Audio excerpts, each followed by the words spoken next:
The other thing? Please do it. Okay, cool. Alright, so, with all that said, I have scuff on my glass and I don't want to use this shirt, but I do hope everyone's having themselves a good day so far and all that good stuff. For the announcements for today, we're going to be starting off with some RimWorld, like we've been doing a little bit lately. Moving over to checking out some I don't know what later, as I started saying that. I didn't have a second part to that. But we'll be checking out another game later. It's not going to probably be Project Zomboid today. I know we did that twice recently, but I am looking to not play a lot of Project Zomboid right now. I want to burn myself out again before Build 42, and nothing has really changed in the game in the last 2 years almost, not quite. So, it's just one of those things that we're all just kind of in Build 42 waiting room with all that kind of nonsense. But, in the meantime, I am trying to get our games on the channel coming up here in the near future, though I don't have anything specific. I do know next month, Coral Island will be dropping out its 1.0 update. When that happens, we'll be playing that at that launch. Yeah, no, I've noticed it's been quiet as well. I actually haven't been looking at the numbers across Twitch. I know there's a bunch of, like, Halloween stuff going on, which I actually meant to have this on for the start of stream, so give me a moment.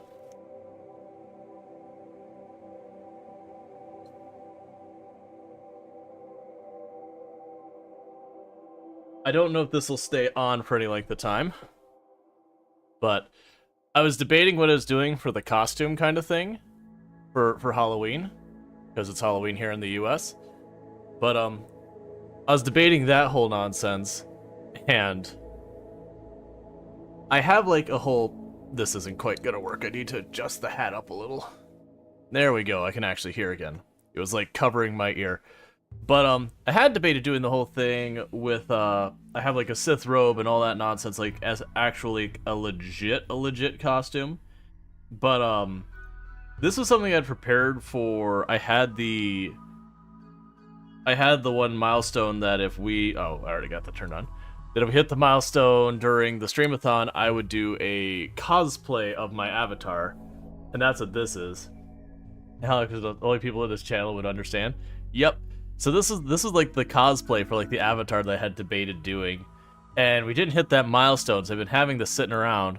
But yeah, like, I'll probably have this for a while. I don't think we'll keep it on super long, because this scarf, like, the hat's probably fine, but the scarf will probably get real nice and toasty in here after a while. But in the meantime, you have to shave the beard? Get to it? Nah. But yeah, so yeah, we've got that going on. But yeah, so we're probably going to be jumping into our RimWorld run that we've got going on. We've been doing what we refer to as like an Adam and Eve challenge, where we started with like just 2 pawns, and we haven't been taking any pawns from outside the group. We've only been having like kids and growing it. I think we're up to like 5 or 6 pawns now. Let's go ahead and hop in and keep going with that. After that, yesterday, because we still got this run going from yesterday, we did turn around and, yeah, so we're up to 6 pawns. But, we did turn around after that and messed with some... Oh, right, you got flu right as we ended stream yesterday. Okay, so you are already on your way to the hospital. And why are you down? Right, you literally just had a baby. That's a valid reason to be down. So you go ahead and treat them.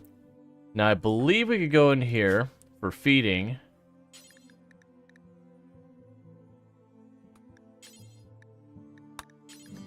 And we're going to say anyone other than mom will do it.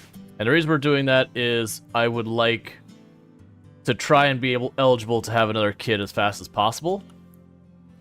So we're going to go ahead and go that route. And since I've got a bunch of kids now who could, well, Moon, which is an adult now, but since I have a bunch of people who can now take care of it, I want to focus to make that happen. So how are you doing? You're doing fine. Let's play this safe. Are you asleep? Yeah, you're asleep. When you wake up, we'll preach health to you. Yeah, so things have been going pretty good in the run. We've got an army of elephants now that we've been building up. We also have a ton of ducks, but we've been basically just rotating through them. We do have them zoned so they cannot eat our food. They'll eat just all the food around everywhere else. We still have 2 kids that are growing up. We got a baby, and then we've got our first kid has turned into an adult. Hey, Eunuch, how's it going?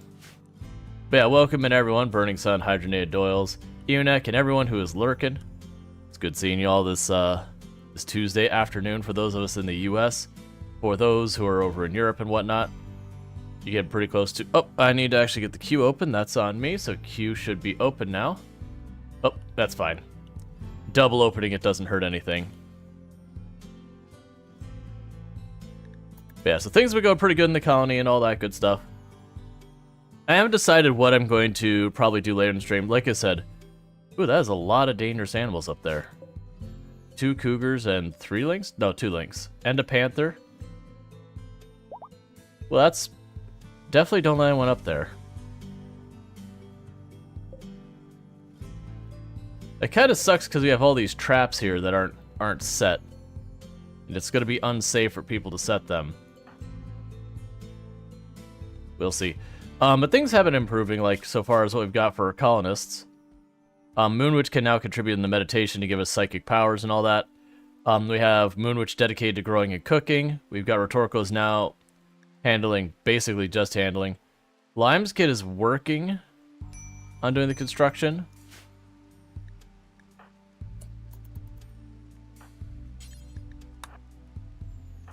How are you doing against your flu? Yeah, you're doing fine. We don't need that. Alright. Yeah, so things have been going really well for the colony in all that regards. We had a pretty bad attack yesterday's stream that we had a mech cluster drop back here that covered the whole area, that killed a lot of our animals, and as well as things where there's like no real cover to get to it, and we have no armor or helmets because we're just really falling behind on tech, which we're starting to fix. We just haven't gotten that far with it. But because of that, we've run into a bunch of issues. But so, like, if we look at our tech, like, we're in terrible shape. I've only gotten 3 bits of technology, and we're in year 4. So I'm getting, like, less than 1 technology a year. But that's because we were sitting on just 2 pawns trying to carry everything with, like, a bunch of kids that were all being taken care of. So that's getting better, where Ichitenma is now actually able to get a little bit of time to research here and there, as Moonwitch is effectively taking over their responsibilities in the colony. At least mostly. Yeah. Yep. Were you one I was just releasing? What is your story? We're converting you, which makes me think you're for a quest.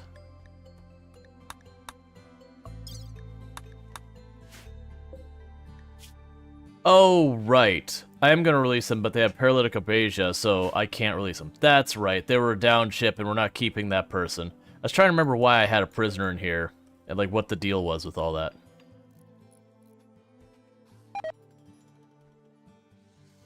Okay, we are starting to replace some of our stuff with actual brick and stone. Mostly starting that. Let's see, what else do we want to do? That's fine. Mostly just getting that started now that we have some access to people crafting on occasion, which is mostly Lime's kids. As we find ourselves short in materials, they can craft. We still need a dedicated crafter, but we're not there yet. I see Cassandra has struck another duckling with lightning, as she has been known to do.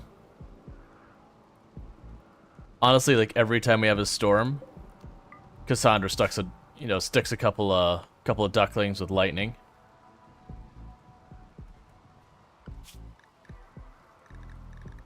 So many elephants. But that works out, because the elephants are basically our cannon fodder. I might end up having to cut their population back a bit more, but that's what we've got going for the moment. But our food is doing fine, so I'm not super worried about it. We are starting to build up our kibble supply again, which is good.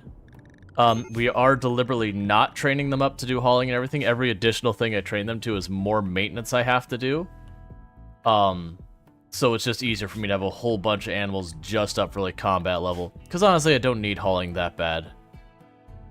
Like, I don't want them hauling inside the base or inside the hospital. I'm also not bothering to train them for rescue, because if I need to rescue pawns, something has gone very wrong. That is really dangerous up there. Cargo pods. As much as I'd like to take those, right now that's the gambit. There are 6 different dangerous animals up there. In fact, we're gonna take this a step farther. Please don't go up here.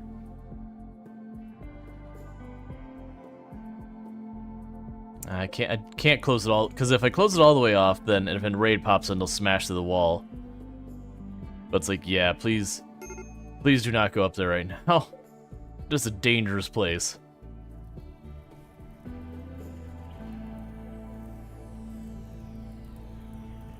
And I believe lightning struck the wall here again. Oh, actually, we have slate. So cancel that. Cancel that. Structure. Slate. I'm trying to slowly replace our wood structures with not wood structure, as we're starting to get some blocks to improve this. I just haven't taken the time to like tear down entire structures to replace it. That's a pretty big investment when it does happen. Okay, electricity. Alright.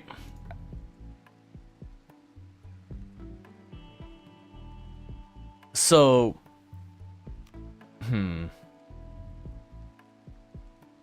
So the problem I'm running into with electricity is if I don't have batteries, or I don't have geothermal, or I don't have like chem fuel, it's very labor intensive, and unless I manually tell my people to cut down trees, I don't have tree sowing or anything like that, so that gets to be a bit of a chore. So I could set up wood burners, they would be very inefficient, but it would let me put lights and heaters in here, which would be worth doing. I think we're gonna do that this time. The last, well actually no, I still just need them to build rooms, don't get distracted. I need them to finish building this area out. Once they build this area out, we can start worrying about electricity and other nonsense. Because right now we still haven't gotten our first bedroom done. And that's because just until yesterday's stream, I had these two doing all the work and a whole bunch of kids keeping them busy.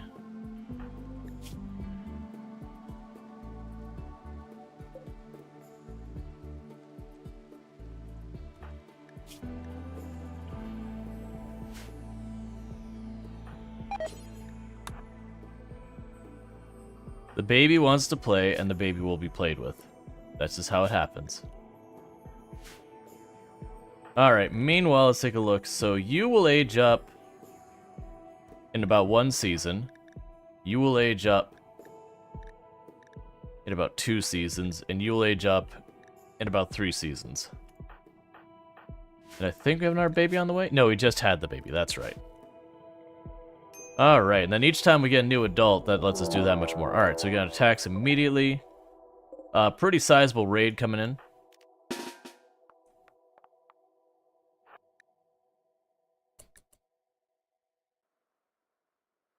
And this time we have no traps to fall back on. Why are you not... Oh, Rhetorical's down there. That is actually really bad. Rhetorical, I really need you to get a position. Because all the elephants are following you.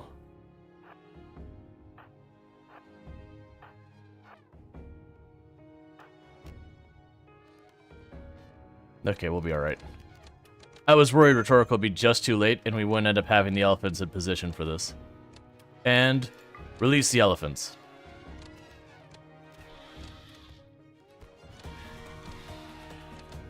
It's very nice to be able to use the BS where they all pile on top of each other and force me back against them for once. Hey, Bentley, how's it going?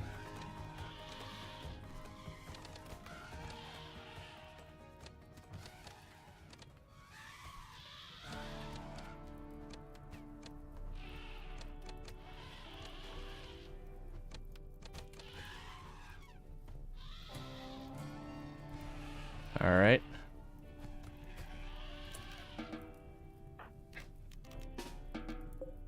So I've got all of them. Capture that person. And the only reason we're capturing it all is to release them for standings, to try and convince them to not murder us.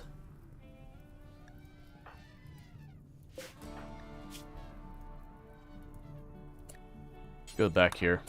Don't worry about the fire. That's for everyone else to deal with. Certain face cam, black colors has too much.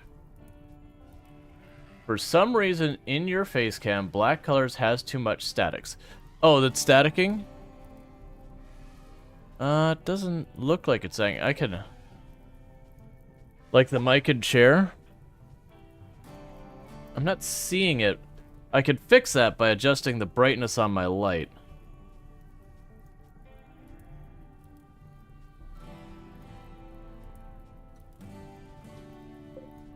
Okay. At least that should fix it.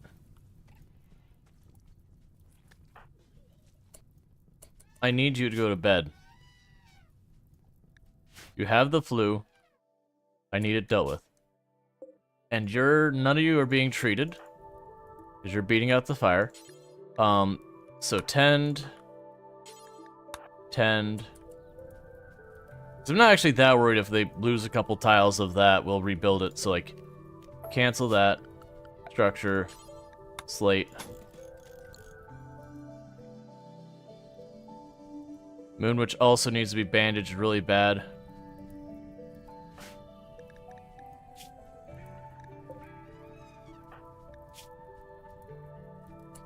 You can self-tend, just take care of yourself for a moment.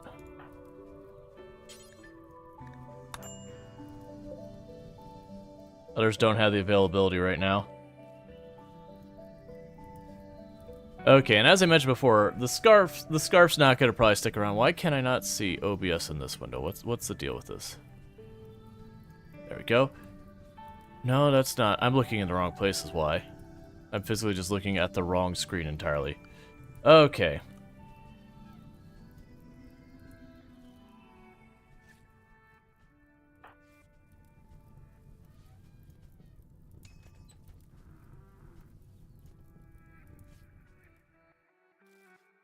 I really need you to finish bandaging those two up. The prisoner, release that one, because we'll get our standings back.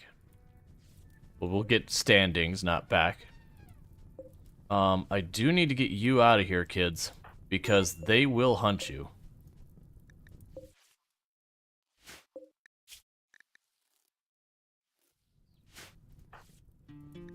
Why is that taking you to... Oh, right, because you have flu and food poisoning.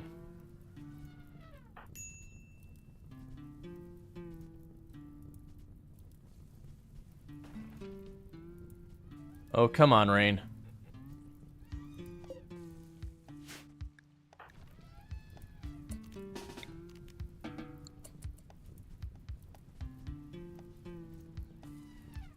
Okay. They're trying to get this fire under control. Finally, we have rain starting.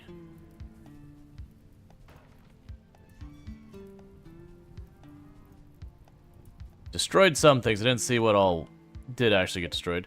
So you should also be good for release as soon as you can get up.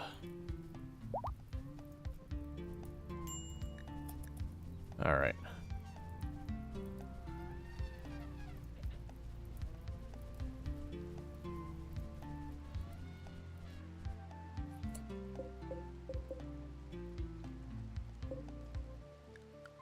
And just go orders.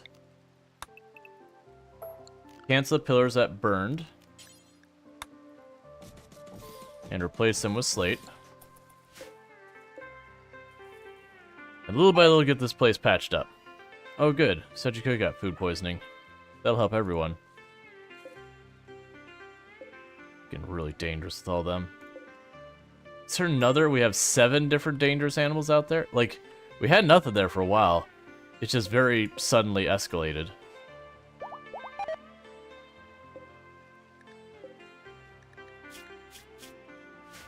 Okay.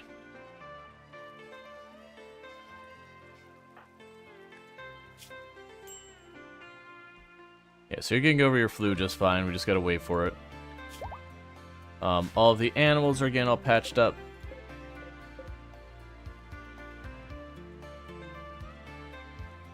Pretty soon those animals are probably all gonna turn on each other. Right now they're eating all the corpses from the people who attacked us.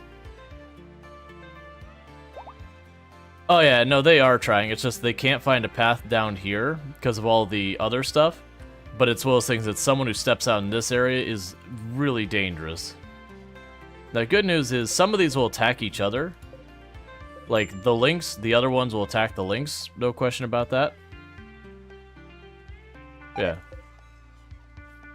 Are you meme roll? You mean emote roll? Yep, it's a thing I'm doing just a moment. I'm not going to do it the whole stream because, one, this scarf will get itchy, and then two, it's entirely too hot to be sitting inside a house with a scarf on, even with the AC on.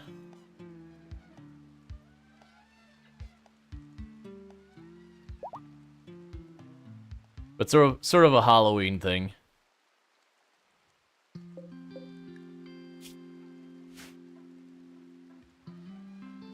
Alright.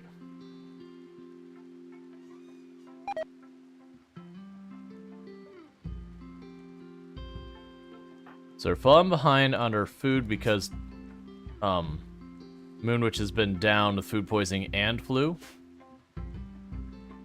But they should be recovered here pretty soon. They're just about over it. I'm trying to avoid having Itchy Tenma go back to working in that because I really want them to get some research done. It's fine. You're at 99%. You're going to be okay. Right. I need to unset that as medical. I forgot that last time. That I actually, like, I double-clicked to set these as medical, and it set that one as well. Yeah, so we're immune now, so we're good. Okay.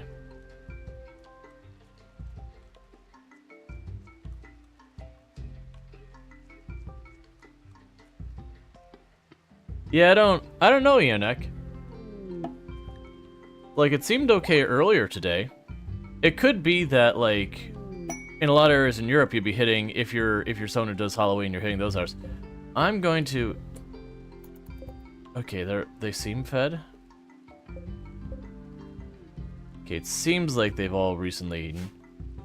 Go out there and do a trade real fast and then get the heck out of here.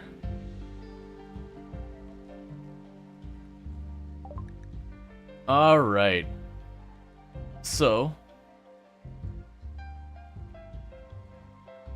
Yeah, that's what I was thinking, is maybe because we're in Halloween hours and all that, if you're over in Europe, that's what's going on. I have tons of money in-game, and not a whole lot I want to actually use it on. Because they keep coming back with, like, stuff I don't need. How friendly are we already? That's not what I want, that's your ideology. I need your faction. So you're the Lagutridi. So we're at 49 with them, so let's make them into... Why is there 2 people to trade?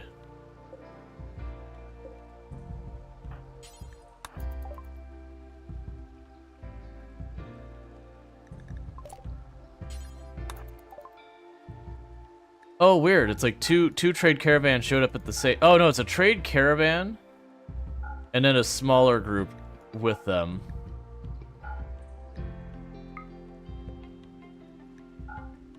Here, take a bunch of this nonsense. Mostly just get out of here. That'll do it.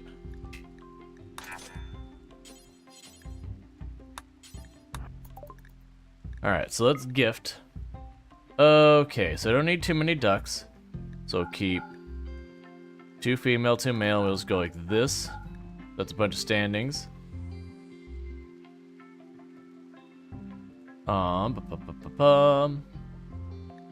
Take the alpaca wool.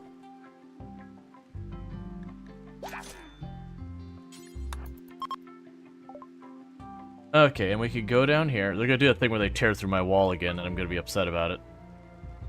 Oh, you don't want the other ones. That's kind of annoying. Well, alright.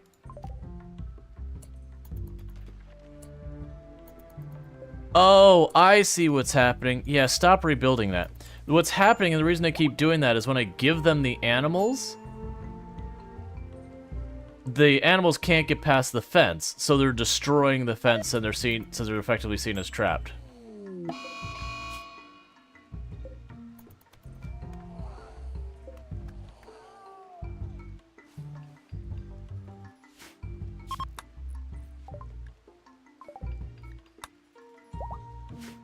You gonna make it? Okay, yeah, it'll be fine. Now we got bond with another elephant. And then we got more elephants to trade. Not farming, let's see. We are farming ducks. Yeah. It's, you could say ranching, but, like, it'd be okay to say farming for, like, a bunch of ducks. I think ranching's the more technically correct thing. Why are you not eating? Oh. Don't eat the baby food? Come on, man. Oh, so you're still dealing with food poisoning as well, and your flu and all that. So Itchy Tenma's gonna have to jump in. That flu knocking down Moon has caused problems.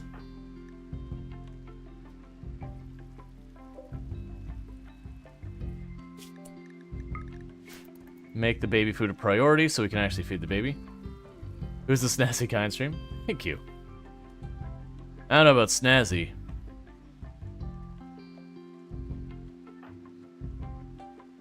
Alright, so let's get those meals going again.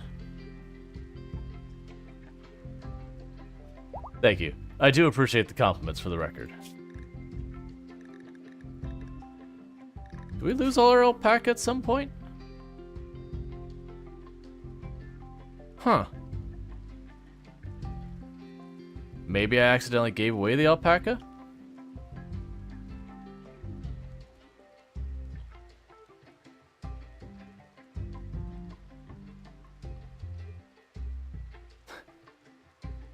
So he was like, I'm the handsome one. Fair enough.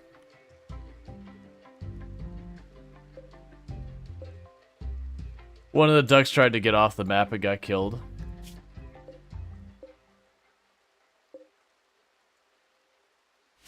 It's a dangerous place up there. I'm fine with it, whatever. The big issue is I need Lime to have more time to actually get things done. You'll steal credit where credit's due.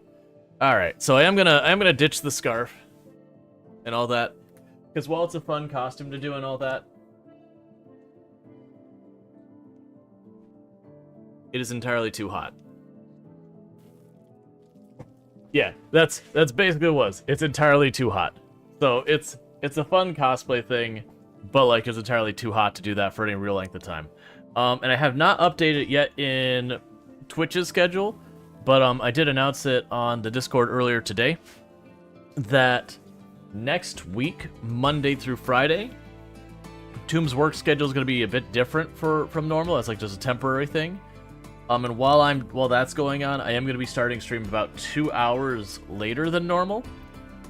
So instead of starting at 5 p.m. EST, it'll be about 7 p.m. EST for those 5 days, which will still be really, it'll be really nice for us because we'll actually be able to eat dinner together and all that kind of nonsense. Because like right now with the schedule she normally has, she gets home like right about like the middle of the good time for me to stream. So there's just not really a good way to finagle around that. Because if I start my stream at that time, it's kind of starting way too late. And if I end my stream, well, I mean, I wouldn't end my stream at that time. But you get the idea. It's just the normal schedule kind of makes that tricky. But she'll be on what's effectively like a normal 9 to 5 for that week. Which means I can eat dinner and then start stream right after and actually have dinner and all that. So it should be pretty awesome. Cookie's a handsome cookie. Must be new chocolate bits. Looking good. I may or may not have picked up cookies at the store today. We were overdue for a store run, so I got that done, and Tomb doesn't even know half the stuff I got. Want to get her some fun stuff. We got stuff like cheesecake and all that.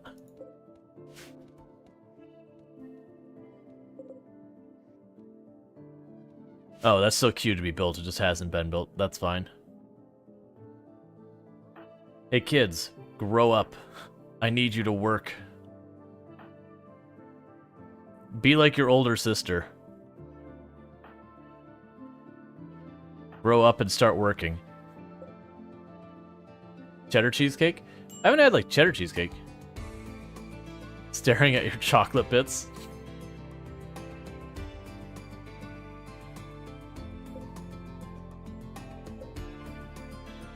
Okay.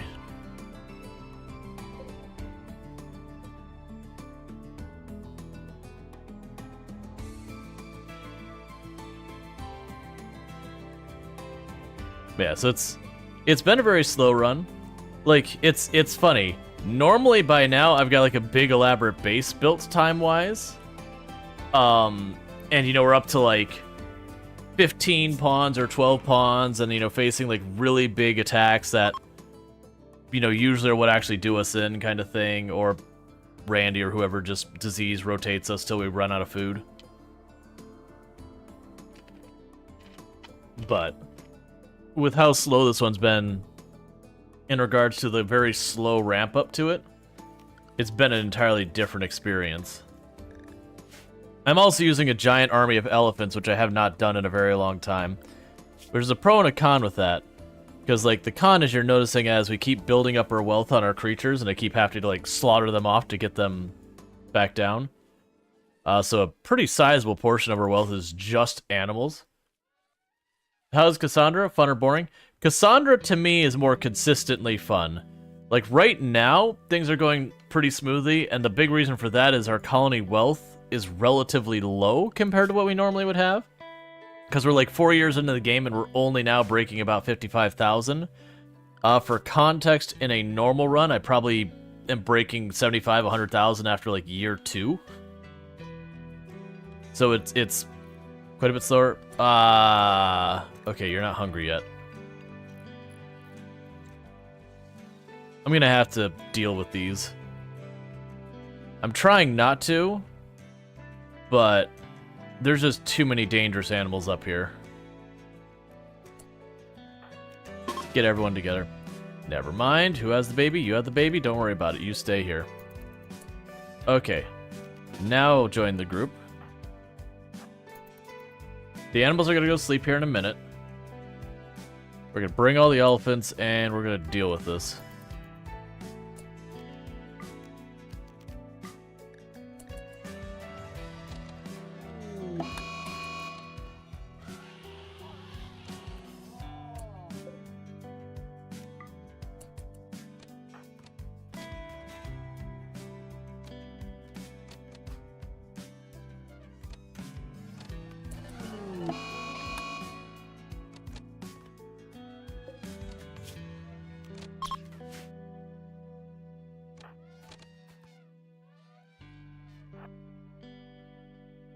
Okay.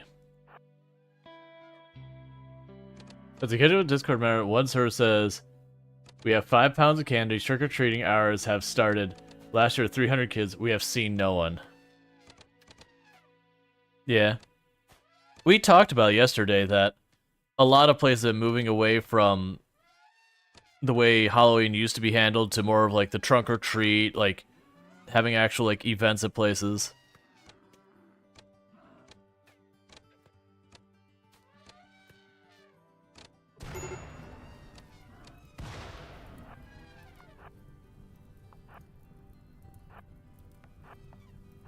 Alright, so I'm trying to deal with all these animals. Okay.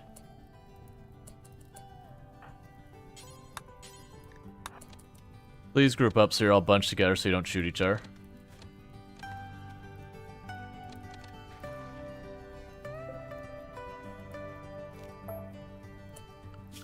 And we'll replace that column that I just destroyed. It's pretty annoying. Apparently it's really chilly in some areas. But yeah, I know it's more and more places are moving away from like people going house to house to house kind of nonsense. So we will say, hold your fire. Let the elephants catch up. But it wouldn't surprise me if people are doing a bunch of like their own festivities, whether it's a trick-or-treat type thing, or you're gonna have a lot of people going to like parties and all that kind of stuff tonight.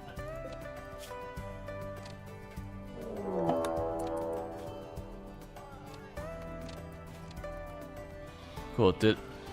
I would say, don't let the links get past everything. Alright, so there's one more. You're down here somewhere?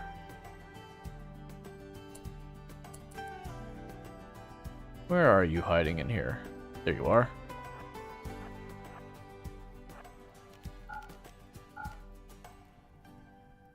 Come on, elephants. Pick up the pace.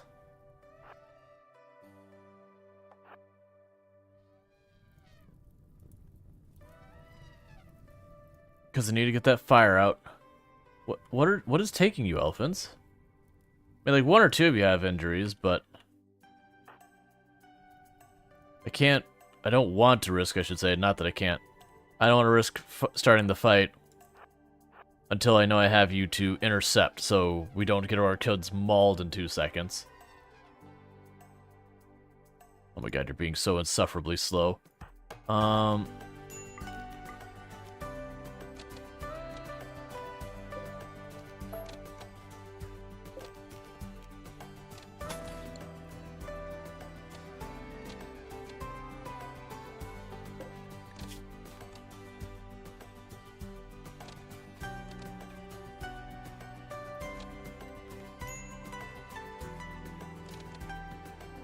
There we go.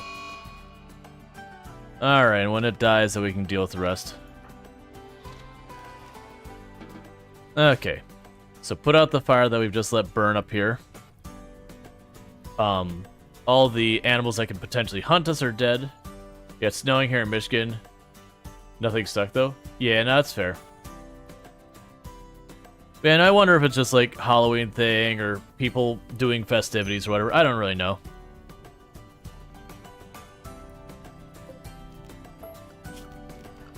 Okay, so we're having a couple of these start breaking.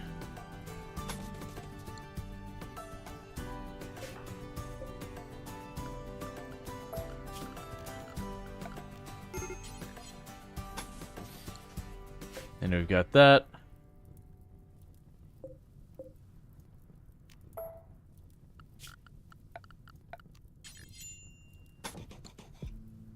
Alright, so there's a lot of work to be done in the kill box from all the fighting there. Okay, and we're feeding the kid. You're mostly back in business. Let's go ahead and get to our work and deprioritize you for that. So that moon which can continue to take over the plants and cooking and all that. Try and split up the responsibilities a bit more. Threat cluster. Ooh, Archotech arm. So what do we actually have? So send a sun blocker and downtown. Those don't actually do anything. The high shield means we won't be able to hit it from a thing. 3 slug turrets, that is for no armor, no helmets, no EMP, no smoke grenades, no any of that. That is not a fight we take. You doing alright there, Skyrocket? You got a little cut on your tootsies. We already have another one. Alright. Yeah, and I don't expect any visitors at all here today. Like, we're not dealing with snow. It's actually very hot right now where we're at. In Florida, it's just been unpleasantly hot. We had like 1 week where it was kind of tolerable temperatures. But otherwise it's been really kind of warm. I do wish you would stop hanging out on the corpses, please.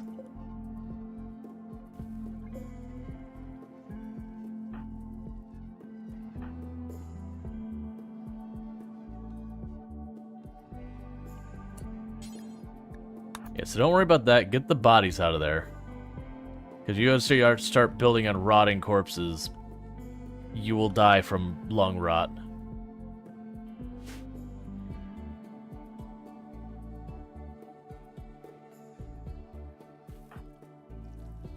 Okay. Considering they're all getting rot lung exposure because they're just walking back and forth over the corpses again and again and again.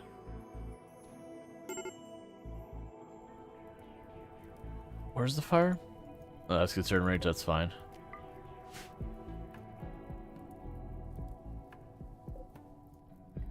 Where'd that lynx go? Oh, there it is.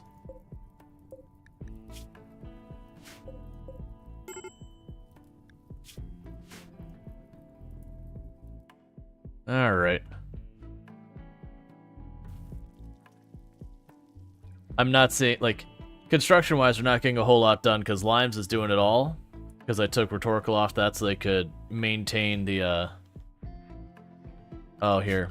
You can't actually build slate fence in that town. What are you doing? Okay, I don't know. It's whatever. Alright.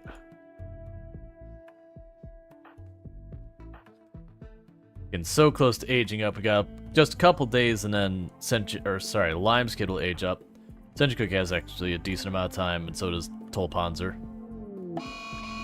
Toxic Fallout. Okay, so new priorities.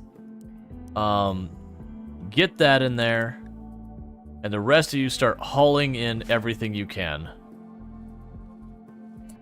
Oh, we also need to make a place so they can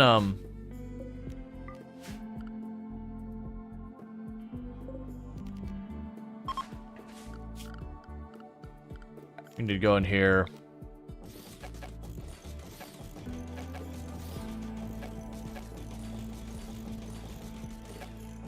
We're probably gonna lose a lot of animals here, by the way. What I'm trying to do here is I'm blocking this door open so the animals can come in and making a bunch of sleep spots. So that way the animals can get away from the toxic fallout. We'll also choose to build roof over this area for the eggs.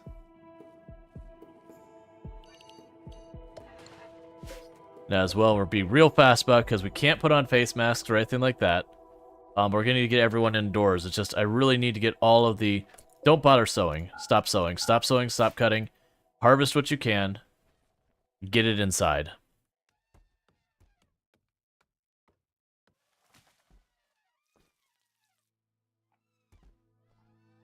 Okay.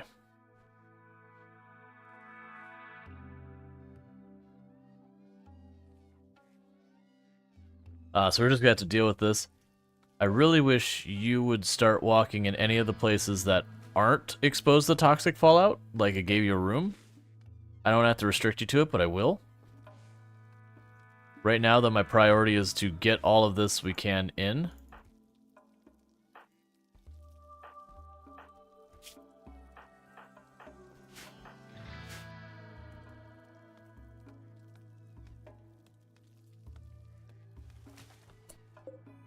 Oh, stop that as well. Don't worry about cutting any of these trees. But those trees.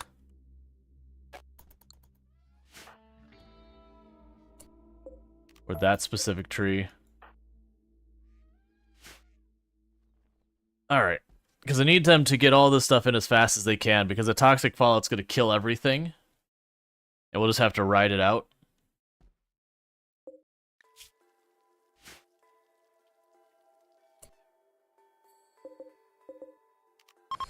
Don't sleep there. Or there. You've got all those down there. Go to the room that's out of the toxic fallout.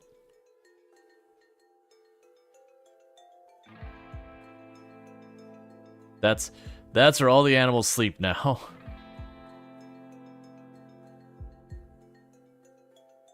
Now, downside is that means if we get raided, our animals won't necessarily be near the kill box, but they won't do us any good if they're all dead from toxic buildup.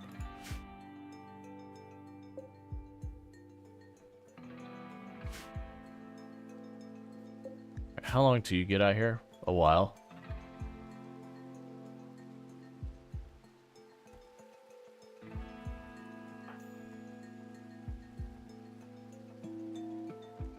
Busted watching multiple streamers again? Yeah. I don't mind, like, it's something I do as well, so I'll be tuned into, like, 2-3 people's channels at the same time. Just lurking. Also really depends on what they're doing. Like, if they're doing something that's, like, really kind of chill lurk, just listen to conversation thing, I'll usually be in multiple. If someone's doing something, like, really engaged in the gameplay they have on their screen, like, that's the big thing making me pay attention at the moment. I'll tend to focus a bit more on it.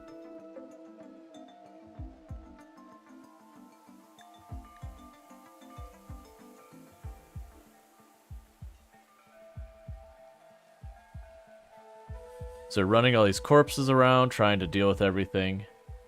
Big part of that's because I did disable where they were allowed to do this, so they're all resorting to hauling.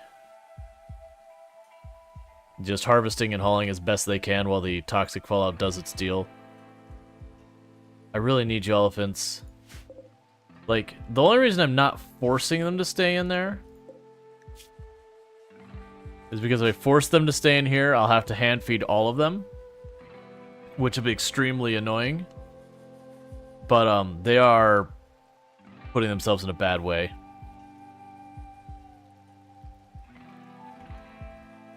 Yeah, no, it's absolutely totally fine to be 2 to 1, but yeah, absolutely, like, it is those things that unless I'm like collabing with someone, if I'm collabing, it's fine, but if we're just like doing stuff, it's like, oh, did you just see? Name of streamer. Just did this? That's amazing. In someone else's stream while they're streaming. That's where you're like, alright, I like that other person, but, you know, that's kind of not okay. Yeah, that's a thing. We don't run into that very often. I've only had one stress. I've only had one time I had to actually tell someone, like, hey, it's cool that you're enjoying someone else's channel, but, like, it kind of sucks that you're bringing it up every couple minutes.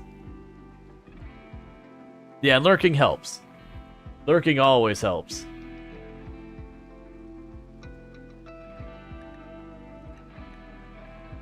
It's like, you have a problem with all these dirty animals in your building. It's like, yeah, there's toxic fallout, so that is what it is.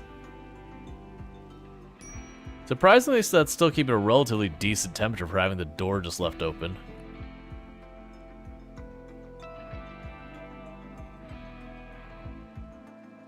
That's a mini Noah's Ark.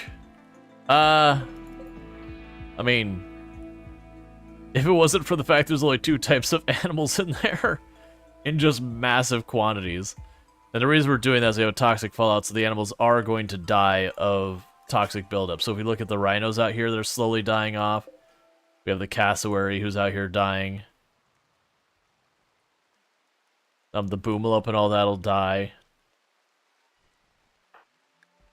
How are you doing, rhetorical? Alright, so let's make a new zone.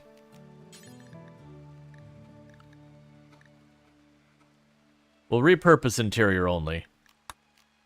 So clear interior only. To no longer include that outdoor area.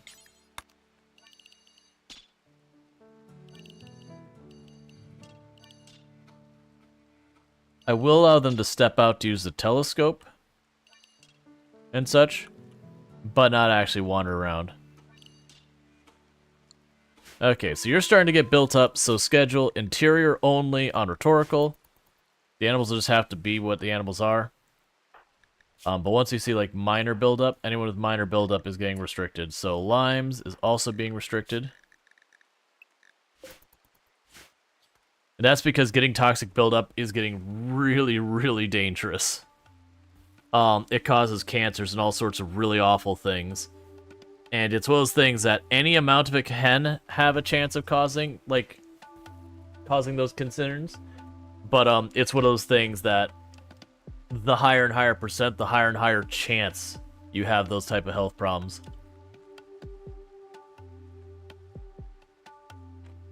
But it's one of the reasons why people really don't like toxic fallout. Alright, pretty soon I'm gonna have to restrict these animals. Oh, I don't really like that cookie. It is what it is.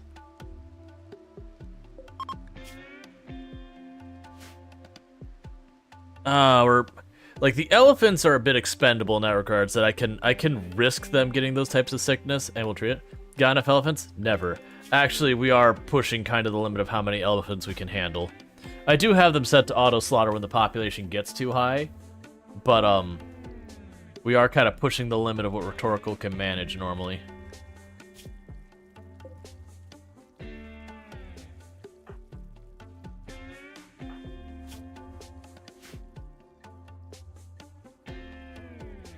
Okay.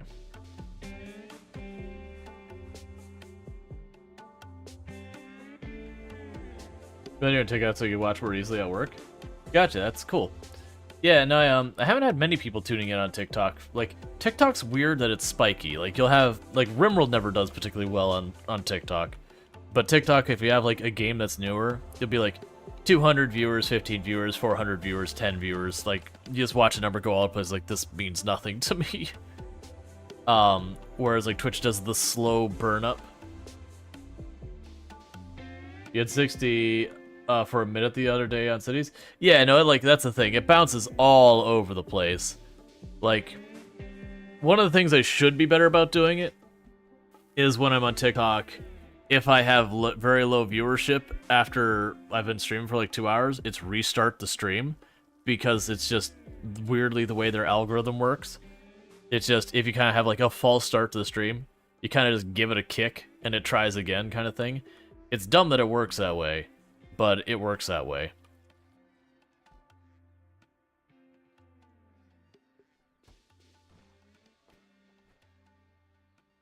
But yeah. Now, for those who don't know, we do stream to a whole range of platforms now. Twitch is my preferred platform. That is where I have most of my audience. It's where I have like my redeems and all that kind of set up. I'm cool with all the platforms, but it just is kind of one of those things that just, that's how it works. All right.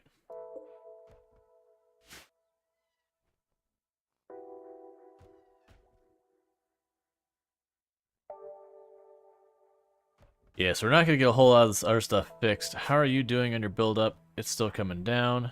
So you're not restricted, that's fine. Moon is starting to get built up, so Moon is going to be restricted on where they can go till it gets down. Sentient is starting to get built up, so Sentient is going to be restricted. It's just how this works. When you have toxic build-up, you just can't risk your people being out. Like, it's one thing if, like, you're starving. Let's see, Twitch is crappy as it seems to be king of streaming? Yeah. Well, I mean, you've got your different platforms out, so you've got like YouTube, and YouTube for watching videos works really well, does a better job than Twitch does, but for live content is actually pretty terrible to deal with, honestly. You almost have to treat like starting a stream like you are uploading a video, where you have to have like, what thumbnail are you gonna use? What is the description of your stream? Like, you have to do like this entire thing, and you can go back after the fact and edit and change it or whatever if you change your mind. But it's way more like ahead planning than you typically do in content creation, and you honestly could reasonably do in a lot of cases, because, you know, someone will pop in and be like, hey, you know, do you want to check this out? And you're like, oh, well, we'll do that. So it's kind of a pain. I do figure if like YouTube actually were to build out that side to be a competitor to Twitch, like an actual proper competitor where, you know, it is fleshed out where you can change categories and do all that seamlessly, it could give Twitch a good run for its money. But for whatever reason, they just don't. Then you have TikTok, and TikTok is really kind of a mixed bag when it comes to streaming. They're definitely, the short form content is king there, but you can grow communities and all that. Like, just like, there's people who claim that's just not a thing that can happen, which is just patently wrong. It's just way harder to make it happen.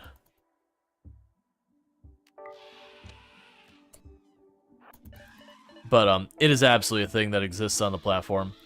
But it has the same problem that, like, if I have a stream that I like want to switch games halfway through the stream, I have to physically end the entire stream, change the category, and start it again.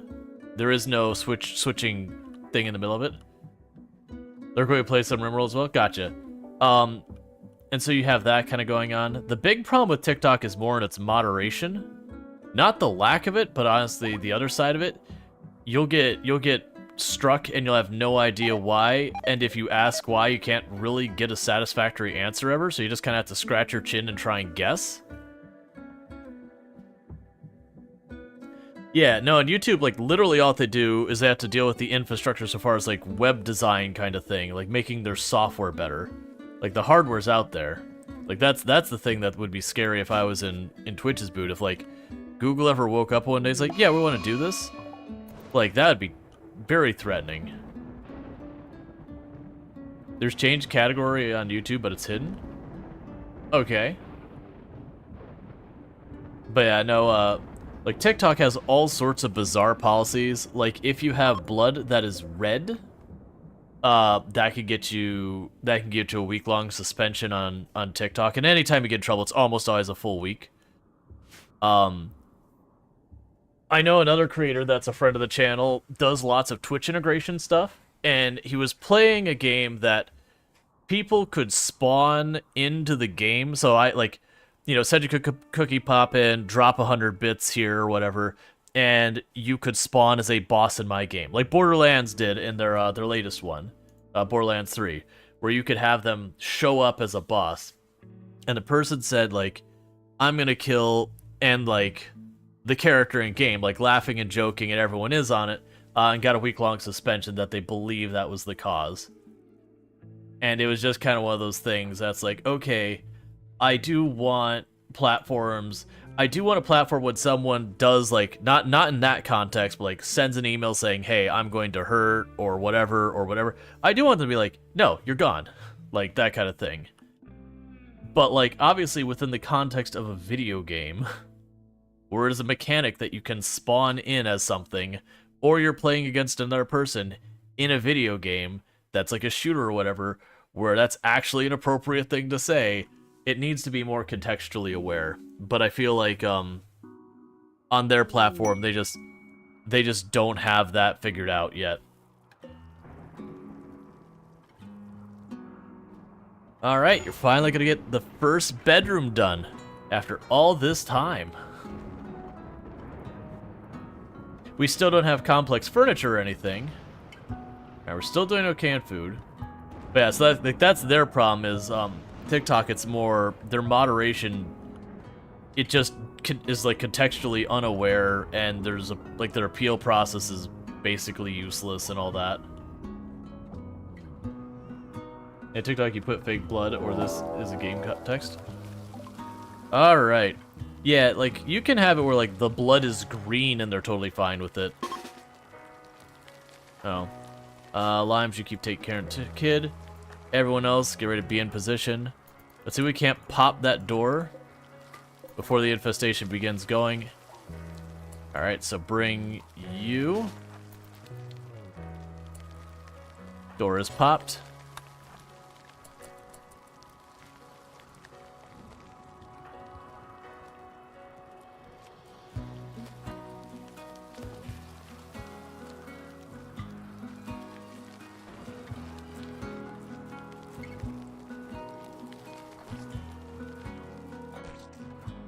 Send in the elephants. Shift the kids up a little bit. Here.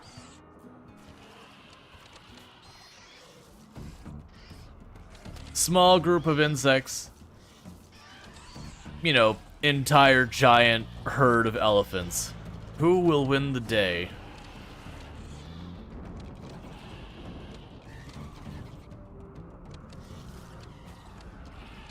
It doesn't always work though? Gotcha. But yeah, that's kind of the big thing is just that I've noticed with TikTok is like the moderation is super inconsistent. You could try to obey the rules and it's extremely hard to even know if you're in compliance or not.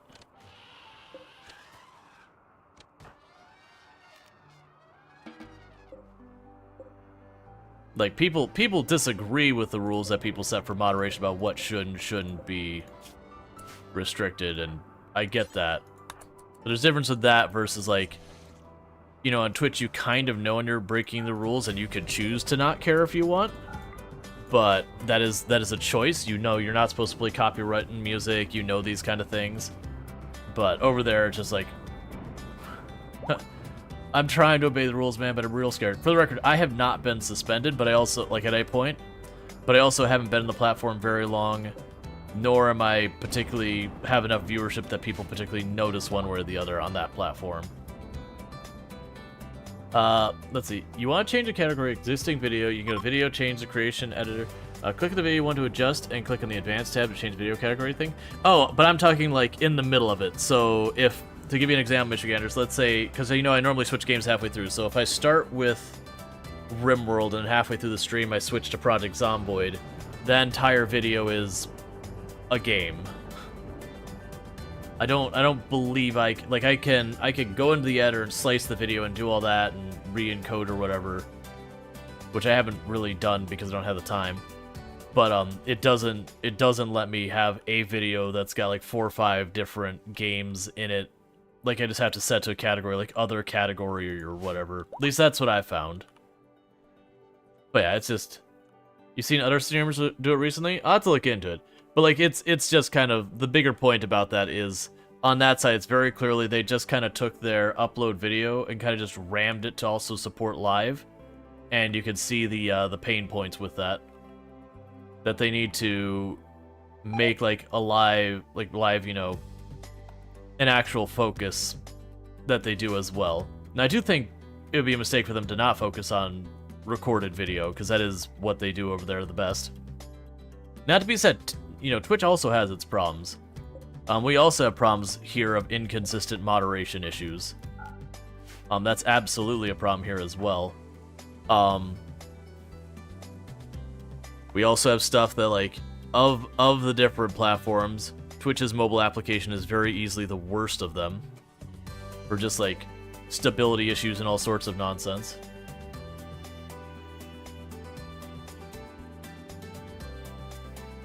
I'd really like the toxic fallout to go away, please.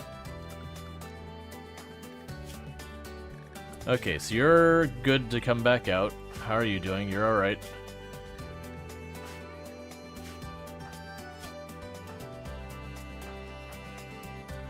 Everyone else can go back out as well. Yeah, I'll have to look into it. It's one of those things that right now I'm having to juggle with a whole bunch of stuff right now that I can't quite keep it. Let's see. In your experience watching streams on YouTube, is like having one chill background music streams going? When looking at the chat, people were insulting each other, posting random slurs and talking about politics. Yeah, but that's a moderation thing.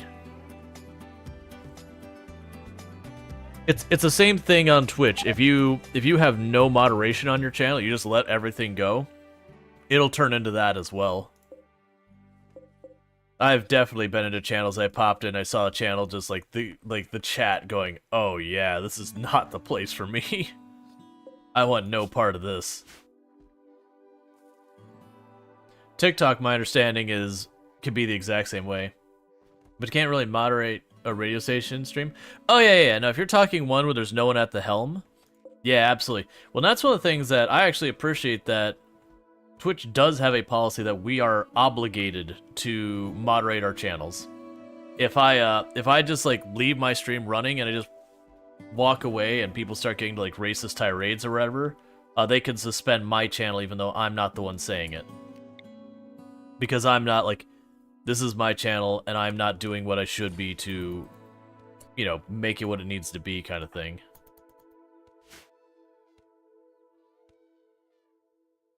That said, if someone says something truly awful in violation of TOS and I ban them, I'm fine. It's strictly if I do nothing and just let that happen. It's one of the reasons why people don't do the 24-hour streams where they like sleep on stream nearly as much anymore.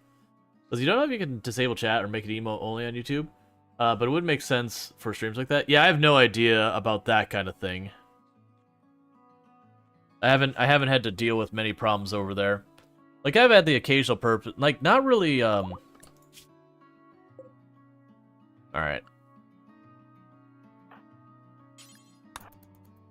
Starting to lose elephants to, the toxic buildup.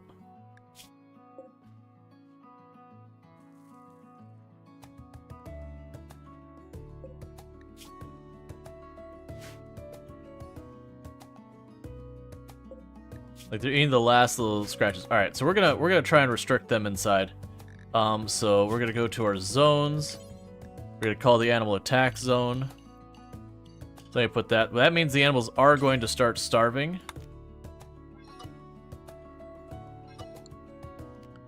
But I don't really have another recourse for it.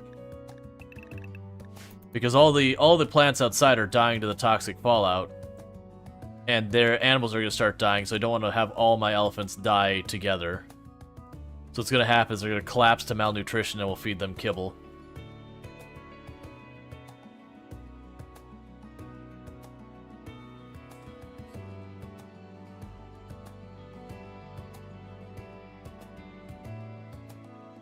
Okay. But yeah, so all the platforms have their problems, just to be clear.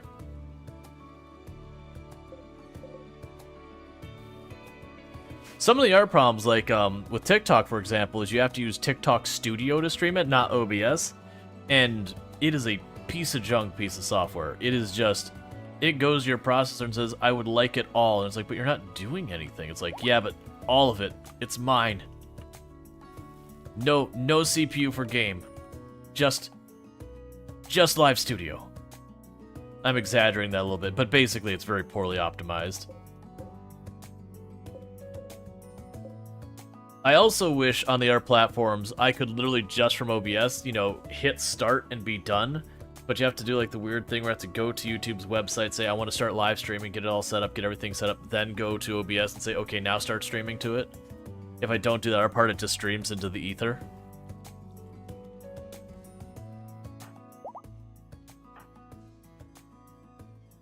Why are you not moving that?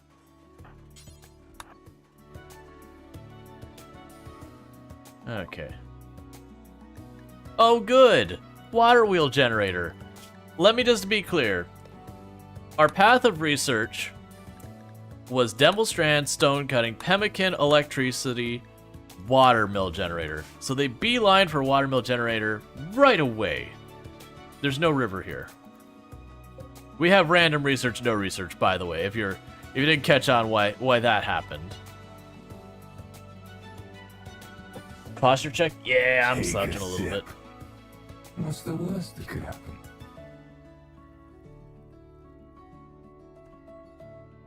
Yeah, no, I get the 24-hour radio station things on YouTube. But that'd just be a thing if they change their policies. Yep, gotta stay healthy, absolutely. But that thing is like, if YouTube changed the policy and said, okay, you're obligated to moderate your communities. So, you know, like, moderate or else. One, you'd probably have a lot of those radio stations would go away. Because the people wouldn't have the bandwidth or the means to do it. A bunch of them would probably find people in their communities they trust to do the moderation. It'd be kind of like the same thing we have here on Twitch. I'm not saying that's better, worse, or anything else, but that's the direction that would go. It also wouldn't surprise me if they do that at some point.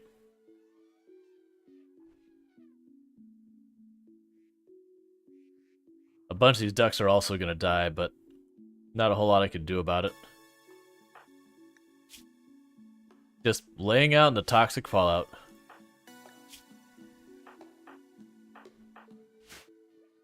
Okay, how are the animals doing? I wish I could easily see how they were doing on their toxic buildup. Looks like a bunch of them are doing okay, so let's unrestrict them again, so put them back into the elephant zone.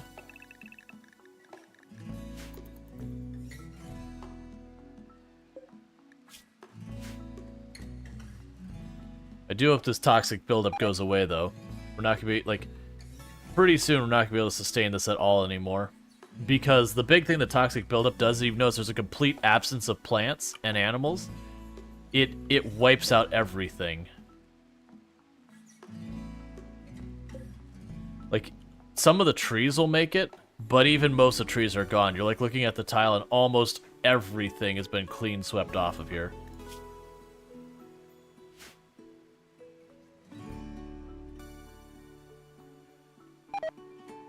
Only thing it doesn't destroy is stuff like stone and metal and plasteel and stuff like that, or like those kind of things don't rot away.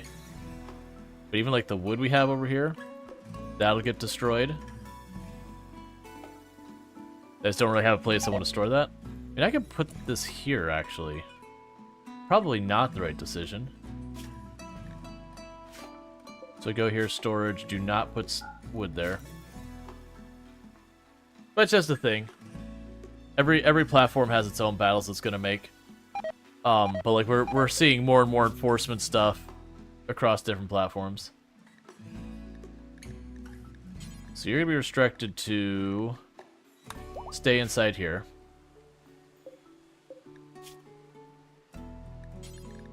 You stay inside here.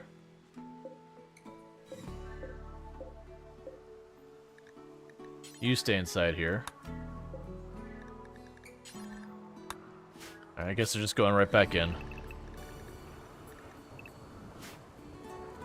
Can't you put a roof and provide light bulbs with campfire? Can't you put a roof and provide light with bulbs or campfires? For what purpose? I can put a roof over it. That's fine, but like that's what I'm doing is I effectively put them in here because there's a roof here. I have campfires as well. I'm not sure what the accomplishment is. Like I'm already putting them in shelter. That's the right thing I'm doing. The issue is all of the crops out here are basically dying to the toxic fallout, and then I'm going to have to manually feed all the animals. And that's going to become a point where we're going to start having a lot of stuff die. Oh no, shade will also kill the plants. And the only light that will actually keep the plants alive, I can't make, but it's the sunlight. And it uses, I think it's 2,700 watts of power when it's running. It's some ridiculous amount. So you could do that. Right now, I have no research, random research. So I have basically I'd be trying to run the light. Actually, can I make the light? I might be able to actually make the light. Yeah, so I could actually make the sun lamp. But if we look at it, it's 2,900 watts of power. So if I went, I believe it doesn't tell me. I believe the wood fire generator it makes like 1,000 watts or whatever. So I'd probably need something like 2 or 3 of those things running just to power it. So it'd just be very costly for not a whole lot of benefit. And this number of animals, that won't be enough. I would need a bunch of them set up. Like, you can use hydroponic kind of situation that you could, like, make little rooms here, but you could look like I have all this growing area normally, and we were starting to struggle with that, and then I had all my animals eating everything down here as well just to make ends meet. It'd just be too little food. But that's one of the reasons why I was making so much kibble. It's not necessarily for this exact situation, but... Hey! Lime's kid just became an adult. Alright, so... Ooh. Industrious is really good. Great Memory is really good. Supermune is definitely nice. I'm gonna go with Industrious. So we're gonna get a point in construction and crafting. So that they'll mine, they'll construct, they'll craft. I still have one more point to put somewhere. They're not gonna do the research, we already got someone doing that. I'll put it in social, I guess. Because then again, like the combat skills, that's solid. Alright, welcome to not being a child anymore, which means that schedule opens up and you can get some work done. Which also means Rhetorical here doesn't have to worry nearly about much as about like construction. What opened up there? Lime skids? Oh, you can now warden as well. That's fine. Cool. We can reduce that now. I only turned that up for when the toxic fallout started, so you grab all the food out of here we could right away.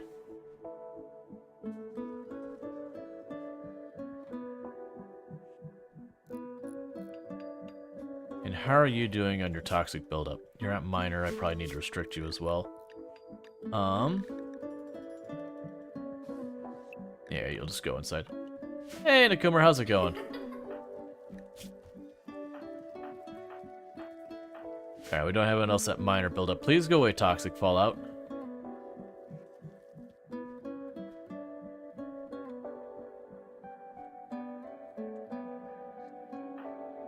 It's really inconvenient.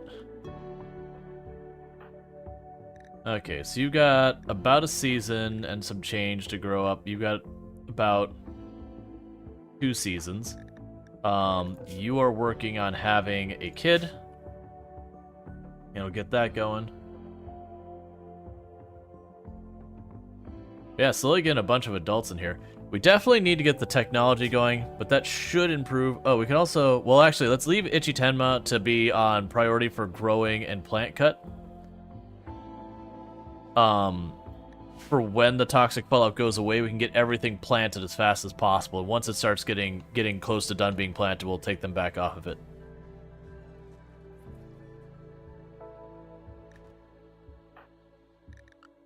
You need to meditate. Oh, right, because you're restricted to being stuck inside. That's fine. Still waiting for the toxic buildup to go down. Yeah, so they're starting to hit animal starvation.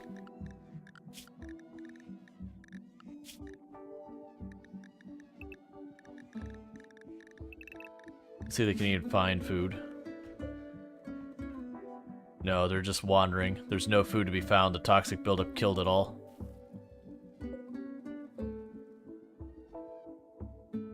Yeah, no, the food's all gone for the animals, so there's no point in letting them out. The toxic buildup's done.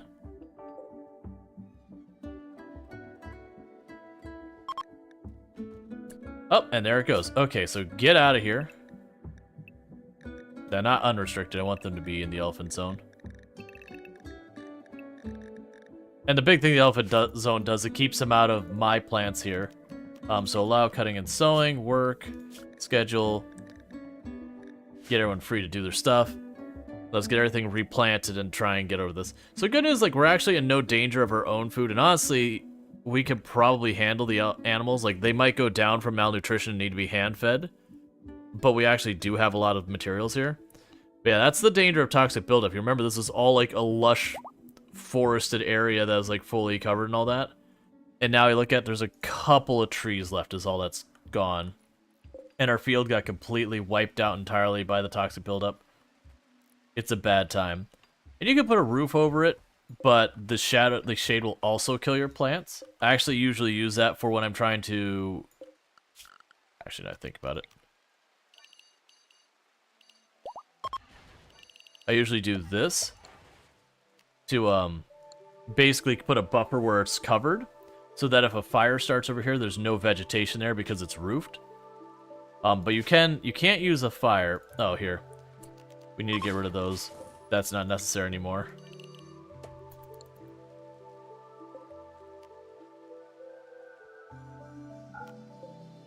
Also, not leave that door open.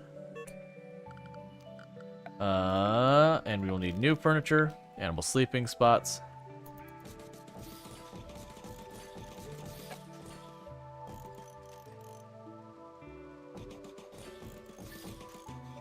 And this will be for the elephants. That way, every day they return to kind of nearish to the kill box.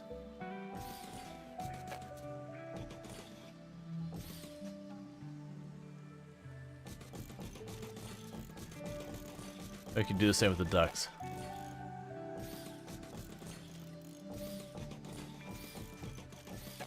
Just because that makes it a lot easier for when we go to like tame them and all that, if they're nearby where the base is going to be versus having to run all the way down to the far end every single day.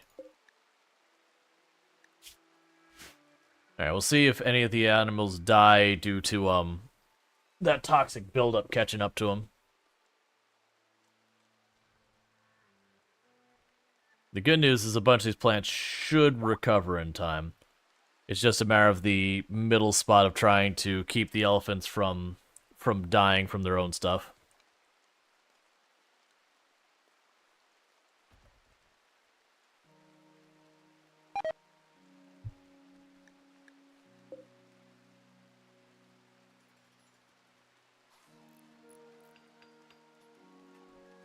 All right. Surprised that recur. Oh, it's under a roof there, so it's all right. I was like, man, I'm surprised that made it. That's all right. Getting more traps built. I guess for a moment, you two can be unrestricted, so you can put that roof on there.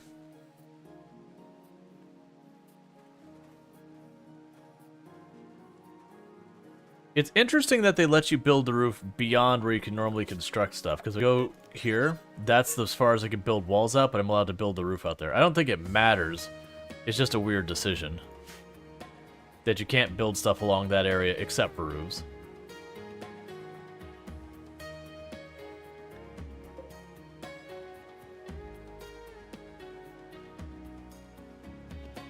All right.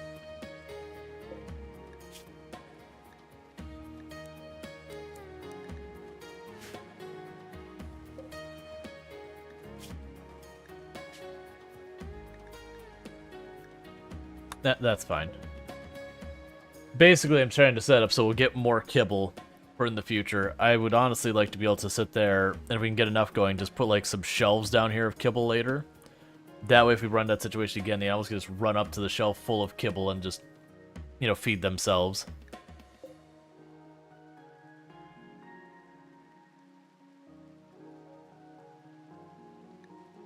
Yeah, the elephants are really struggling with food.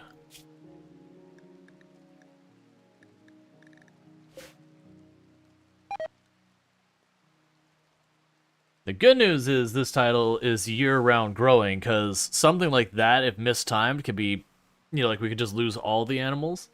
Because, like, if that happened leading into the winter and then just wipes out your food, and there's no time for recovery, it's one of the reasons why, like, places with different growing seasons is much harder to keep a large animal population.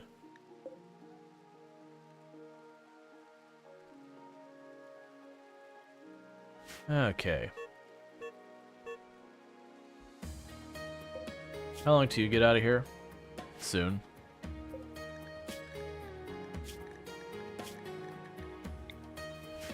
Because then we'll get standings for that, which is probably a waste to have that person laying there the whole time just feeding them for like 60 days or 30 days or whatever it was. Just release them for 12 standings. But, you know, food for my people hasn't been a big problem.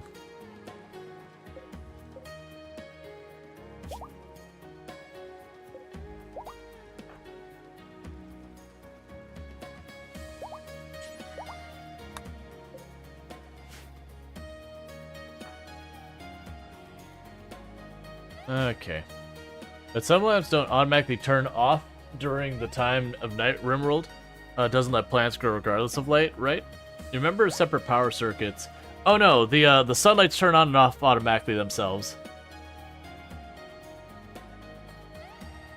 Like the sun lamps will turn off. It'll be like rest, like allowing plants to rest or whatever. You don't have to babysit them. Like I don't know if you like put them outside. Like if I put like 4 columns and a roof, and I put a sun lamp there, I have no idea how it handles that. But if I make like a little room here, and I put a bunch of plants in there with the sun lamp, it should turn off to allow the plants to rest.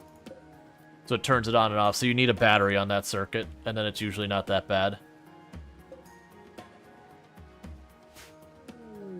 But yeah, sun lamps are brutal in their power use, so you have to be prepared for it.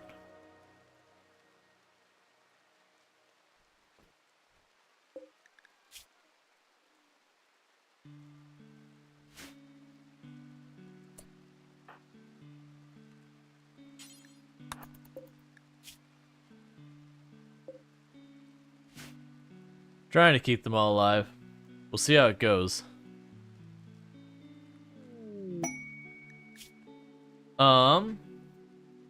They want 2 infestation hives worth. I'll sit on that, and if we can get our elephants to recover a bit more, so they're not all downed, we'll take that, because that'll be an easy one. Because it'll give us a ton of goodwill. We'll get an archetype capsule. Because that shouldn't be very hard to deal with all our elephants. Just bottleneck him, slap the elephants into the whole group. Like, the only way it goes really bad is if they spawn in this room just because they trash stuff, or if they go in here and they trash our furniture. Those would be the worst 2 scenarios. But, like, actually surviving the encounter shouldn't be that bad.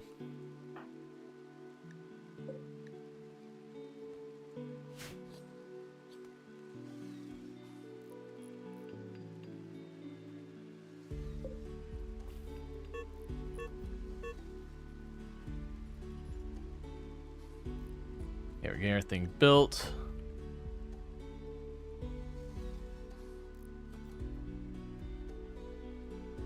So I actually have the traps for defense again.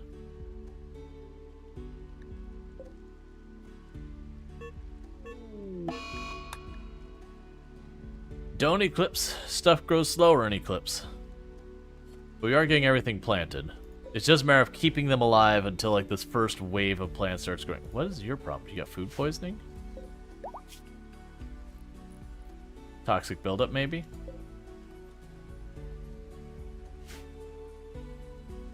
Alright.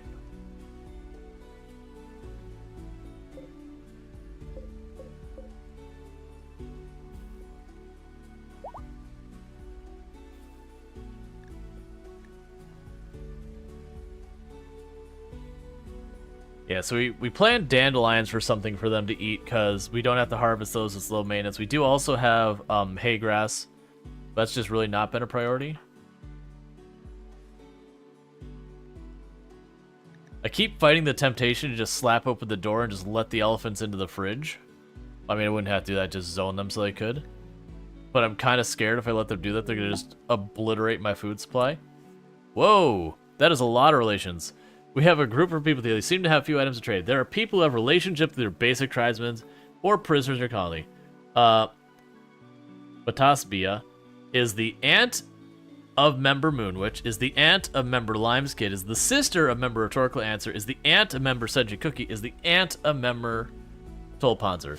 So the big downside with that is if we take a death in our colony because everyone is going to be family, everyone is going to be upset about it. Which I hadn't thought about before, but, you know, it's whatever. You don't really have much I want, honestly. Get out of here. And also, re-restrict you. I wonder if I could build roof over, like, almost all of this. Like, I wouldn't be able to get, like, this last little strip, but it's, like, next to no plants grow here, so the animals leave real fast. I think realistically they would just get too hungry and then run past my traps to try and get in, but, you know. It's an interesting thought.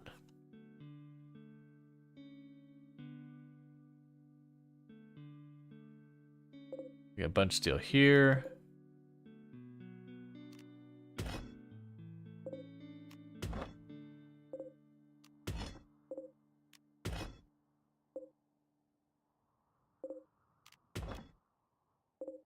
No priority, but as people have room to haul, there's just more junk to haul.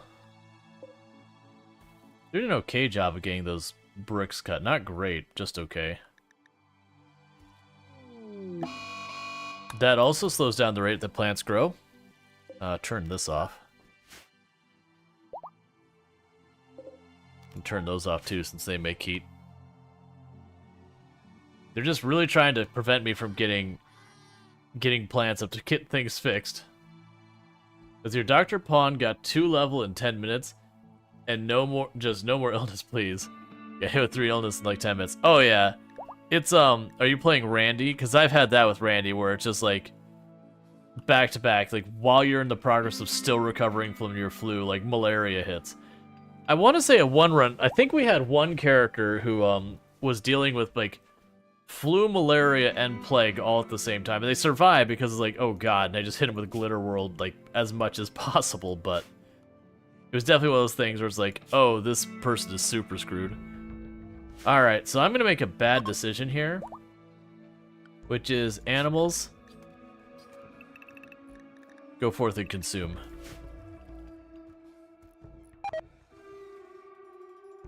So animals should basically...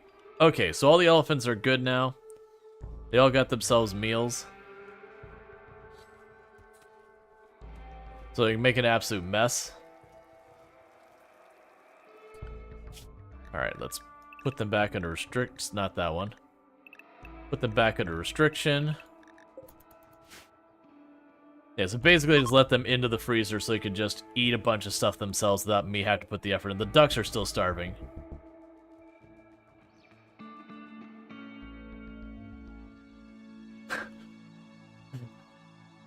Just boo. Okay, so let's get our big mountain of goodwill. And that. It shows up in how long? Right now. That is a suboptimal place for that to be. So get the door on your way out.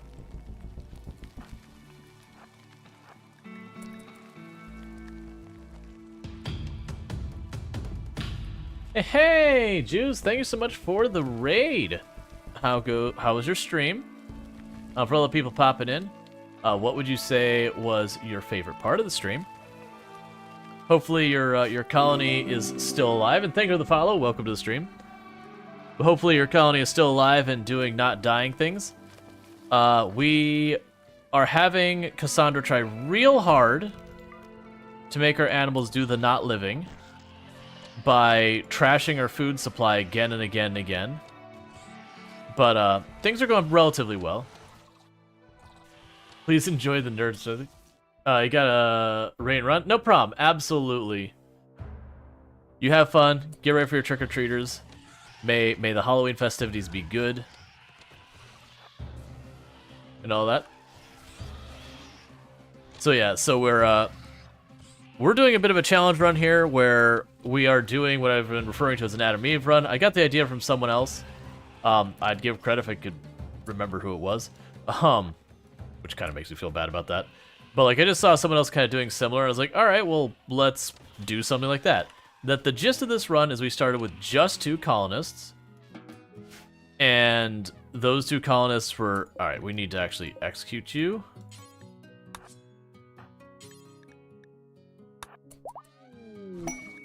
Cool. So we start with just 2 colonists. We're not taking any recruits or prisoners that we're recruiting or anything like that. And you're making kibble? Senji Cookie can make kibble now? What? Oh, right. Right, I forgot that. Senji Cookie got the ability to cook, so we were going to take Moon Witch off of cooking to deal with the plants once Senji Cookie was, you know, not a kid and would reliably do things. Because when they're kids, they want to learn all the time, so they spend 90% of their time learning. But with all that, so we start with just 2 colonists, and every one of these other colonists are their children. And we're just continuing to grow the colony constantly. And we're going to see how it goes, and we're going to keep that going until basically we can't have more kids, which is either they get old enough that that's not an option, or, you know, RimWorlds, and, you know, someone's no longer alive to have kids. And only under those circumstances would I bring a new colonist in. And it'd be strictly to bring in a new colonist to make it so we could have more kids at that point. Because RimWorld will not let you have... They won't let you keep it in the family. Which is good. I appreciate that they don't allow that.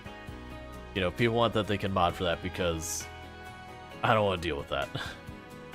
But it's been going really well. It's been very, very slow.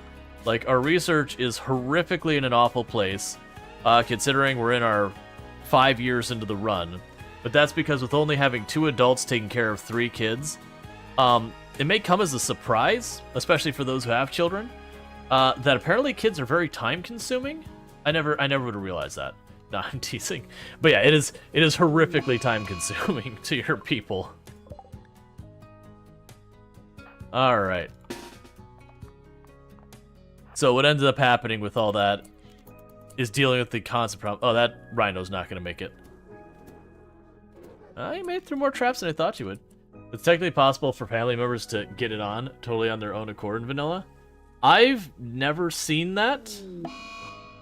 I'm willing to bet there probably are ways you could make that happen. But I haven't seen it in vanilla at all. RimWorld needs to take a lesson for Crusader Kings 3.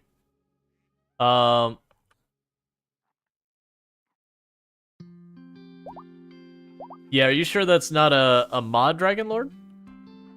Because that to me sounds very, very mod territory. I've never seen of it being a thing, nor heard of it being a thing. So that sounds like, you know, like a Villanilla expanded adds something like that, or some other mod, just having that as like a secondary thing it does.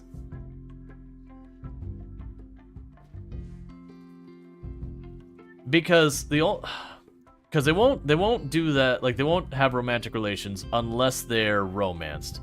And if you have a sibling, it physically will tell you, like, see, incestuous, it will like physically tell you no. Now, it might be that if you go enough generations down, it stops marking them as family anymore. But I don't know, usually colonies don't last long enough for that to be a concern.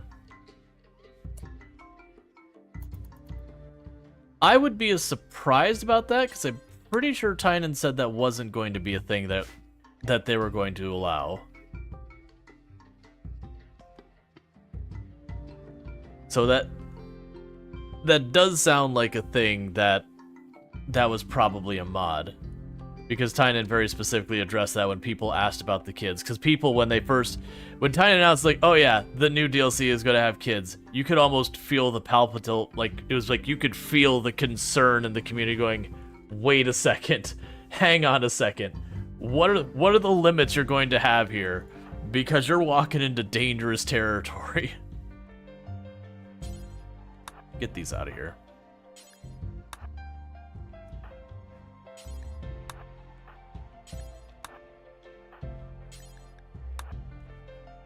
Just trying to get all the corpses out of the bedroom. Yeah, so that maybe it is a thing, but like I said, it doesn't. It like everything I was led to believe was that Tynan specifically said there would not be. They would not have that in the game. That was just a no. And that I had not heard of it yet. So to me that sounds like undocumented or documented mod feature like vanilla expanded. That's where they draw a line? Oh no. They draw a lot of lines in this game. There's a lot of things they won't let you do. They let you do awful things. But there's absolutely a lot of lines they draw that are like, yeah, we're just not gonna let you do that.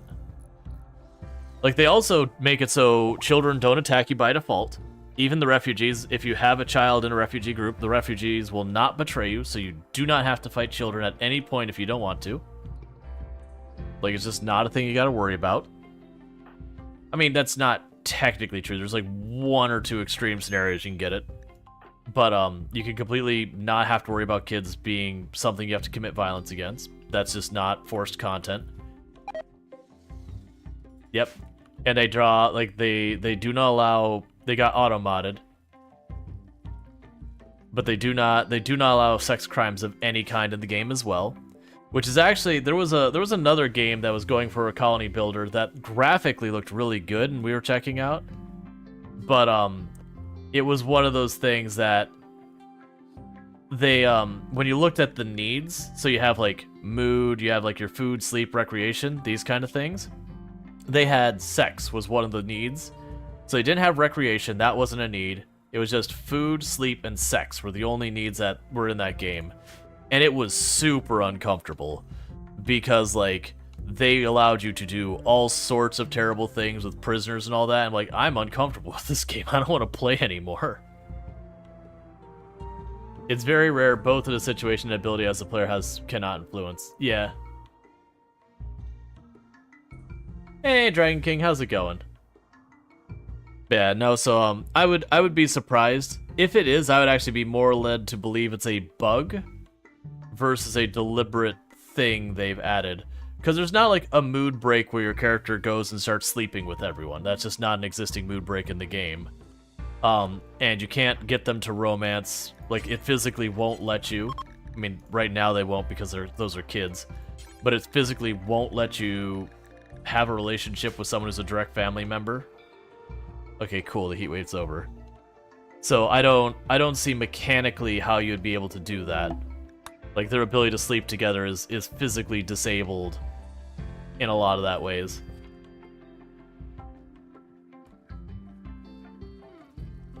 So again, to me that sounds like a mod that people have confused with the base game. And that happens a lot in RimWorld, and that happens a lot in Project Zomboid, and a lot in a bunch of games that have a long history of, like, people getting big mods. It happens a lot in Kenshi. That people are like, oh yeah, you just do this. Like, yeah, that's actually not part of the base game. I actually have that. It's been a while since I've had that in RimWorld. We've actually had that happen a number of times in RimWorld where people's like, oh yeah, why don't you just do that? It's like, what are you talking about? That's not a thing in the game.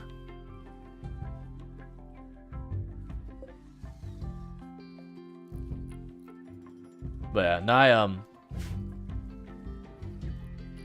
I would be suspect. If you find a thing that actually says that is in the base game, like you can actually find a thing that states that, I would be curious. But that to me sounds like someone probably just confused a mod. Because like I said, Tynan actually does draw lines and stuff. I know people like to meme about how RimWorld lets you do everything, but it really doesn't. And if it did let you do everything, I probably wouldn't play it. It's the same thing in Project Zomboid where people would constantly be like, there should be children zombies. Like, nah, I would play this game if I had to, like, crush kids' skulls all day. Like, that's not interesting to me. That's not something I want to do.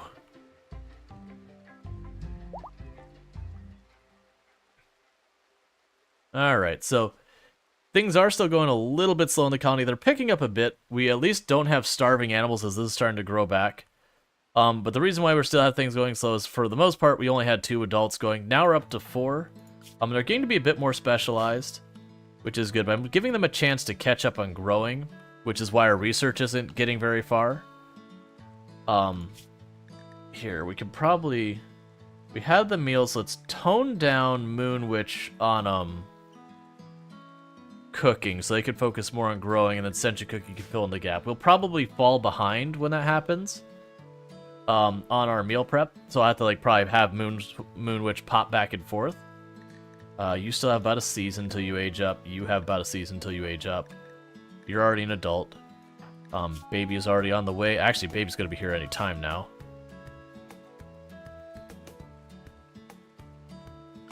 And also part of the problem is I have too many elephants.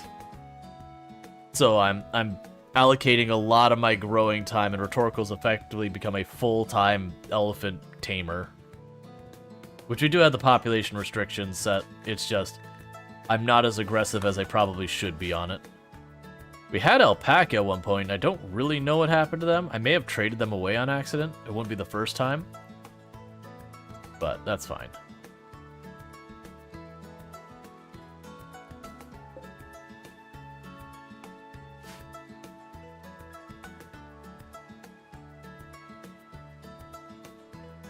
Single unit grass grows, all the animals just swarm it. Okay, and we're slowly getting the kill box replaced with stone. I'm kind of just letting it get replaced as bricks get destroyed or whatever. Mad Rhinoceros, is there a bunch of them? 2 of them, that's fair enough. No one will get caught out there this time, so that's fine.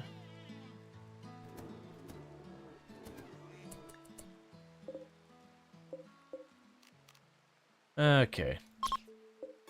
And honestly, normally I don't run traps hardly ever, but I was coming to the realization with as slow as the colony grows, I just really couldn't afford to have the colony trying to hold itself down with just 2 adults for literal years. So it was just a thing that be like, had to go and be like, alright, yeah, I'm gonna go and deal with it. Wait. Did you actually get back up? No, you didn't. We must have already butchered you. But yeah, so it's just one of those kind of things that,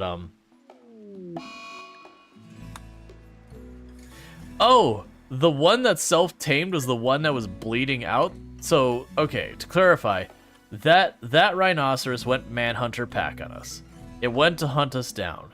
It ran across 2 or 3 traps and then went down for bleeding. Got back up.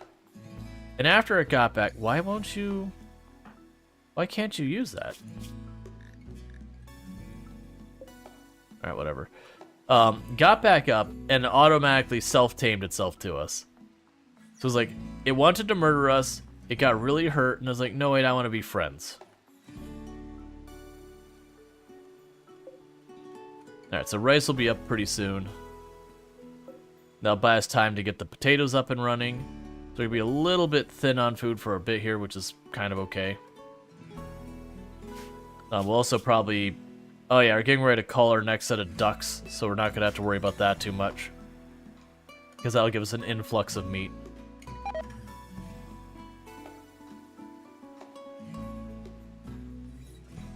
Oh wait, we can turn all those back on. And what is the temperature outside? Yeah, our spring. We can leave the... we'll leave the fire on. Let's see. You like to heal in this game? So many times say pawns. Oh yeah. Breach heal is amazing when you're fighting diseases. It could absolutely save a pawn that's in danger. Okay, so the downside is I'm running out of steel very quickly because I'm using all of that steel on my traps, because steel traps are really good. But where I expected to drill more of this out to find more steel, we've kind of mined all of the exposed steel.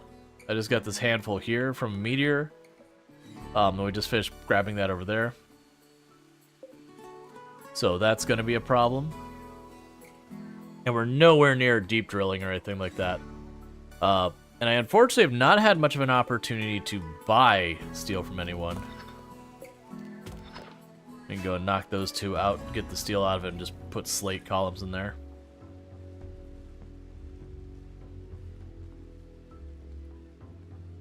Okay, so I think that's enough from Itchy 10, so we'll go there. So Itchy 10 can go back to research, so we can actually get some kind of progress there.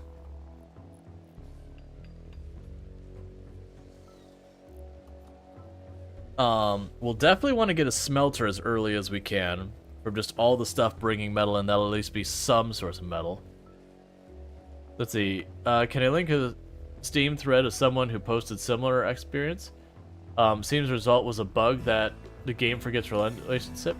Oh, okay. I could see something like that. Yeah, and sorry, I have links disabled, but I can see something like that. So you're basically saying that something happens where, say we've got Lime and Moonwitch here, they're sisters or whatever. That doesn't work in our case, but we'll say they're brother and sister, even though they're not.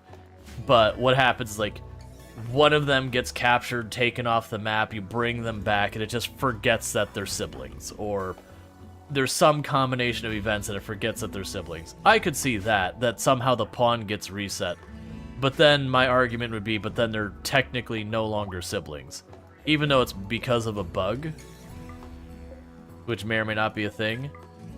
Game-wise, they've, through the magic of game, they're no longer siblings.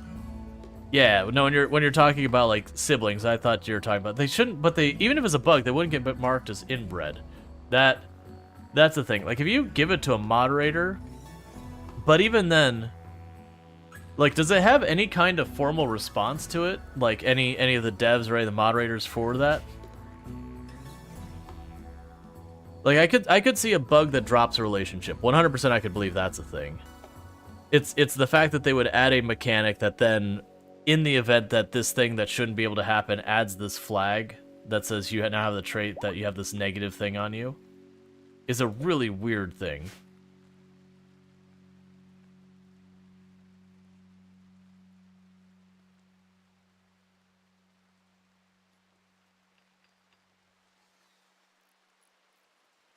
I'm not gonna look that up. I was gonna check something real fast. Like, that's actually a thing that could take me to parts of the internet that I want to mute my audio just to be safe. I was like, yeah. But yeah, now if you link it to a moderator, I'm okay with that. But I just have links disabled in the chat entirely because of just problems that runs into. But if you whisper a moderator it, they can send it on.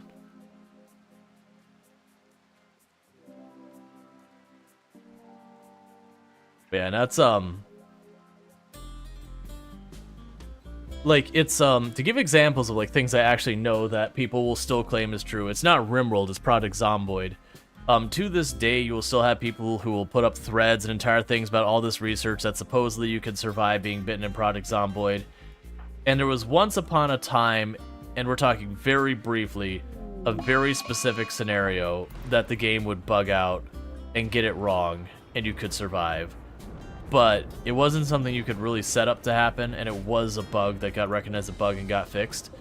But you will still, to this day, have people passionately argument that you can survive a bite in Project Zomboid. And it's almost never been true, and people still swear up and down there's entire threads committed to that. And you'll have people claim 100% that they did survive bites and everything, and it's like a reoccurring thing that's been in the community forever. And there are mods that let you do that. Why won't it let Moon meditate there?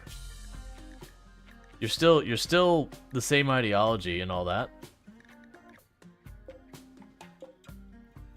But for some reason it's just not okay with you meditating there. The other ones it's fine. But you're tribal as well, I would assume. Because I thought it was the ideology that decides whether or not you're tribal. Do we really know if it's possible or not? Yeah, we've actually looked at the code. When you actually look at the code in Project Zomboid, though, it doesn't say, like, in Project Zomboid, the idea is when a zombie enters you, you have a chance of getting the zombie infection, and if you do, in vanilla, you're dead. There's no way to save yourself. Mods will let you survive.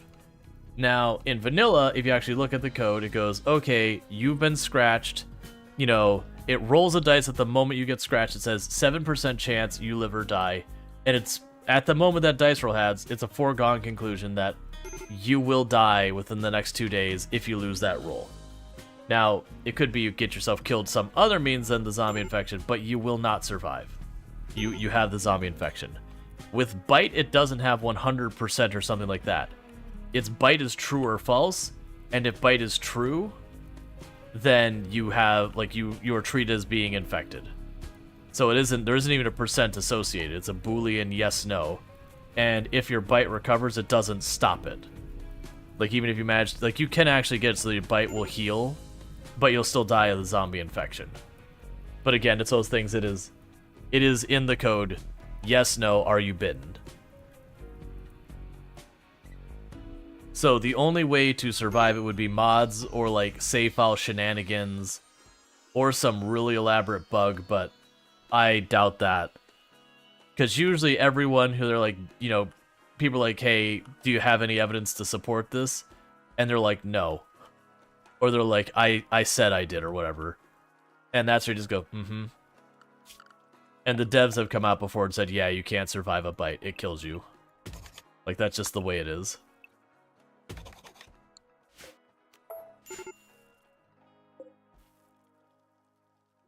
The wiki seems okay, but the player can't force it. It has to occur naturally, but there's an innate penalty against it. So, there's one way we could check this. If there is supposedly a trait called inbred or whatever, we could go dev mode, go to here. We should be able to find it. Where was it? Like, there's a way you can look to, like, add traits to people. I always forget how to dev mode because I never use it. And it would be listed here. Because if it's not here, the trait doesn't exist in the game.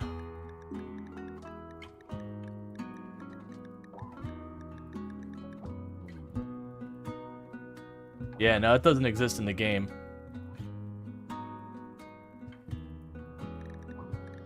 So, if it is a thing in the game, it's not a recognized trait, even in dev mode. It's a xenogerm? What? I feel like someone's punking the wiki.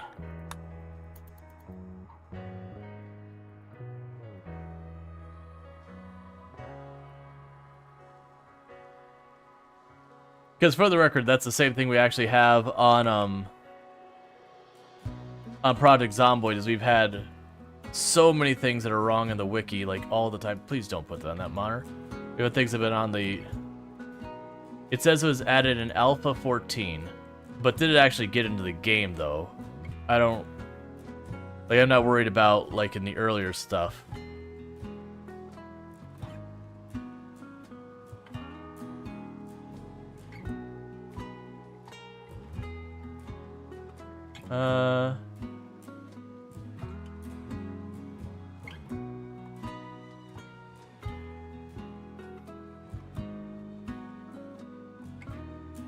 Let's see.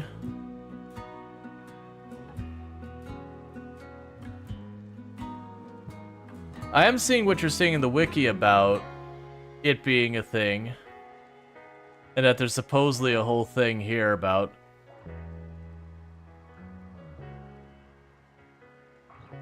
that says that... It's so weird.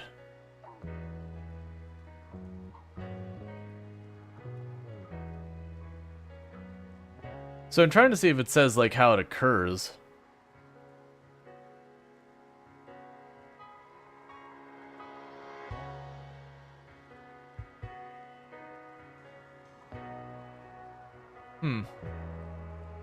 That's so weird. Like, I do see that there is a whole thing in the wiki.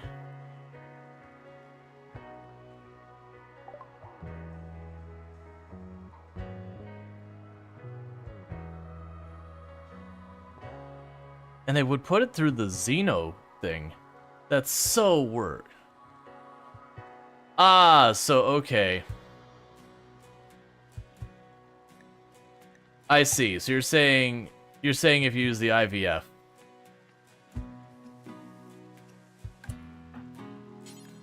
Weird. Looks like it's a trait. It's a gene which forces some negative traits in the pawn. Yeah. That's so weird. Like, even that they bothered to put the effort into setting that up. Versus, like, mechanically just being like, you can't do that. I'd almost prefer if they did like the IVF, that they just turned around and said, yeah, you can't. Sorry.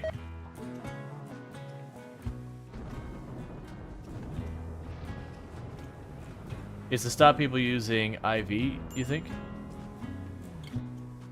Yeah, no, I would sit there and just like when it comes to relationships here, where I'd be like that and it just says no.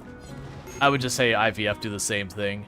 If you try and give the IVF to like to be fertilized by someone whose family, it just says sorry, you're not allowed. And I know a whole bunch of people's like, no, RimWorld lets us do everything. But like, it's not a deal breaker thing, because it's like you have to go way out of your way to do it, which, you know, whatever. But it's kind of like,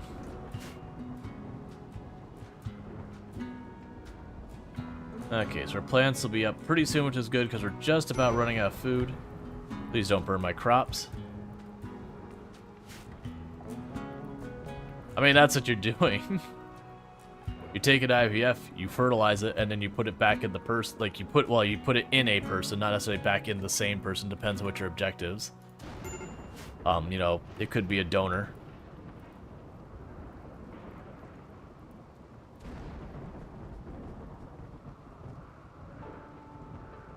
That's so weird.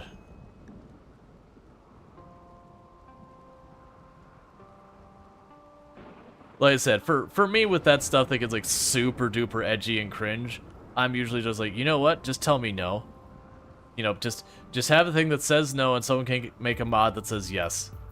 And if you want to go into that world, you can do it there. This is, you tried a mother-son IVF and it was 80%. I wonder the chance to be a great-grandmother.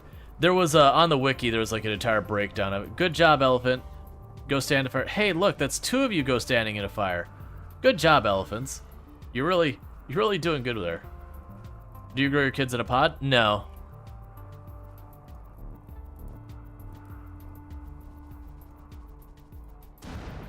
We don't have pod technology. We're tribals who barely have time to do any research. We're only starting to be able to get any meaningful research done anymore. Would you stop burning my crops? I'm just trying to have food. And you're actively trying to sabotage it.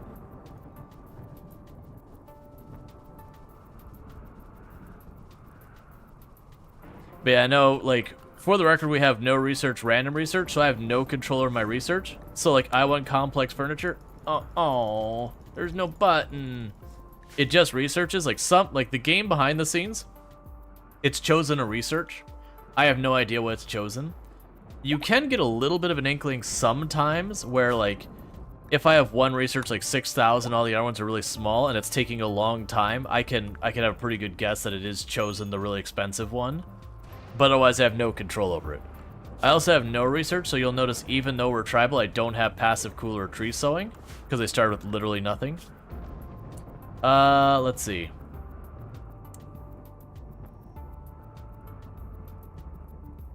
No, I don't want to deal with that. Because I was debating that, because that would make the people ageless, which would be good, because I could then make them live forever and they could have kids forever, we could keep the colony going.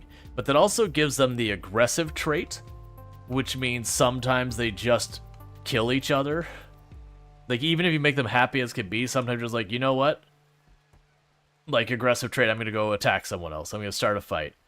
And I've had such bad luck with the vampires that even if it's just like a social fight of just decapitating the other person. You have intercepted a distress signal. How? Well, the distress signal was smoke signals. Just ignore the fact that we're in this crater in a mountain, so we probably wouldn't see those either, because our vision would be blocked by the mountain.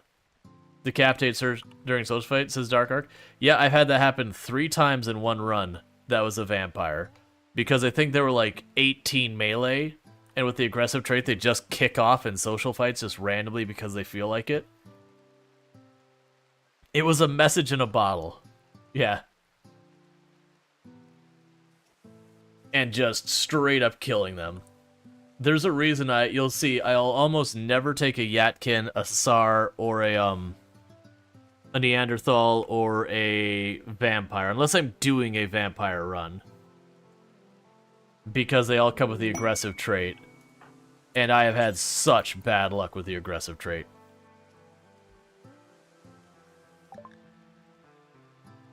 Okay, so you have things I want. You're not really looking like it. I do have a bunch of ducks, though. Let's see.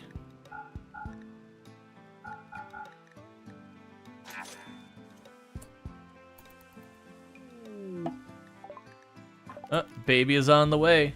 So we have an 89% chance of a healthy baby. Yet someone lose every toe on one of their feet, and it happened in 5 different social fights? Yep.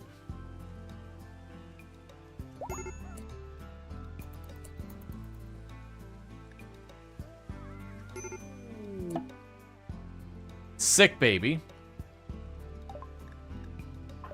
So we're not going to name the sick baby yet.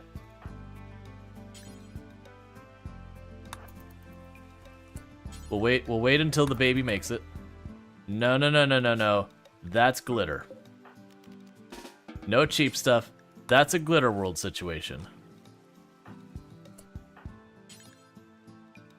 Okay, and the other ones are already on it for feeding them. Oh, we're going to want to do this as well as soon as we can. For a place to feed the baby.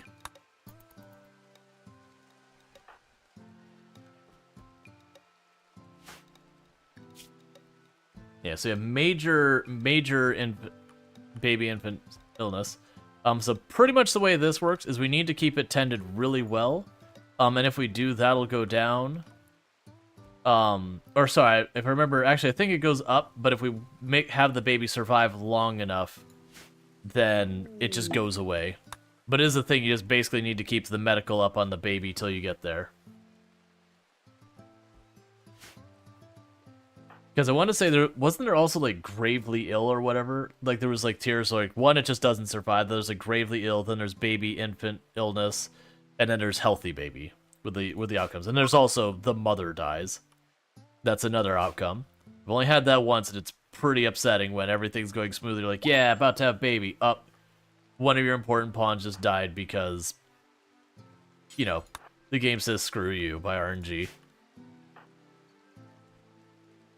Like, that's a risk every time I do that. It's just the mother not making it, and then, you know, losing the Eve of Adam and Eve here.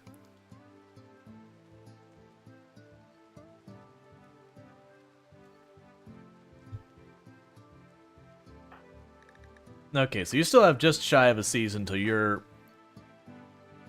aged up. You got about 3 seasons. You've got about half a season, and you're all adults. And our plants are finally coming together fine. Our meals are doing okay.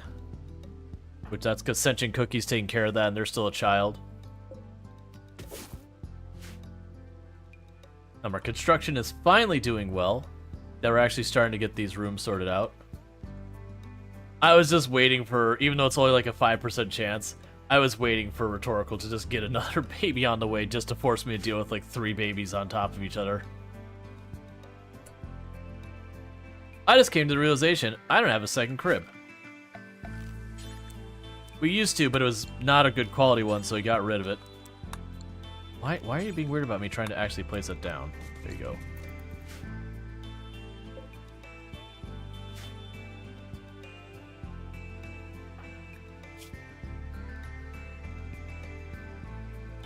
Alright.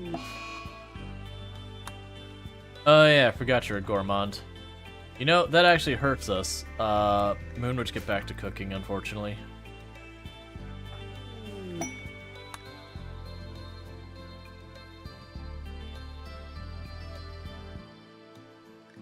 Oh, one thing we should also do is go to our assignments, manage food assignments, select lavish, no baby food. Okay.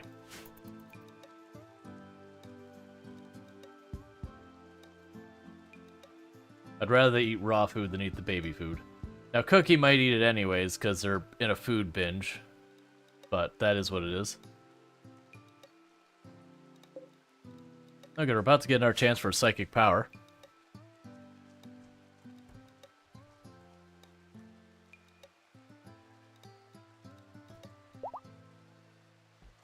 Oh, the animal's like, what?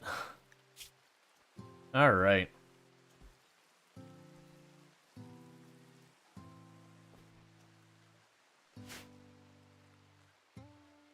Trying to keep everything sorted, fended. Okay, good. We did actually get some more meals so Cookie didn't grab the baby food and eat it real fast. Because that would have sucked. Especially with a very sick kid.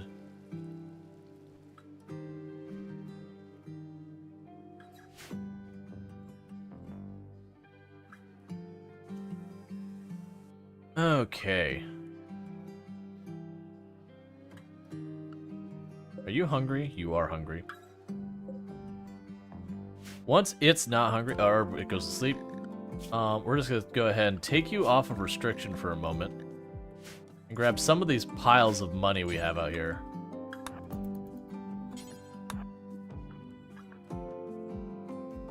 Because while it has been a fun meme when we get raided and the raiders show up and there's just 500 silver and they go, okay, we're taking this and leaving. It's like, alright, raid canceled. The bribe has been paid. And I'm like, you know what? I'm perfectly okay with that because money has been no problem whatsoever this entire run. Because pretty much, I always have enough ducks I could just trade away for all the money anyone who's a bulk trader has. Or other materials I can just dump away. Alright, so they're gonna prepare. Now, when it says prepare for me, I have to treat it like attacks immediately. Because sometimes they'll run through my... Yeah, so even though they're not attacking immediately, they are going in position to attack it. Like, they're trying to get down here to stage. Well done, team. Good hustle. Go back to bed. Oh, hey, you actually survived.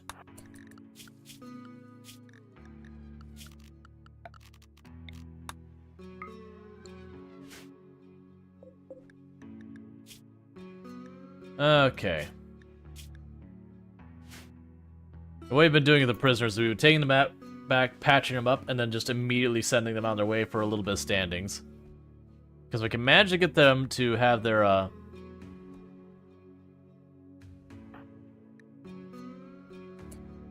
Do you need tending? What's going on here? You will need tending. You don't need it yet, but you will need tending soon.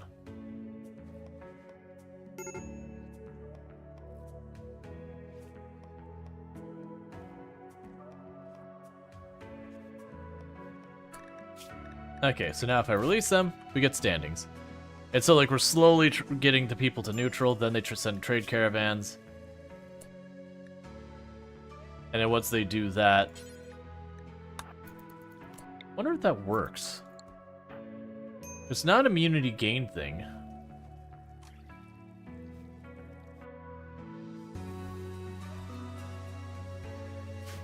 Alright. Yeah, because we are slowly getting some of them to like us. A bunch of them, not really. But if I convince them to be friendly with us, then they get the trade caravans. That's easy to keep the relationships up, and they'll stop raiding us. That said, we do have the mechs and all of them still on here, so even if I do get them to be best friends with us, they'll still attack. Like, we'll still get attacked. We'll just see way more mechs and way less tribals. Because thematically, we made the entire planet like a tribal planet. And again, like the whole Adam and Eve kind of thing going on. Yeah. That's burning so much steel. That's not going to be a sustainable thing. But hopefully by then we'll have characters who actually are really good at combat and all that, which is not happening too much. Because not many are getting to the point where we actually properly fight.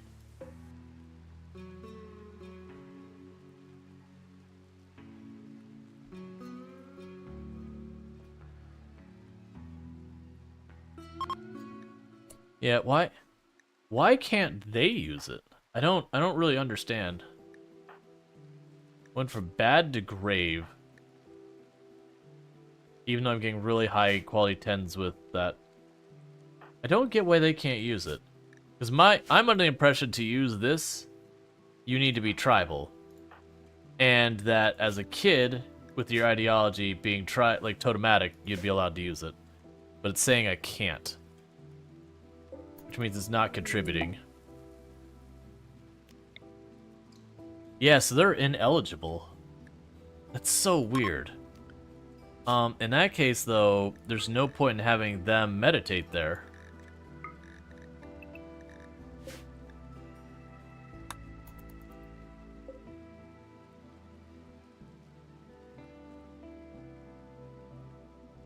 I mean, that does mean it's up to those two to do the psychic power nonsense.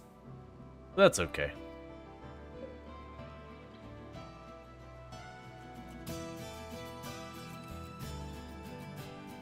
I just realized you also haven't done the Sky Lanterns in forever.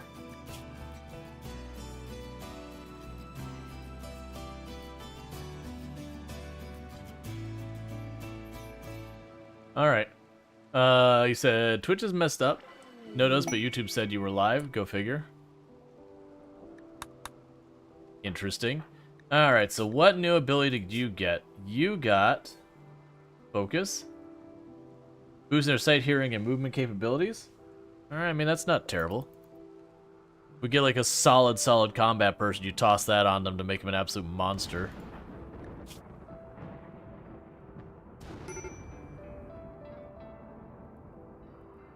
Alright.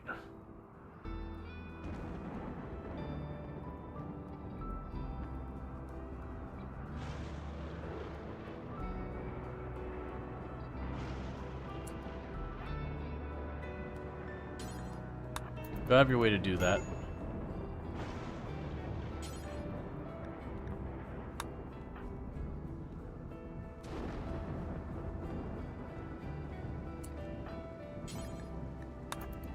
Okay, so we'll see what you can do.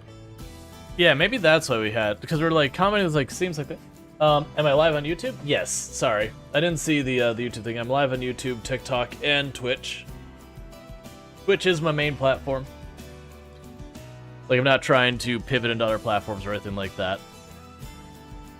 Of the platforms, to me, Twitch makes the most sense for, continuing to keep this going. Yeah, like I said, I'm not going to name the kid until they're past the illness. Once they're past the illness, we'll name them, but there's a lot of ways that can go wrong, so... We'll just wait until... Not that it's a sure thing, but that they're past where they're marked as being ill. Yeah, Lime's repairing all the stuff that got damaged. I guess we would tear apart this rune. I was avoiding tearing apart the rune for the whole time. Because it's kind of cool that it was in range of the tree, but wasn't penalizing it. Because it was there when I started. But I need the steel, and it's made of steel, so... Man, we're getting close. One more. If I can send one more of their attackers out, that group will be neutral with us, and I'll be able to start trade caravanning to make friends with them. Well, not trade caravan. I could already do that and just drop gifts. But like when they trade caravan to me, I'll be able to just give them stuff to get them to be friends. These rhinos are going to have to go. They're just decimating our crops.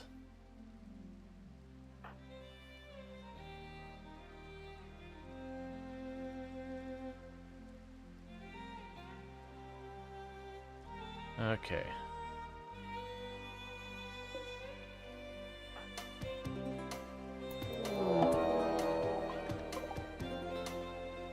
Alright, was about to go attack the boom, or not the boomlet, the rhinos.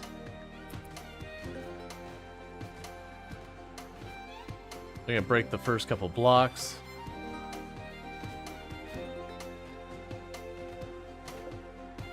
That's the only downside of this, is they will do that. They also don't want to pop out and start shooting them because they'll blow up in fire and hurt.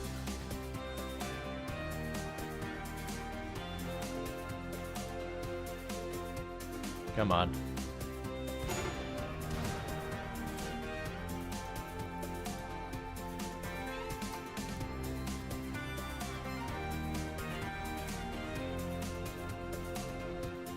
Wait for it.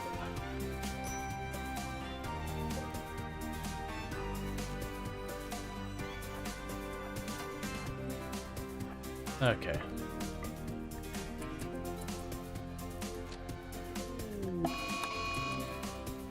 Dealing with the rhinos while I have everyone together.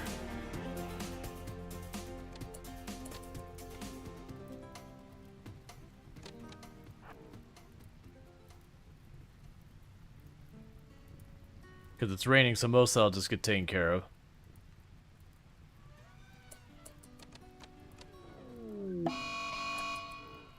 And retreat. So that the elephants get in there. Okay.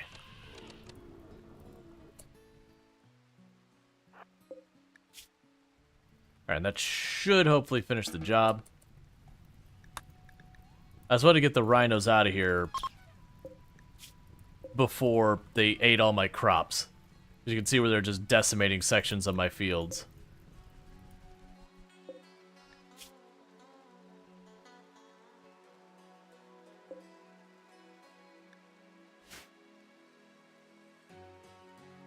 That's a little annoying that that's standing there. Because it should, in theory, get back up. They're not flagged as being hostile anymore, though. Oh, there's no rhino down here? It's fine, it's way out there.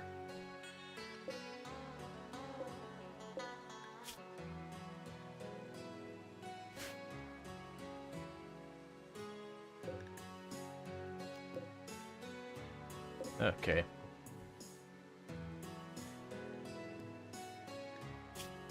And you'll probably go down in not too long.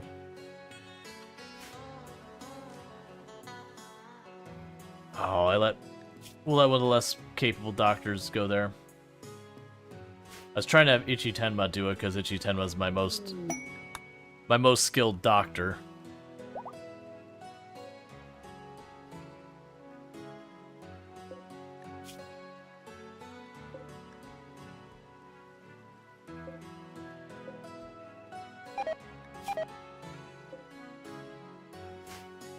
Alright.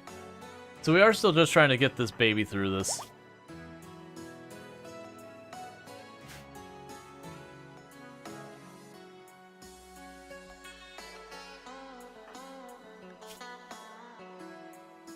They've got well to the next tend.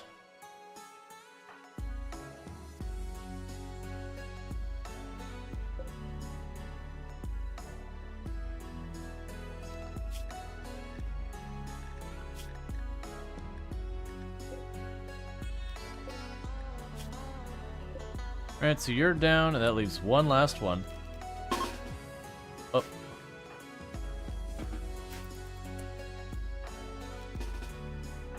So quickly run down here. Let's deal with that last rhino real fast. Hey, Infinity Suplex, how's it going?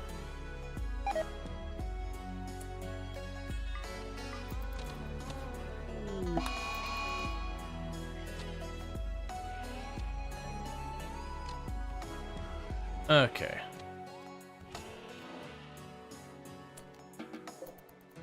Alright, so all the rhinos are at her so they don't eat all my plants.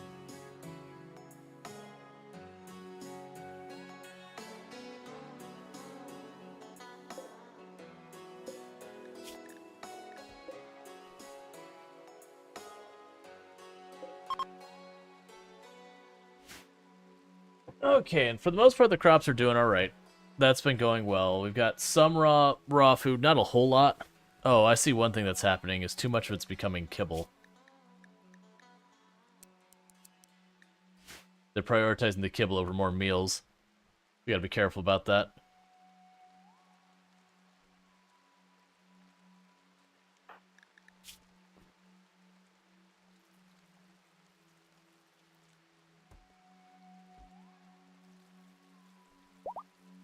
So this is not looking good.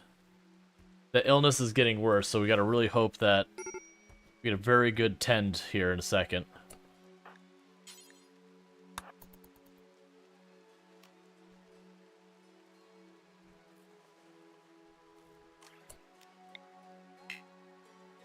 Yeah, it doesn't... like, you can't preach health in them. Okay, it went to mild. Alright. With it being mild, that should come back down. So they're just going, come on.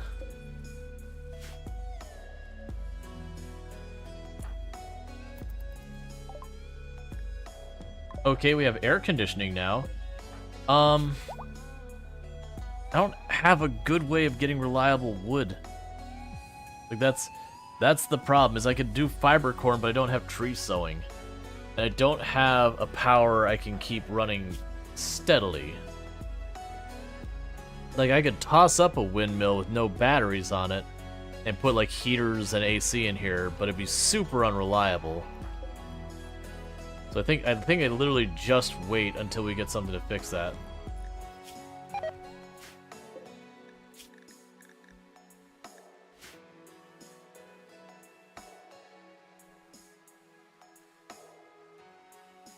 Can't tell they're getting corpses out there or what. I'm trying to watch to make sure they're not building on a corpse. Okay, they are just getting the corpses out there. Cool. Solar flare, doesn't matter, I don't have electricity. Okay, so that is coming back down, because that was up to almost 80%. So we did almost lose the kid.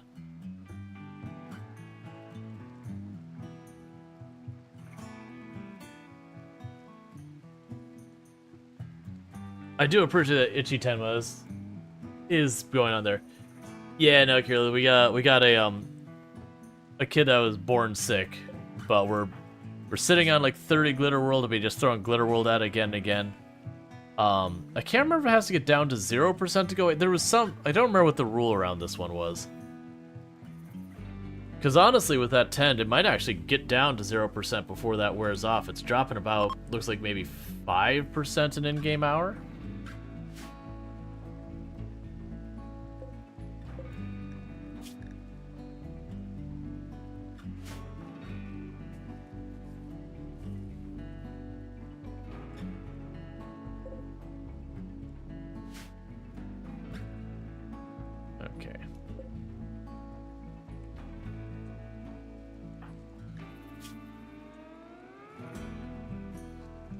Yeah, honestly, if we just let the tending stick the way it is,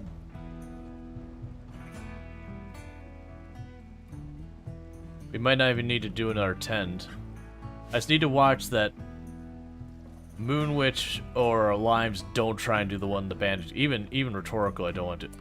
Yeah, that's exactly what's gonna happen. We'll just have you do it. Because if Moon Witch does it, Moon Witch doesn't have very high medical skill. There's a good chance it would go worse. Looks like either becoming immune or 0%. Yeah, I thought it was like either one, you had to keep them alive for duration of time and then they just got better.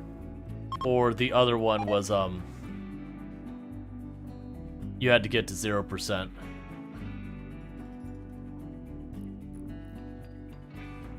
Okay, so it's technically gone to bad. It looks like we're still winning against bad. Just very slowly.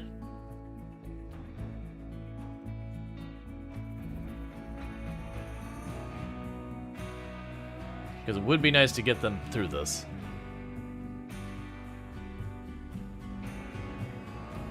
And they're all better. And with that,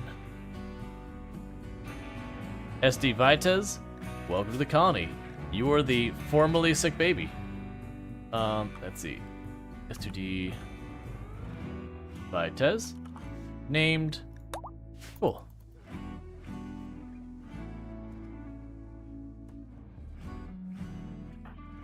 And you're getting ready to age up. You got a while yet. You are right about to age up because 60 days is a year in the game. And it's about 4 days for that. Can you make medical cribs? You can actually make medical cribs. It is striking me that I need to put you back onto normal medicine. We don't accidentally burn Glitter World in like a bruise from a social fight or something.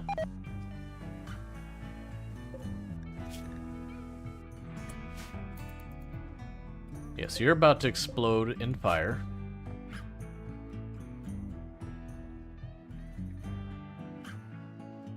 Let me rephrase that. You can take a crib and mark it as medical. I do not believe there's an actual crib that is labeled a medical crib. I could be wrong. Everyone get up and deal with that fire.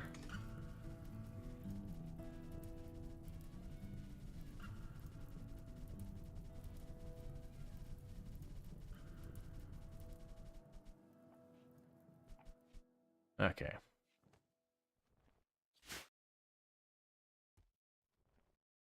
Alright, so we've got all that. Oh, hey, Tangerine Blade, good seeing you. For those who don't know, Tangerine Blade, absolutely fantastic content creator. Yeah, Nah, I just wasn't bothering. Like, I'm gonna replace all of that anyways, so I'm not super worried about it. I just haven't been prioritizing it. But for those that haven't checked out Tangerine Blade, and our content creator on the platform, also plays RimWorld from time to time. So if that's your jam, you can find it over there as well.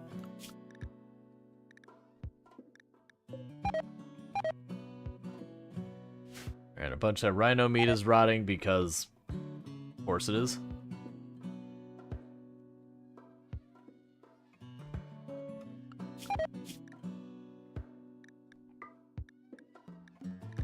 Alright.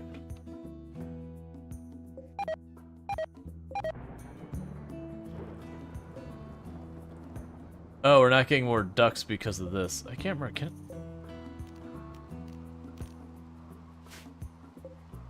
For some reason I thought in my head I could set... Oh, I think you could put a storage area underneath it or something. There's some way...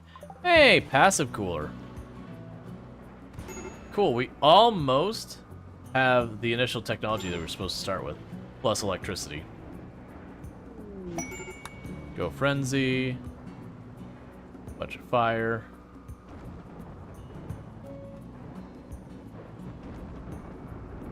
Alright. It is good to finally have the research moving. I wonder why they're... I mean, I need to get a dedicated hauler. But that's something that Toll Panzer can help out with once they reach being a child. When they become a child, they can actually haul and clean a little bit. So half this back area will stop being incredibly awful.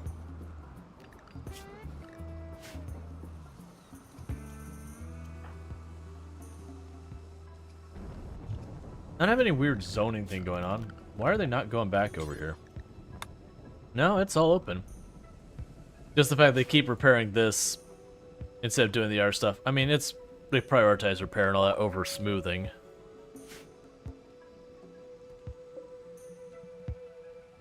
Okay. Slowly but surely, progress is being made. Okay, it's about 7:30. Still got about an hour and a half till we do a switch. Yeah, so why are you not keeping up? Did I accidentally mess up your work orders? No, you still got handle pretty high. Lower that. Lower that. That should be fine. But you'll never do those, so don't worry about it. Don't worry about that. Okay. I think that's fine.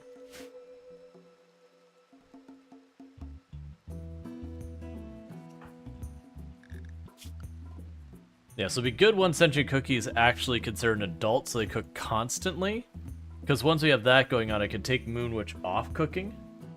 I could take Moonwitch off cooking entirely, then we could just have them do nothing but growing stuff, which will help. But now I need to keep toggling back and forth, which is okay. Like, Sentient Cookie is getting a little bit of that done.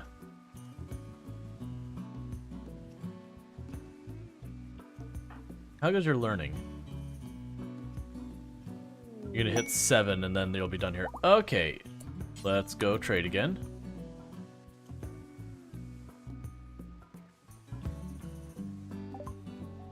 Alright, so we got a bunch of random leathers as always. Honestly, it's maybe keep the elephant leather.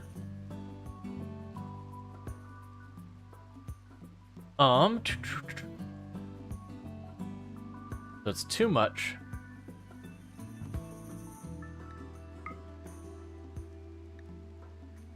Yeah, let's set that and go for like 200-ish. A little too much, and then we'll check our standings and just max them out again. Okay, so your league, Lagoo Treaty, and Lagoo Treaty, we can get up to 40 more standings with you. So gift. All right. So that's a bunch of standings. That's a bunch of standings. Yup. Just give him a big old pile of clothes and all that kind of stuff. Honestly, take the dye. It didn't do anything else, so don't worry about it. That's probably fine. But they're now our allies. So we basically burn a whole bunch of cloth. How old are the kids now? So Moonwitch and Limes are now actually adults, so 15, 14, 15. Sentient Cookie is about to be 10 here in a second. Tulpanzer is about to be considered a child very, very soon. They're only, it says 20 days, but it's actually 5 days because time passes 4 times as fast for children. And then Vitez was just born. We are just working through just getting more and more of them in here. Be a real problem when all these traps go, but I think we'll be okay. We've got tons and tons and tons of elephants to our name. We have been getting some combat skills here.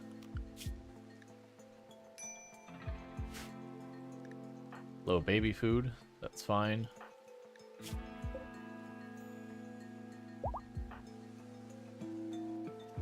Alright. You're actually gaining a decent amount of skills by watching other people. I'd really like to go for complex clothing or complex furniture. Like, the research that'd be important for me now. Complex furniture would be big. Complex clothing would be big. Battery would be big. Or, as an alternative battery, geothermal. I could also settle for biofuel refining. But those would be the ones I'd want the most. Because I get the geothermal, battery, or biofuel refining. That'll help me get my power to be stable. And complex clothing and complex furniture are just kind of those things. Are you gonna do like clan folk and recruit someone new to be the kids' parents as they grow up? So I haven't actually played enough clan folk to really know one way or the thing other. I mean, they're gonna become adults kind of on their own. Like we're the two parents are still only like 24 and 27. They're gonna be here for a long time, assuming they don't die. So there shouldn't be a need to like swap parents around or anything like that.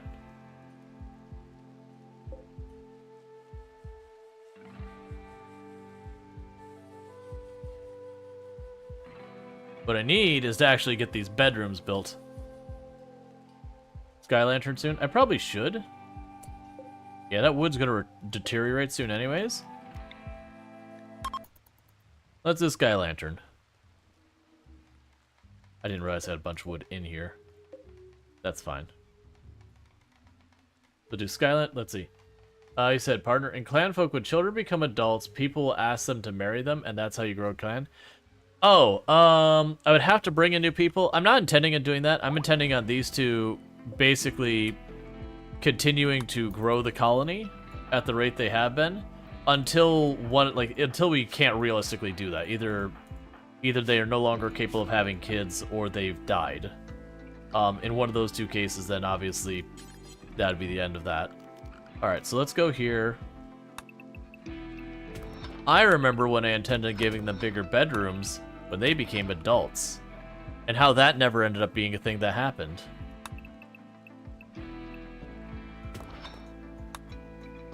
Put 7 on the interior.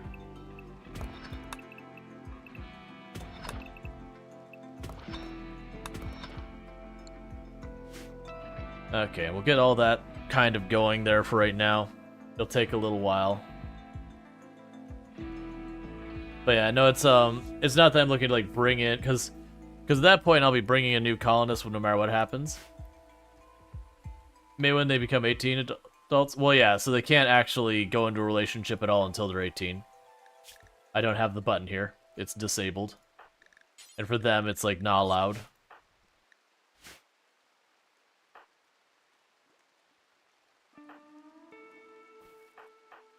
Alright, you should be aging up any second now, Cookie. I mean, bigger bedroom at 18? Oh, yeah, that's fair. Yeah, no, I gotcha. We just need more people doing more things. The whole split effort is going thing. It's getting better. We're getting more things done now. Like, our research is actually finally moving. And that, again, boils down to we had one person stretched thin trying to do everything, and just each additional kid, as they get older and capable of more, is more tasks I can split out to let people specialize. Alright, growth moment on Sentient Cookie. Alright, well, we'll take Undergrounder out of that list. My goodness. Okay. So right now you are a cook. And I can give 2 things. I'm going to give you crafting and medical, because they already have plants and constructions on other people, so that we can start having you actually be a crafter. So you can now also doctor. We've been making everyone a doctor, which is probably not the brightest move, but that. Well, list of traits. We've actually had some bad luck with a lot of characters who have had nothing but bad traits. It's like, okay, which is the least awful? Or like, not necessarily bad, but traits that are necessarily desirable. Oh, you want me to give you 700 silver? Come on, man. Be reasonable here.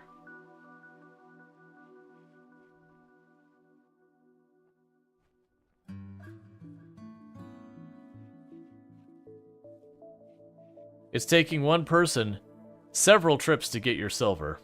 That's how much money you're asking for me. What are the kids' traits, actually? So Sentient Cookie has Gourmand and Undergrounder. Limes has Nimble, Steadfast, and Industrious. Moonwitch has Psychically Deft, Optimist, and Industrious. These two are just kind and beautiful and Undergrounder. And then they won't have traits yet because they're too little.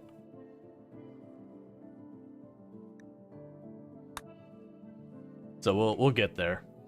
Like, the traits aren't bad. But we've definitely had some ones where it's like, none of these are what I was hoping to get kind of situations. Yeah, so Limes and Sentient Cookie can do backup of crafting. But Sentient Cookie has not been able to keep up with the cooking so far just because being a kid, having to stop and learn constantly.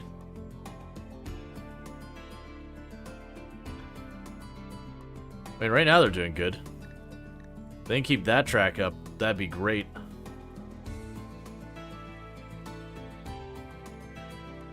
Speaking of Clanfolk, they recently added events.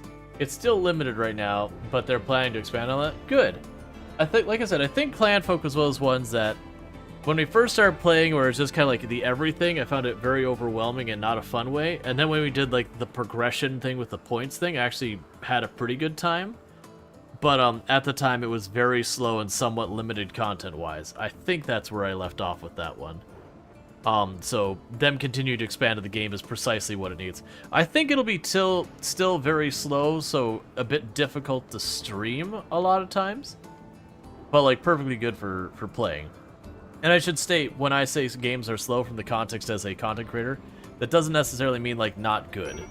Like there are games like City Skylines and Tycoon games and that you have that time where you get things set up, you kind of let the ant farm do its thing, let it just kind of run for a little bit. Then you go and you adjust it some more, and then let it run for a little bit, then you adjust it some more. But for streaming, that letting it sit sometimes can be a bit too long. And so there's been a number of games that are like really fun games that I enjoy. Like Stellaris, I am impressed by anyone who can stream Stellaris, because that is a very difficult game in my mind to stream, because there's just a lot of downtime between stuff where you like kind of configure stuff and you can just like go to the buildings and or go to your planets and kind of change what buildings you're gonna put there, but a lot of it is just kind of being like waiting for the next thing to get lined up, your next research, or be eligible to attack someone again or whatever. So there's just lots and lots of gaps in there. And it's a great game. It's an absolutely amazing game. And I think the pacing is great for playing on your own. It's just streaming,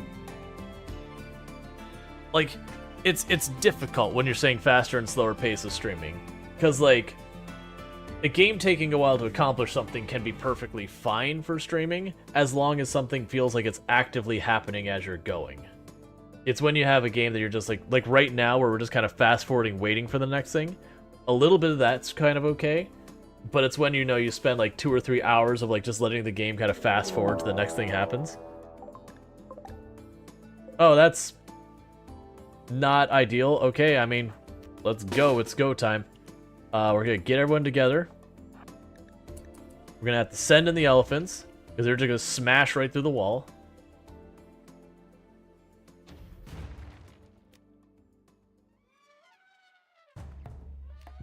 Wait for it.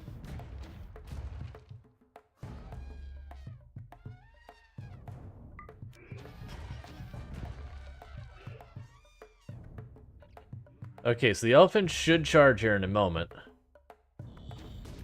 Why are you not charging, elephants? There you go.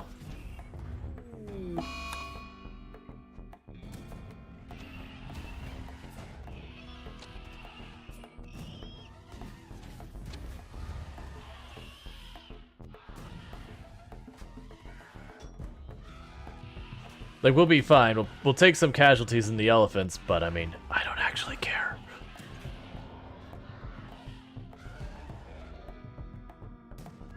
Good job, elephants. You're doing good, dear.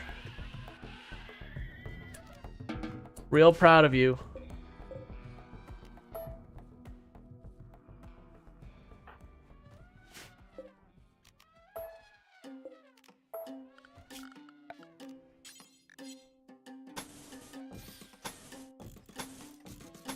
Okay.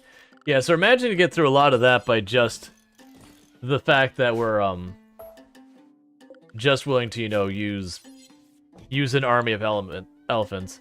It creates some logistics problems by just having that much food consumption. And then, like, after the fights, I have to bandage them up. We're gonna occasionally have ones that get injured and they can no longer fight and yada yada yada. And it does tie up a pawn, like, full time just taking care of them. But it is a whole thing. You got a bunch of slate. Why are you not building that? Because I do kind of need you to rebuild that.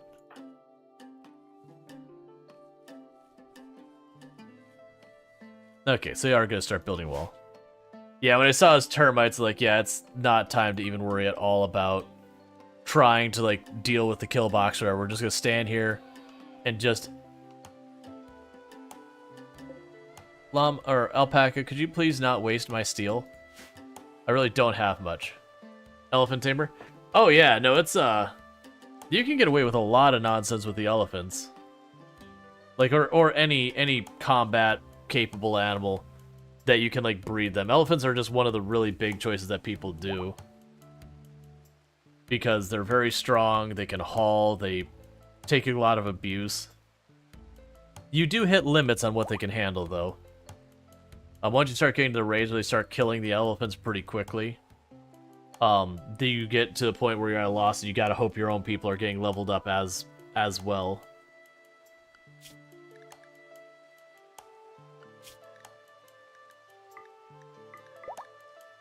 But the good news is, when you lose an elephant, may chain traps to stones, if steel's limited.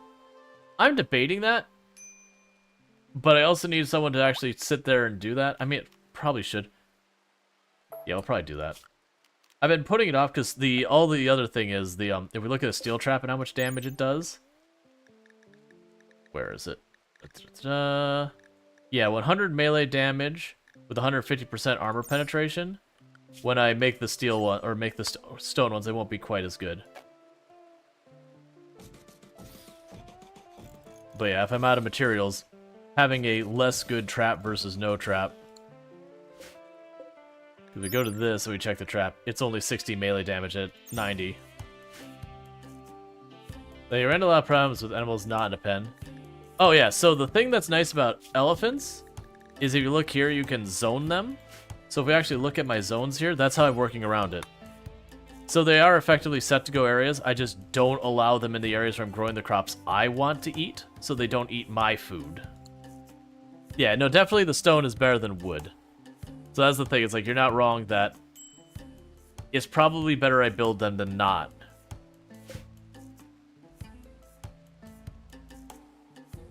Why are you over here? Oh, that's something I want to change. Feeding.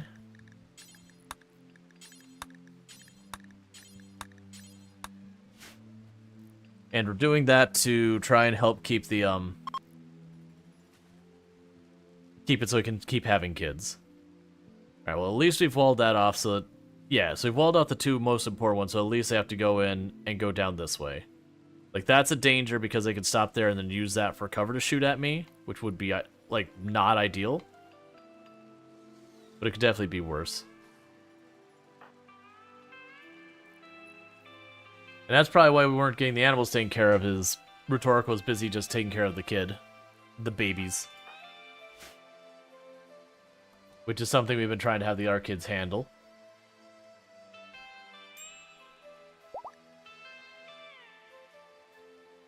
Alright.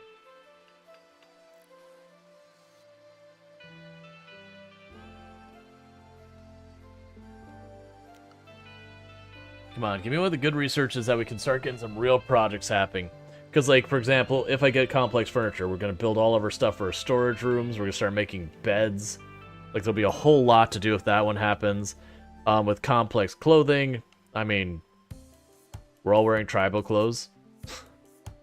we can do better.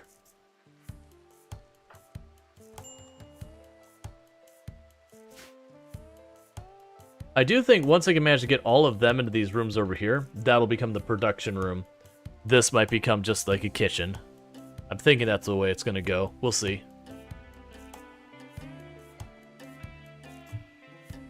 I was wondering, why do you set research known to set 95? I feel like it'd be fun to be a bit earlier. So, like, if you know earlier, you can kind of react more, kind of thing. Versus, I actually like having no idea what I'm getting. It just kind of falls in my lap. It's like, all right, well now I've got this to work with. Honestly, it probably doesn't mean that much one way or the other. I think the only difference it changes is that research was a really important research I saw earlier. I would probably prioritize the researcher to research it at a higher rate. Versus if I saw it as like something I really didn't care about, I'd probably maybe unfocus them from that, which is probably actually not a good move. Growth moment on Panzer. They are now a kid. Cool. Schedule. Recreation. Always. Work. Let's leave it like that.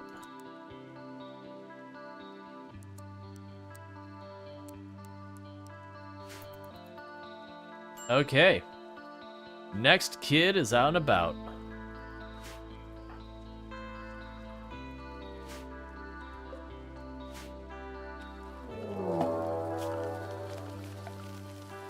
Alright, I see you, game. Yes, you do. Okay, so it's over there. So you need to grab a weapon.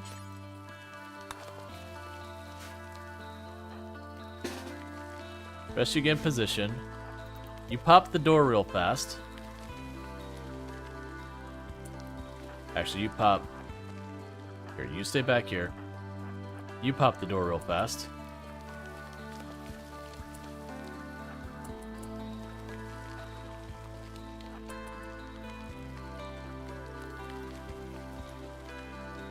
Bring in the elephants.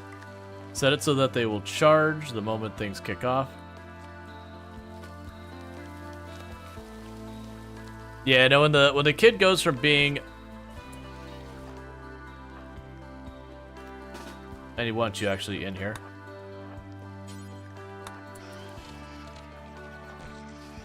No, this time they got to swarm me. That's fine.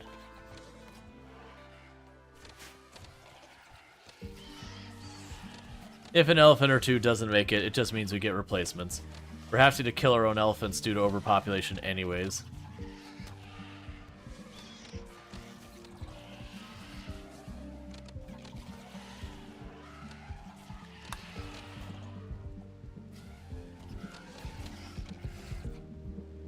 Come on. I don't like that they're feeding in one by one. And unfortunately, there's not a good way to make them stop.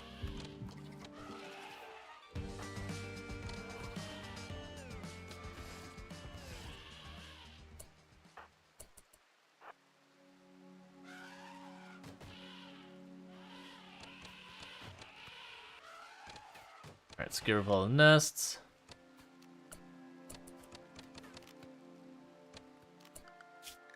And we will go to wildlife. There's one Mega Spider, is the only one of them that lived.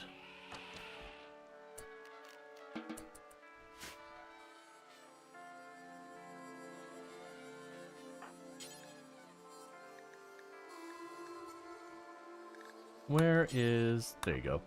Finish it off so it doesn't get back up.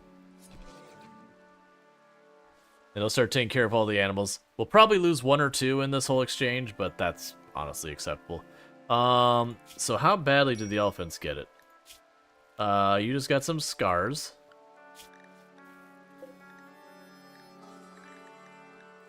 You got real roughed up, but you're okay. Skyrocket got real roughed up, but you're okay. So honestly, we're not going to lose an elephant or have an elephant that's, like, permanently in bad state. I just realized that you haven't been queued up this whole time. Alright, that's fine. Do I not actually have enough sleeping spots for them? No, they're just not taking them to it. You got an infection in your eye. Cool. That's fun.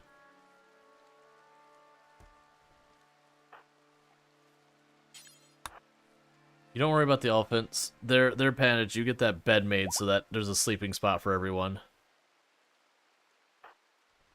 Because Toll doesn't have a place they can sleep. There you go. Alright. So yeah, so we're shrugging off a lot of that by just basically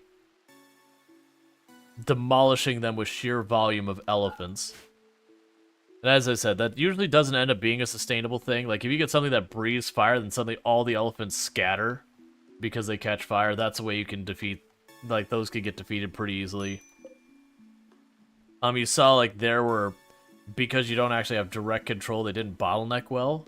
They actually fed themselves into the insects to give the insects the advantage versus the other way around. That ended up being a problem. Like, it was fine, we just had enough numbers, we could just ignore it. But that is a thing that, closer to equal size forces, the person who's in a better positioning will usually win.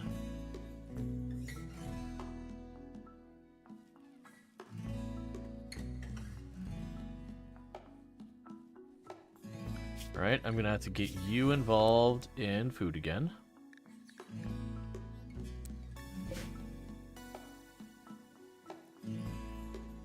I'll probably end up having to have 2 dedicated people for handling food. How is your growing going? You're probably really fat. Yeah, you're at 12 plants.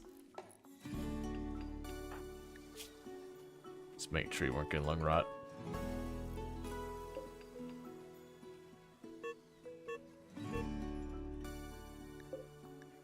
Due to poor health? That's fair. Oh, you might die to that infection. That's unfortunate. Oh well, I got plenty more where that came from.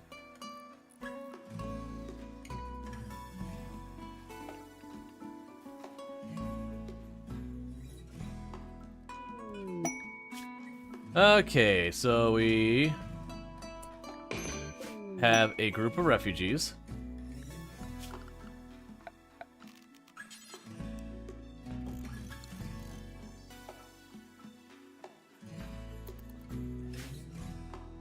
So get that going. I don't have to worry about them potentially betraying us because they do have a kid among them, which means that's not a thing they'll do. Let's go ahead and see if we can do that. A child named Man. I mean, so she said he was the man of the house, but like, he took it a little bit more literally than was really intended. There he goes, work. I was like, just mind blanking on where I should do that.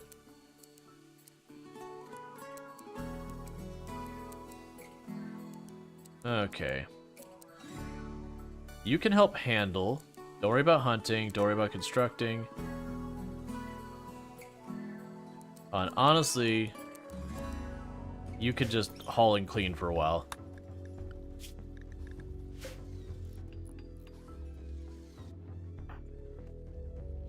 Alright.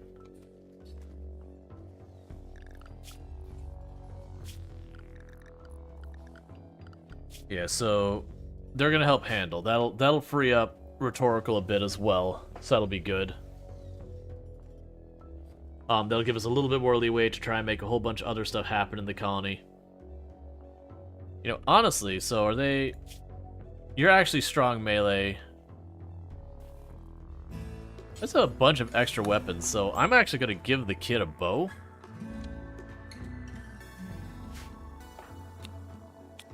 So that way the kid can actually help out in the fighting.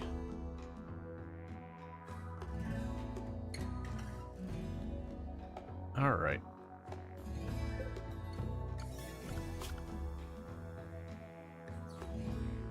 Yeah, and we might be able to get caught up enough that Senju Cookie will actually get to do some crafting. We'll see, though.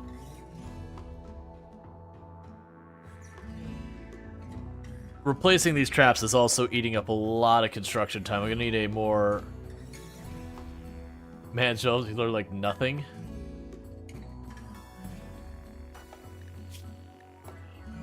I mean, they are a slow learner.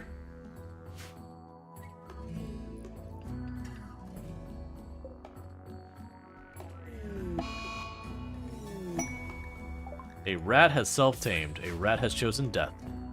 Alright, so we did lose the elephant that had the eye infection. I'm not super worried about it. As you can see, our elephant population is plenty strong. I don't really need to worry too much.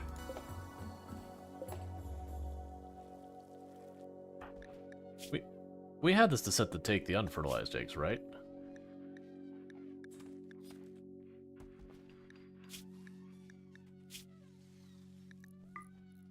Take the unfertilized eggs in there.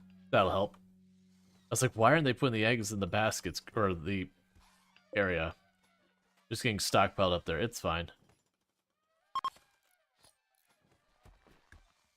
Yeah, so we're starting to have like tattered apparel problems. Oh, Cookie's actually getting some crafting time in. Nice.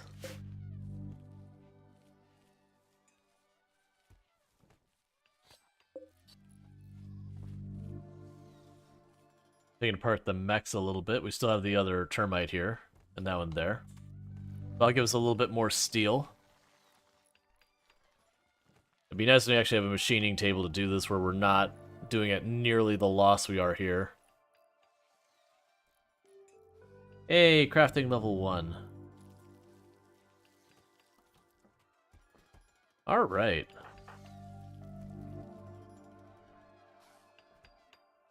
Getting the last of our traps online. That's getting all repaired. We're getting pretty low on our block unless we start crafting more, which I do have it all queued up. I just don't have a dedicated crafter yet who can just do that kind of stuff. The Cookie's helping a little bit with that, and Lime's kids, it is on their list to do, but isn't happening. Yeah, it'll be good once we start getting more and more of these kids grown up. Everyone that gets a little bit older is one less task to deal with. Tomb just randomly sends me a text. Boo. Tee-hee spoopy. I was just like, what's you texting me about? What's important? Because usually when something comes in, like, that's what I was waiting for. The AC turned itself back up, which is the reason I was looking at my phone in the first place. Like, man, it's starting to get a little warm in here. And the AC was kind of going, how would you like to save me money? Or save you money? No. I want it to be cold in here. I want it to not be hot and sweaty. I like saving money, but there's a cost. And being sweaty and sticky and gross in my own house is not a willing cost I'm willing to spend. This is where I go when I stop wanting to be sticky and sweaty. Yeah, no, it's a thing that it's one of the smart ones I got a long while back. And the problem is the software, the company that was running it, Google bought them and then shut them down. And so now the software is super buggy because it doesn't have the service on the back end anymore to talk to. It's very frustrating. Because beforehand, you consider it'd be like, I don't want you to turn on eco mode. Like, here's my range. Like, I want you to manage how, like, when to turn on and off the fan to be more efficient and that and all. But, like, I don't want you to try and save money by turning this off. But apparently the default behavior is to turn back on eco mode, like, once a season. I'm okay with smart stuff. I just think the smart stuff should be able to function without the server on the back end. Like, when the server on the back end being shut off, it shouldn't default to let me change stuff constantly. I'm sure there's probably a way to, like, jailbreak it or whatever. Like, hook it up to a USB, reprogram the software. I just haven't had a chance to look into it because I'm busy doing my job.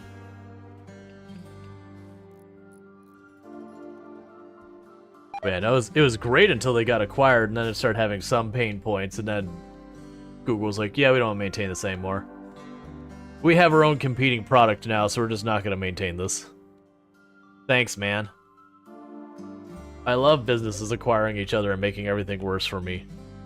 It's my favorite. Hey, new baby on the way.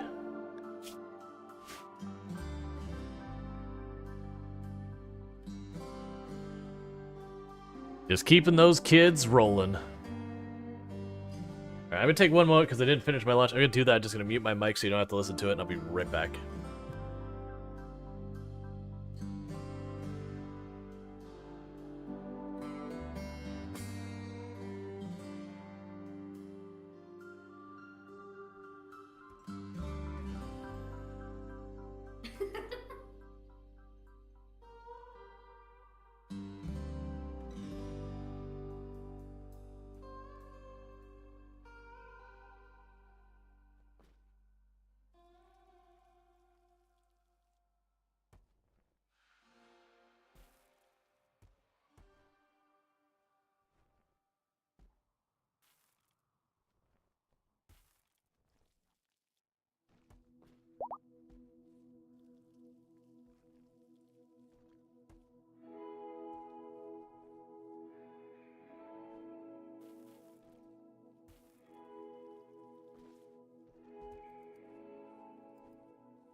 It was roasted red pepper tomato soup.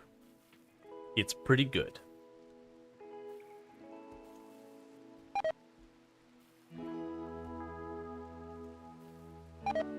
Yeah, no, I'm bad about it. ADHD things. Always get distracted.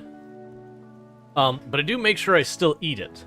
Because I do know there's people that, with ADHD, they just forget to eat entirely. Not like all the time, like they starve to death. Like when you get hungry enough, you'll notice. But it is those things, you'll miss meals and all that. Alright, so you want to send 5 manhunting grizzly bear getting called out here. You do that sometimes, like a lot. Oh, it's so easy. Alright, so they'll send us 5 manhunting grizzly bears. I'm okay with this. Because I see your manhunting grizzly bears, and I will raise you my army of elephants. And I don't know about you, but I feel like an angry elephant versus an angry grizzly bear, that's a pretty reasonable matchup. I do feel like there isn't a definitive that's the one who would win. Except there's 5 of them versus like 20 of these. Feeling pretty good about those odds. Not to mention people, you know, flinging arrows into the mix while they're at it.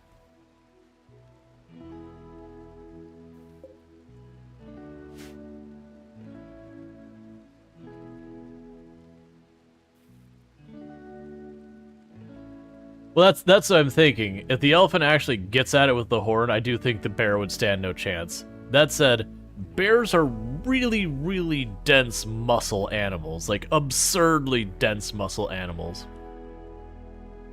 So I don't think it'd be a clean fight so far as a definitive winner. It'd kind of be who hits the other one in something important first kind of fight. Versus, again, 5 versus 19. Just stampede and it's over. Alright, so the bear should arrive shortly. Yeah, so they're supposed to arrive at 15 hours and we're at 13. All of our traps are set, so honestly only like maybe 2 of the bears will get through the traps, if that.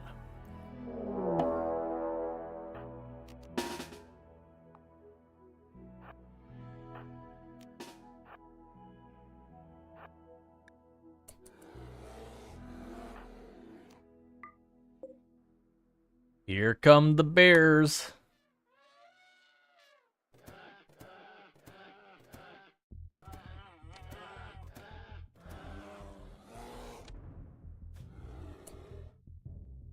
What are you shooting at? Oh, I hit draft hunt. Okay, I was like, what? I was like, what's Moonwood shooting at? What does Moon know that I don't?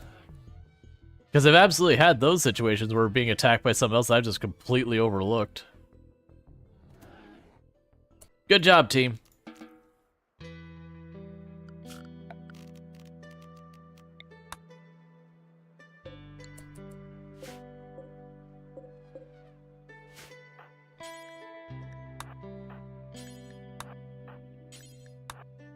Prioritizing finishing them off first, just in case they get back up.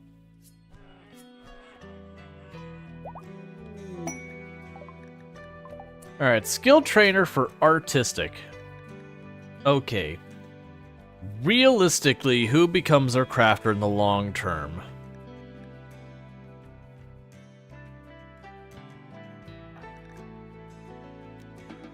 Let's take a gamble here. Because I don't know who's going to be our actual artist. We're just going to have Tulpons just jam that in their eye. Because I don't think I want to hold on to it, just leave it sitting around, because someone will probably mood break and destroy it. What are you doing? Where are you going with that? There you go. Wait, did you choose the wrong thing? Oh, you can't.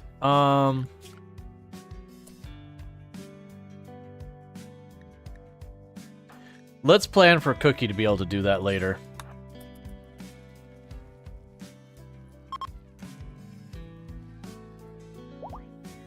And again, if it doesn't actually happen, it doesn't happen. It's fine. Because that just makes my pawn better and eliminates the wealth of that thing.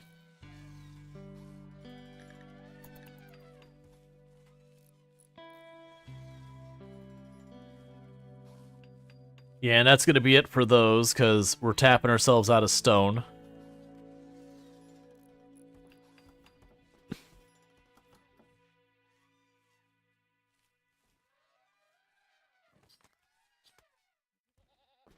So.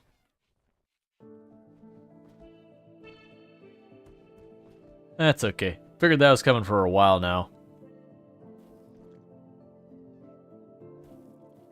If we're lucky, pretty soon we'll actually get someone able to sit there and just craft.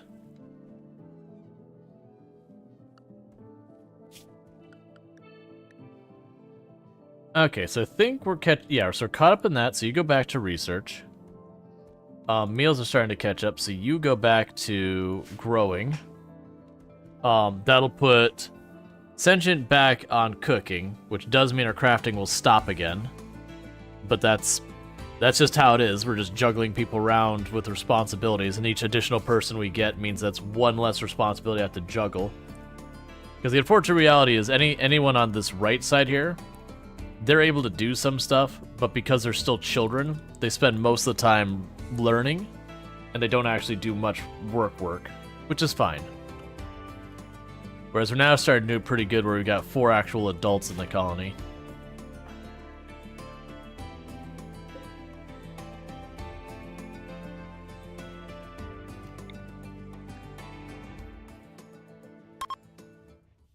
Oh, I should have done it there. It's fine, we already started.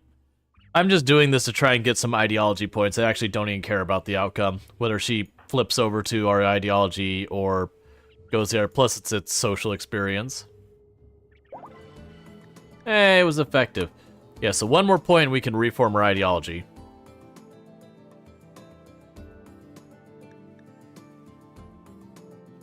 And when we reform our ideology, then we can, we'll decide something to change. I do have another, I have a bunch of these, random rules I give myself to make it a little bit harder. And one of those random rules is every time I reform the ideology, I change one thing.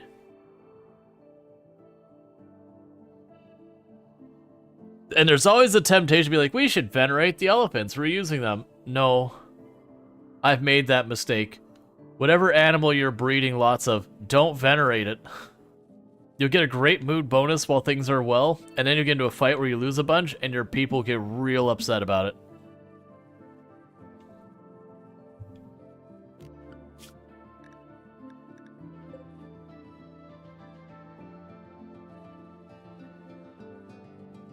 Okay.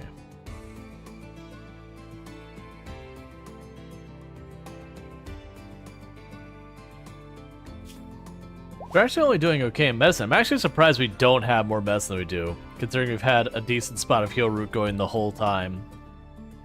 But that's probably just more leaning to, we've had toxic fallout and cold snaps and lots of disease to deal with and a bunch of other nonsense. All the elephants constantly getting injured in fights will also absorb a decent amount of medicine. It's not super surprising. Auto doors. That's not really what I need, but okay. Is there a good way to venerate Catsby? Yeah, so if you have animals that are low maintenance animals, those can be good to venerate to like keep a couple of those around. Like even stuff like dogs and wolves, or like it doesn't matter. It's like even Boomalope, because I'm not gonna use Boomalope in a fight, those would be fine to venerate. It's the big thing is not to be something you're gonna breed up a whole bunch of and have to deal like with, you know, potentially slaughtering them to keep the population down, that kind of thing. When you need food, they're another pain. Yep. So it's something to keep a couple around. Or if you have animals that, like, you can do the thing where you sterilize an animal. You can get a couple of the animals and then sterilize them so they don't keep producing. Or like sterilize just one or two to kind of like population control them. It's just a big thing is when you're producing a lot, like venerating the ducks. We'd have a massive mood bonus for just having ducks everywhere. But every time I go to start slaughtering the ducks, I get really upset about it. Or the ducks die. It does, like, there's still a penalty even if the ducks die from our things, like being struck by lightning. We'd still get a mood penalty because, you know, ducks dying.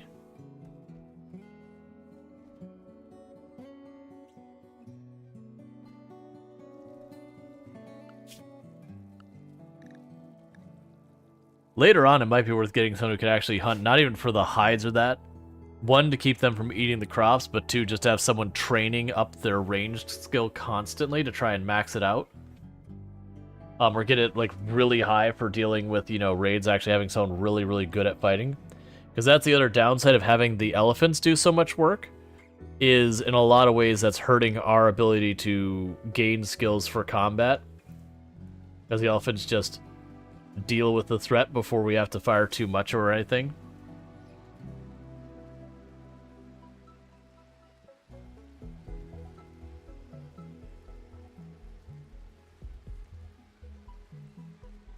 Alright, so Moon is getting to the point that they're planting fast enough, they're kind of keeping up with stuff now. We still got our meals going, so Cookie's doing well there.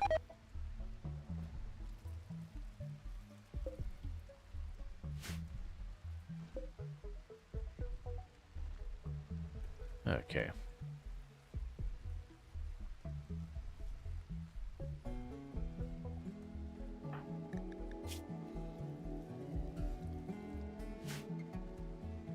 Alright, how are you doing on your intellectual? You're doing pretty well. That looks like it's a long research. So good chance that could be geothermal or microelectronics, would be my guess. Maybe xenogenetics? Because that's like I said, while it's random and you can't see what it is, you can kind of gauge by how fast it's moving. If it's moving really, really fast, you know it's a cheap one, so it's probably an earlier tech. But it's moving really slow, you can go, okay, what's the more expensive techs? It's not foolproof. Like, you can go and you'll start having guesses and you'll get it wrong. But it's at least something. Okay.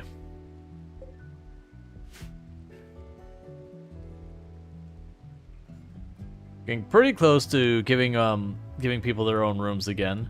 Because they're starting to smooth the floors out enough that they got just that spot of some floor to smooth up there. And then they're onto walls. And then we can just start moving these bags in.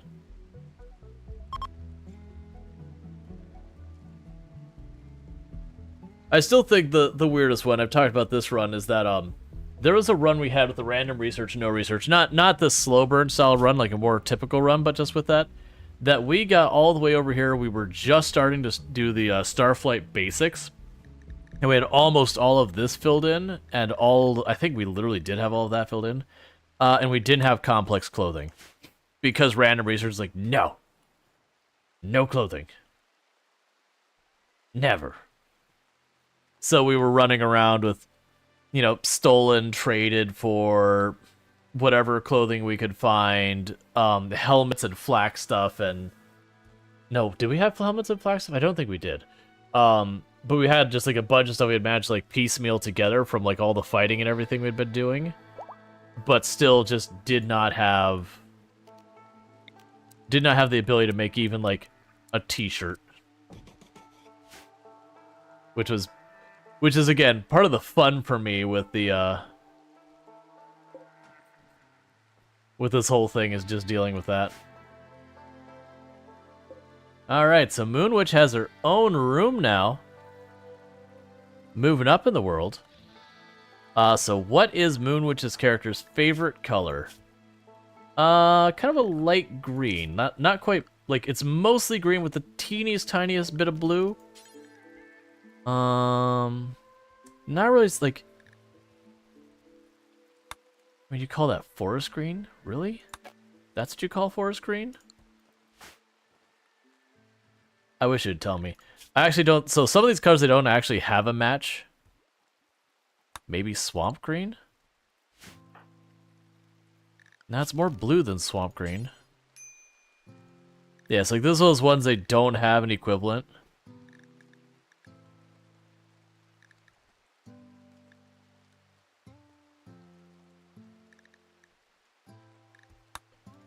There's just a bunch of them that are slightly... Because it's like a very, very light color. And unfortunately, the eyedropper doesn't work out or anything like that. I can't go to Moonwitch and check that. It's really a bummer. I know there's mods that fix that, but that's the one thing, is I do kind of wish it could be like favorite color of this character, like the bedroom, like their color, like whatever. Maybe this one? Pastel green? Pastel green. We'll do pastel green. That seems like it'll be close enough. For right now, I can get rid of that prison.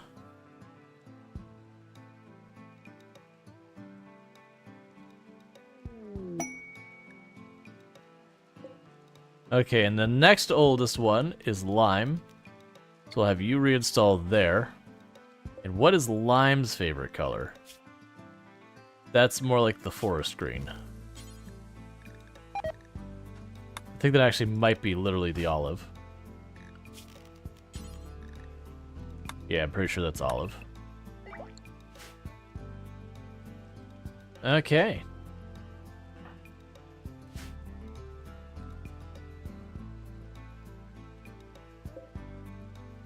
And next up will be Sentient Cookie. What's Sentient Cookie's favorite color? Kind of like almost not quite a maroon. It's like a slightly more pinkish red maroon. I know, so I'll be like, the name of that color is burgundy or whatever. Auburn.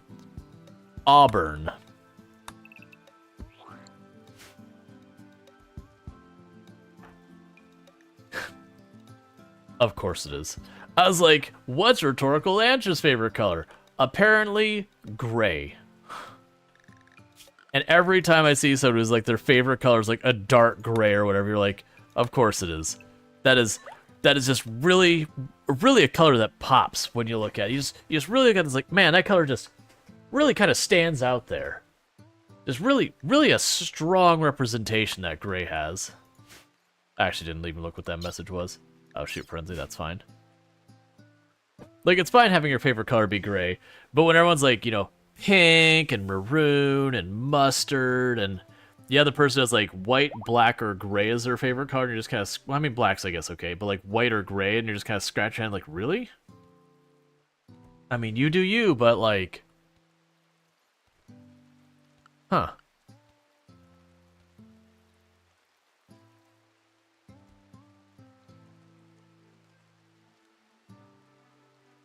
Yeah, so it should, yeah, I actually have plenty of dye. I believe dye is under basic. So I technically think even the kids can do it. Actually, you check. Art. Okay, so it is under art.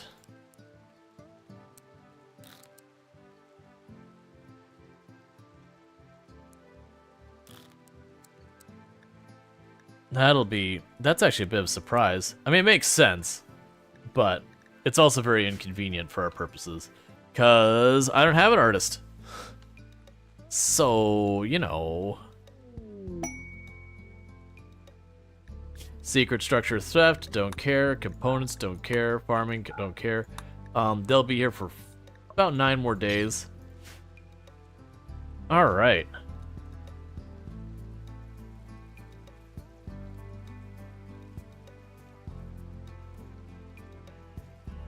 And they're getting close to finishing all of this.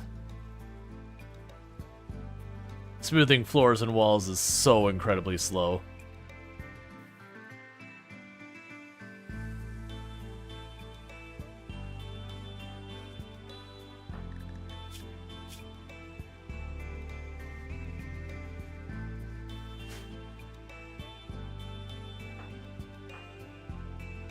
Okay, and how are you coming along? Still early. Rhetorical is also helping. And part of the reason that is we have Kanzaki right now is just absolutely just taking care of the elephants, which is just freed up Rhetorical to actually really contribute in the construction, which is something that hasn't been getting done. I'm trying really hard to avoid the temptation to just be like, smooth it all. Because that'll be nothing getting done for a very long time.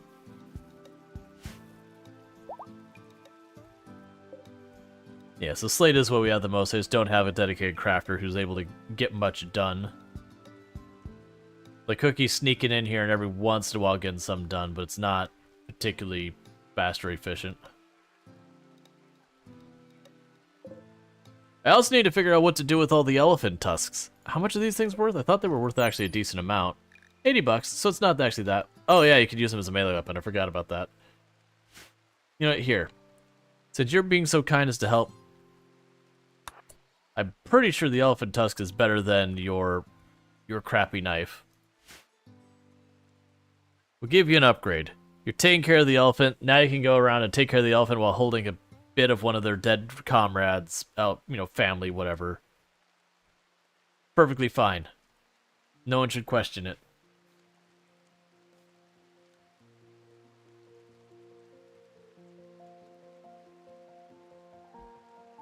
Yeah, so down to smoothing out the last bit of walls up there. Then I think we'll go and start smoothing out the hallways and all that. That'll get a bunch of that construction done. We do need to still keep mining this out. Like right now, Toll Ponder's gonna need... Here's one thing we can do. We end up needing more beds anyways, we'll just get them started. Because at Toll Ponzer we can move them up to a double bed. Get him into one of these rooms.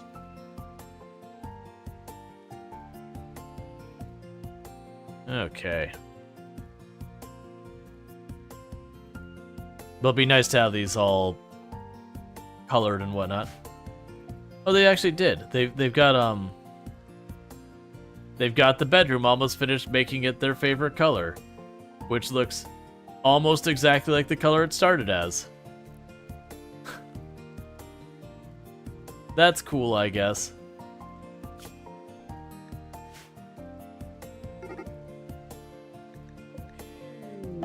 Oh, when did you get in there? Alright. We got an uppity cougar who needs to be removed.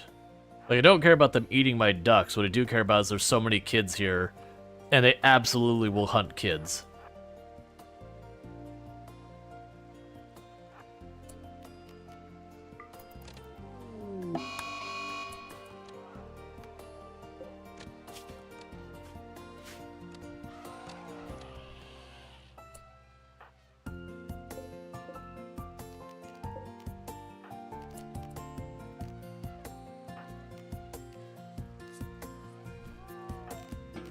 And sorted.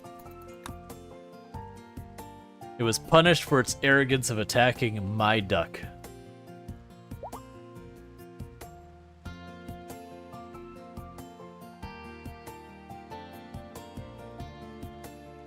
Honestly, with the all those elephants, if I set Rhetorical to hunt, like once we get like the crafting and mining all sorted, but I set them to hunt, That would honestly go really well, because it bring all of the elephants with them. So when they're not training, the elephants would just go along with them. They could attack whatever, and if the thing decides to fight back, they've got the entire army of elephants to intervene. And I could pretty much just send them after pretty much anything around there. And that would let Rhetorical actually train up their shooting skill much faster. So we're low on baby food. That's still set as a high priority? Yeah, it still says first priority, it's fine.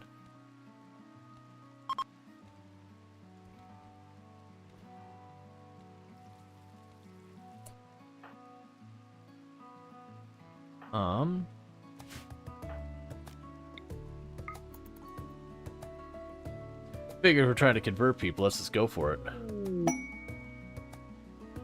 Alright, so we got Aurora. So first I gotta do a conversion on this kid.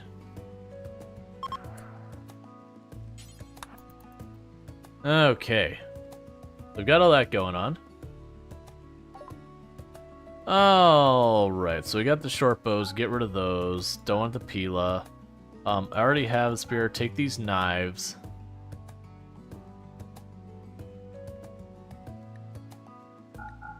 Go ahead and take the poor quality clothes. And you have nothing I want. Other than just simply money. So, you know. That's cool.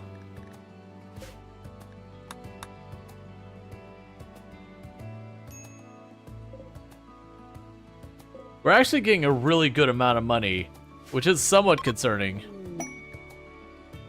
Oh, I didn't want those back.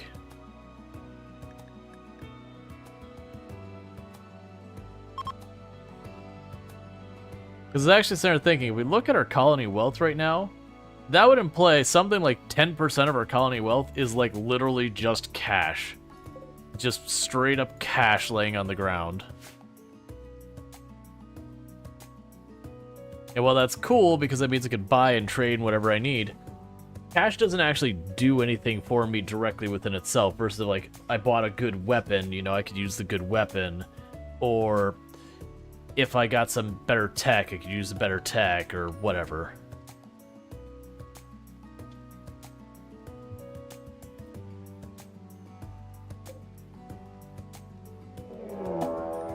Okay, Mad Rhinoceros. Ooh, man, you are in a bad place.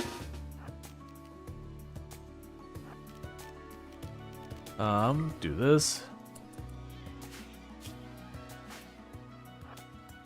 You get to the intercept point. Get that door closed. Oh, that is not what you want, man. You are going to doom us all. Please. Everyone keep retreating. I need you to get back here to the elephant line. And that is why I don't let my actual colonists go to that upper area. Is exactly what happened to man up there.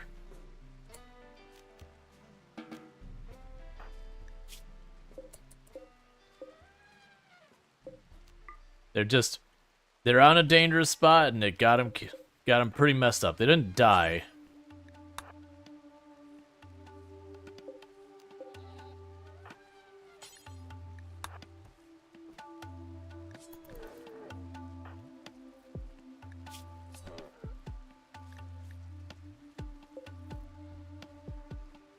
Okay. So getting down to the last couple of walls to smooth out. And I know I probably should just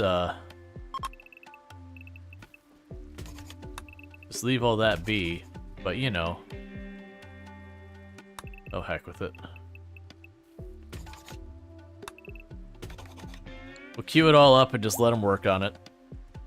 I know it means they won't be digging, but at least they'll be like, oh yeah, it's nice in here.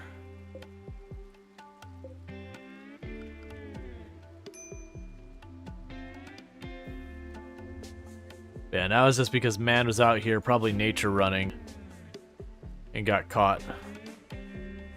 What are you doing down here?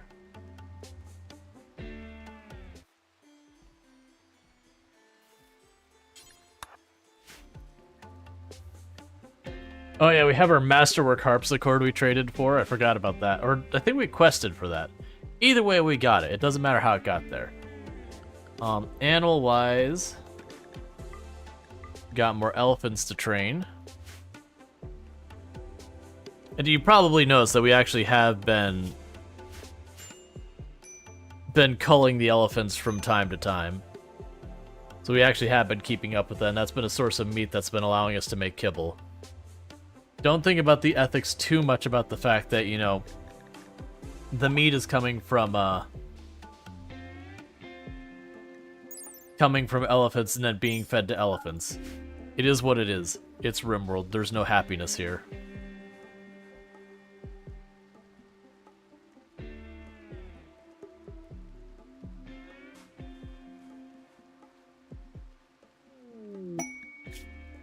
Volcanic winner for pay.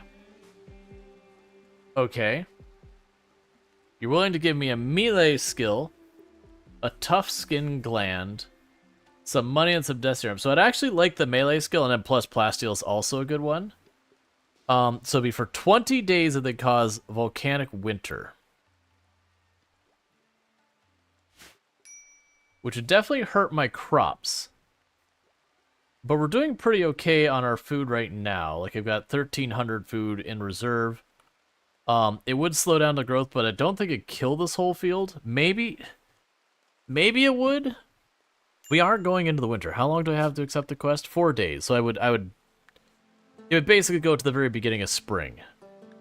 And that'd probably give me about melee 5 and a pawn. Oh, right.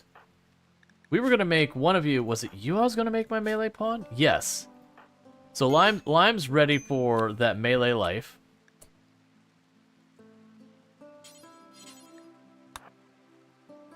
So go grab your spear. Okay. And so, like, right now the big problem is... For doing that, Lime has no melee skill to speak of because they never meleeed ever. So that actually worked out really well that we could just jumpstart them to about 5 melee. And the reason we want Limes to do this is just because of Nimble. Yeah, there you go. Alright, Lime's now our melee pawn. And that's just so if something happens with the elephants or whatever, I have a melee pawn.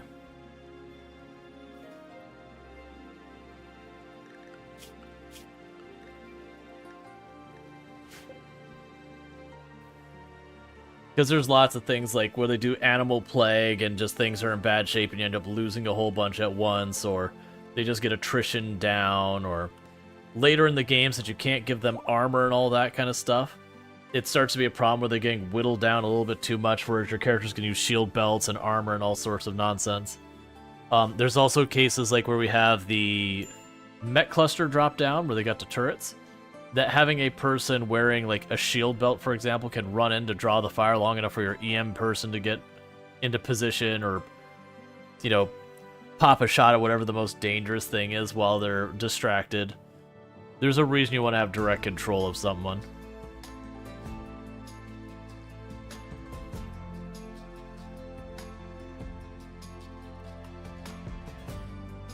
Okay, looks like we're making decent progress in getting these all flattened out. You're getting ready to have your kid. Nah, not quite. You got a little bit longer. Vites still has a season till they age up. You still have a little while till you age up. You still will have age up. So we're not gonna have anyone age up right away, right now, kind of thing. And the oldest of the kids is 16 years old. I don't know when that actually speeds up and slows down take effect. Because I know at 18 they're a full-blown adult and that things with regular time, but there's some cutoff as a kid. I don't know if it ends at 13 or at 18 or 15 or what. That they still have age 4 times as fast.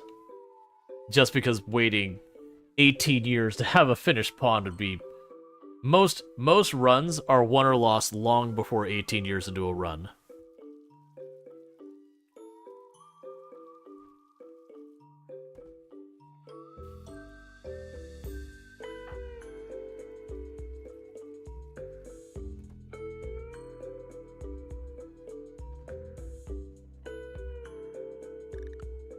Okay, Moon's actually getting to the point that they're growing enough that they're getting a little bit of time to cook themselves, which is impressive. Just barely. Protected some. Ooh, starting to get some of these rooms decorate a little bit.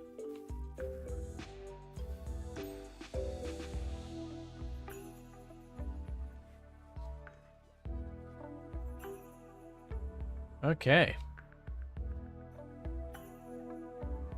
And someday we'll actually have sustainable electricity where we can turn lights on so it's not so dark in there, where we just have the whole place lit up by a handful of torches. Alright, so there's a good chance we end up losing a bunch of these crops during the winter. I'm okay with that. We got 1600 in storage. That's more enough to last us a season for our regular people. I don't think it'll kill all the plants in the area, so the elephants will probably just run around and eat whatever. If not, we do have some kibble to help them out.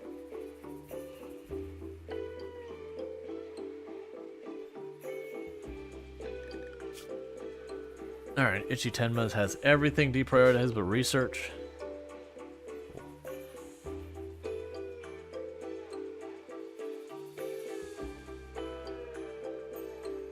But yeah, so base is starting to look a little bit better. It's still very dark in there. That's actually one of the reasons I started wanting to dye the floors.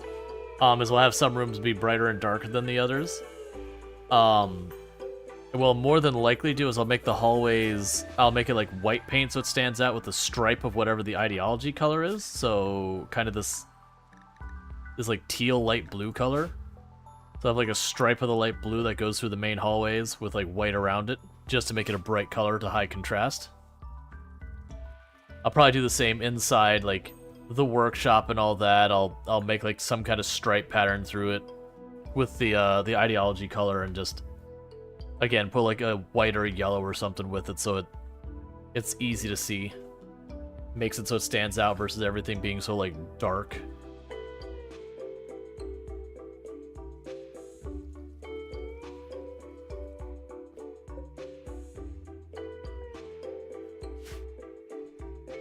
Okay.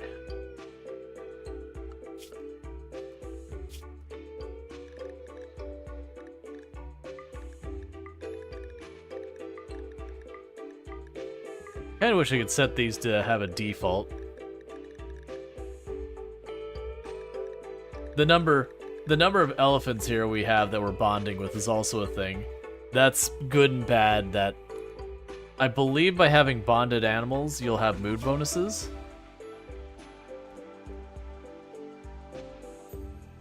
Yeah, so you have plus 15 permanently due to just how many bonded animals they have. But of course, when they die, they'll be pretty unhappy about it. And sooner or later, there'll be a fight where one of those bonded animals doesn't make it. Like, just raw number RNG. Sooner or later, one of them's gonna get hit by something and not withstand it.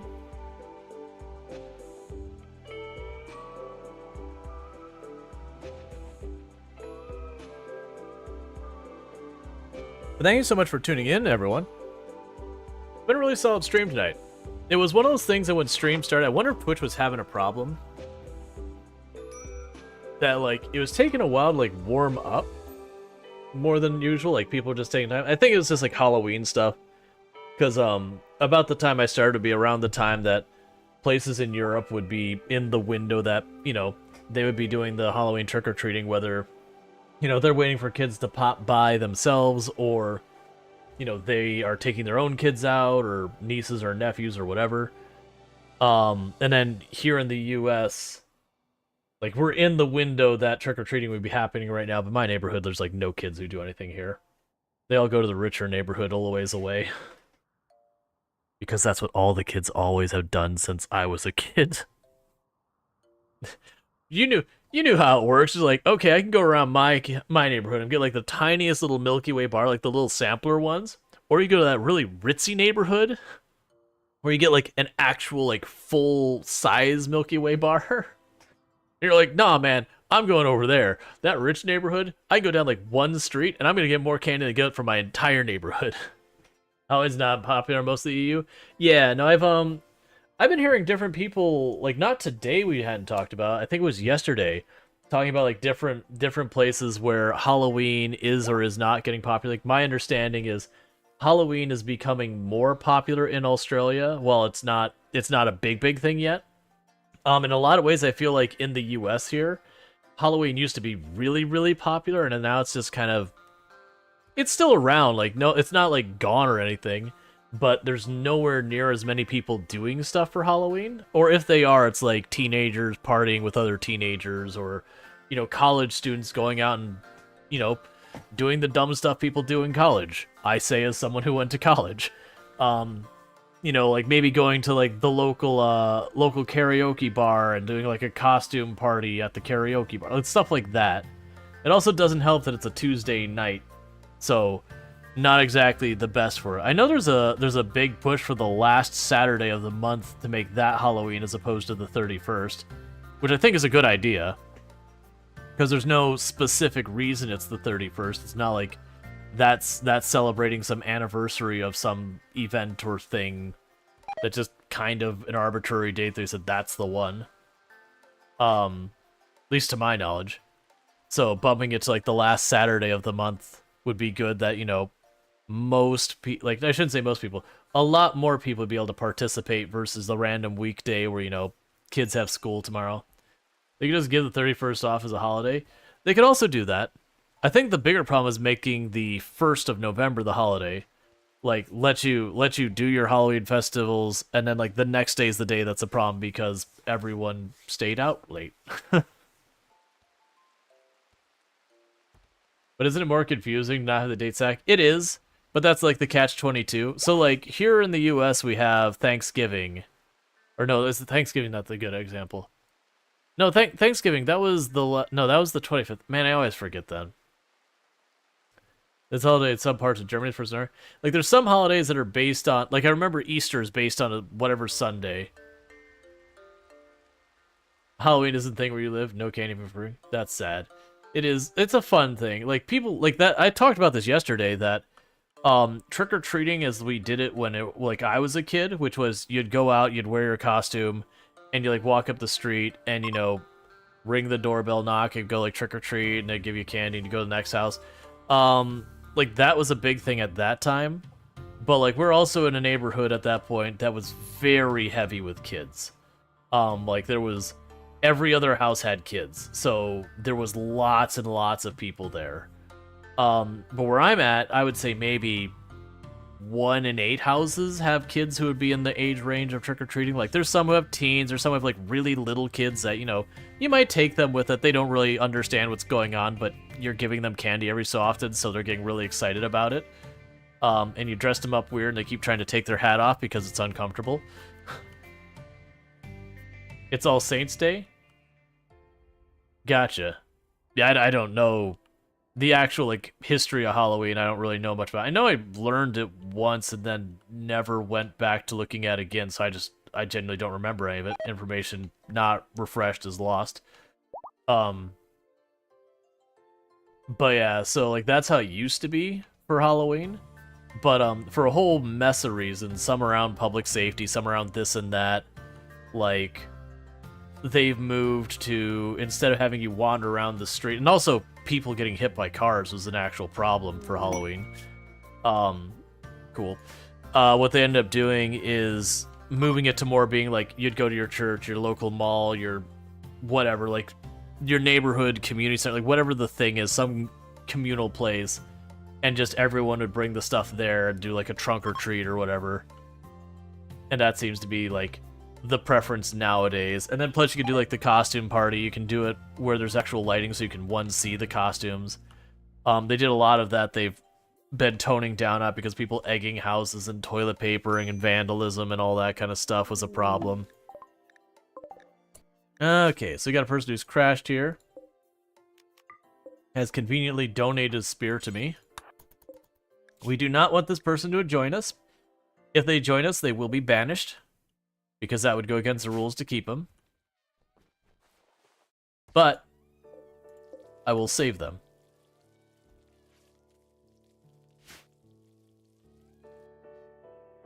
Oh yeah, we're gonna need a new prison room, aren't we? So I think what'll happen next is we'll make the next line of rooms, we'll go out like this. And then, you know, we'll have the bedrooms. What I think we'll do is we'll actually put like a prison cell or two on this side, because we really don't need many. Because we usually don't keep people in the prison long, we just patch them up. When they stand up, we get them out of here. Because I'm just doing it for the reputation, not for,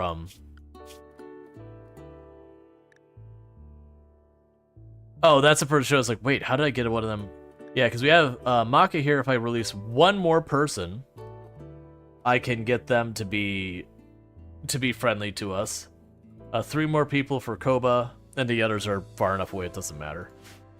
And then we could just trade with their caravans to try and keep them to be friends with us and slowly whittle down the map.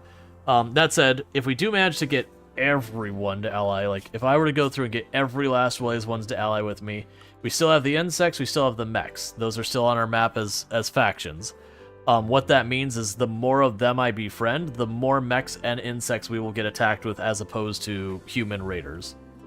We could technically get to the point we'd have almost no human raiders.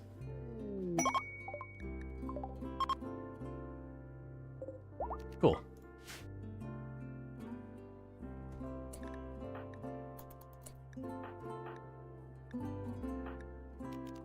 Oh, where is it?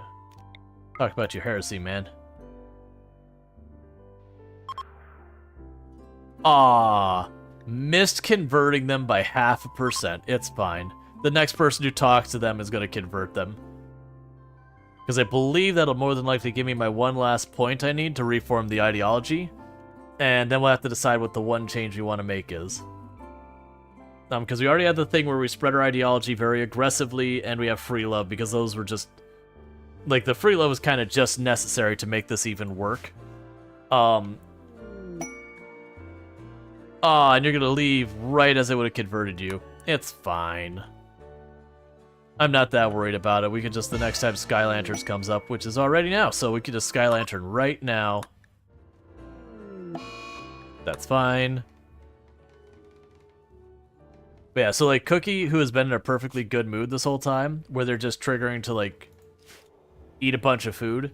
The same thing happens when you're violent, is if you have the aggressive trait, it'll just trigger for them to social fight just randomly. Alright, so we had a beautiful event, and we can reform our ideology. So reform. Okay. So we got choices here. We could potentially do the Tunneler, which means we could switch over to eating mushrooms, and that would let me just have a giant mushroom farm inside my place. Which does have a lot of benefits. So that's one possibility we have. So like, just looking at these ones don't impact much. So transhumanist, flesh purity. So transhumanist would be bad for us because we don't have research. Flesh purity would be bad for us because we don't have the research to deal with that. I'm not going to caravan at the Raider. Rancher is actually one of the hardest. Like, they have impact medium. To my opinion, is Rancher is one of the single most difficult memes to actually have a colony doing. Because the whole gist is they want to eat animals, they do not want to eat plants. And it becomes a very big hassle to maintain. Like, you can keep hunting constantly if the map supports it, but raising the animal, the inefficiency of taking plants to make into animal to make into food, it's real hard to have a decent-sized colony with that. We already have that.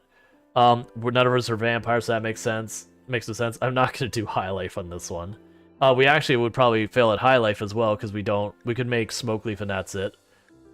Nature primacy would be a no. Human primacy would be bad, because we have bonded animals, so that'd be some, not going to do female or male supremacy. Pain as virtue can actually be an interesting one that could actually be strong. It makes your pawns more likely to get killed because of the scarring you give them, but then they just don't care about pain much. Animal personhood would be absolutely no. I have not done darkness hardly at all. But tree connection would be no, blind save would be no, cannibal would be no, news. So it'd be honestly Tunneler. Now the problem is when I take this, they're gonna start getting mad about eating regular vegetables until I get that set up. So the alternative is instead we do that, we go over here and we change something like this. So I'm not gonna do organ use or slavery or cannibalism. I have strict rules against that. Corpses, we can't be fun. We can't do anything about that. We could bump up the speed of research. Oh, you know what? There we go. Insect meat is loved. Done. Because we're going to have lots of infestations and they're going to get more and more frequent, we just basically made insects from a mood penalty to a mood perk. But what we'll probably do is I'll more than likely want to set up a couple rooms to be where I'm going to do the mushroom farms. So I could potentially put that like up here is one possibility. That actually could be exactly what we do. Is when we clear out this room, that becomes one mushroom farm. We make a second one up there, and then we can start making like some more mushroom farms, and then switch over to eating mushrooms. The big issue is that interim of when you switch to Tunneler and you don't have the mushroom farms that are eating all the regular plants. I'll be like, man, I ate a not mushroom plant. It made me sad. I am full of anger because I ate a broccoli. I didn't eat a mushy mush. It was like eating a little tree. It had more than one texture to it. Oh, you had that at the moment? Yeah. I'm trying to think of like what it would take for someone to actually be like only into mushrooms. It would have to be the texture. That they just really like a uniform texture. That's the only way I could see someone being like, no, mushrooms are where it's at. Like, I mean, not being like being picky to the point they want to eat nothing but mushrooms. Not that they like mushrooms. Liking mushrooms totally fine. But the point that they're picky to the point is like, if it's not mushroom, I'm out.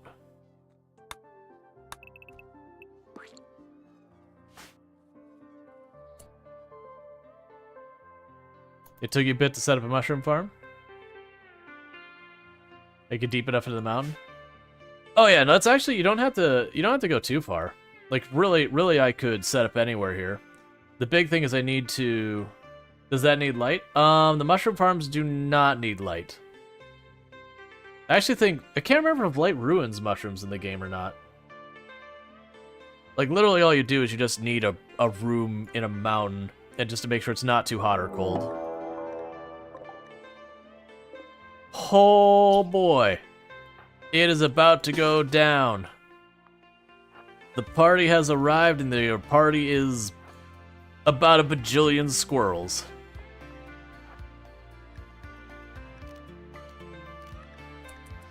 So, in this corner, we have 36 squirrels. In this corner, we have 24 elephants. My money's on the elephants. Yeah, you can't farm. That's what I thought. You had to be dark.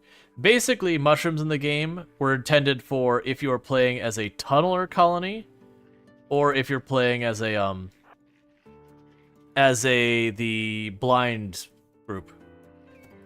I already painted that room. You're right. I did paint that room. That's how boring that color is. I mean, what? Thank you for the reminder. I did actually already do that. Where are the elephants? Oh my god, rhetorical. Don't do this to me. Luckily, they're getting caught up in each other, so it's slowing them down. Why are you moving so... Oh, you're super pregnant. That's reasonable. Rhetorical. Buddy, I need you here now. I need the army of elephants. Why are the army of elephants... What are you doing? Why are you delayed?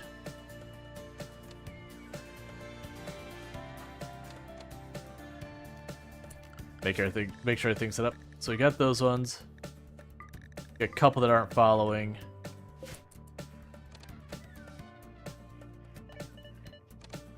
Get in there, elephants. Do it now. Ah, good. No, elephants, go. How do elephants taste? I don't know.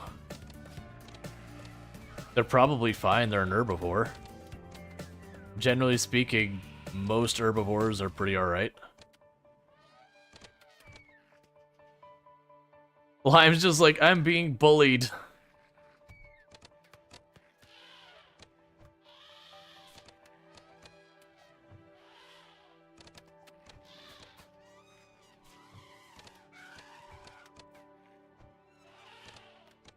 Well, at least people are getting some shooting practice.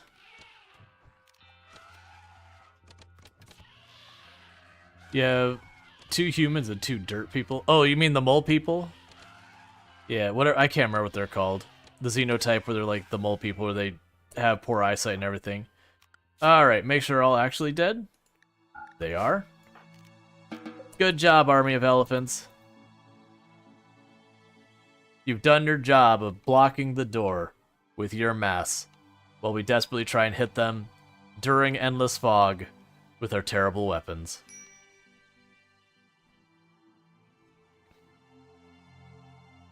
I honestly think we're not going to be replacing those traps anymore. Got 1 trap there. I think that's the last trap. And the reason I'm saying that is I just don't have the materials to keep them going anymore.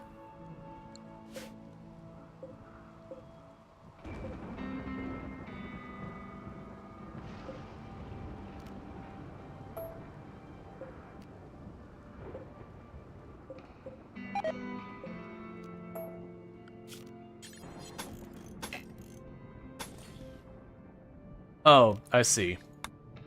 It's complaining because it's on water. That could actually just stay there. I just don't have the materials coming in to keep the traps going. And so it'd be more beneficial for me to narrow the lane so they can't run past all this fast. I have to go, like, do the slow shuffle one at a time to, like, feed through.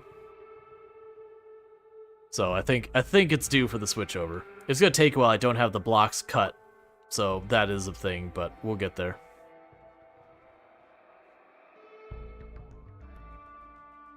And I know I have other blocks, but looking at what we got down here, it's almost all slate. It's just slate and granite is what's down here. There's like a couple trace pieces of marble, but it's slate and granite down there.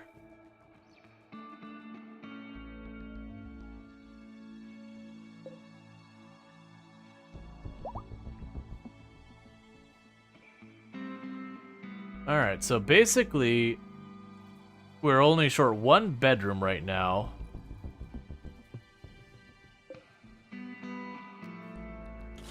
Go ahead and uninstall that. Actually, we'll just reinstall that bed and just put it over here. Make it into a medical bed. Alright.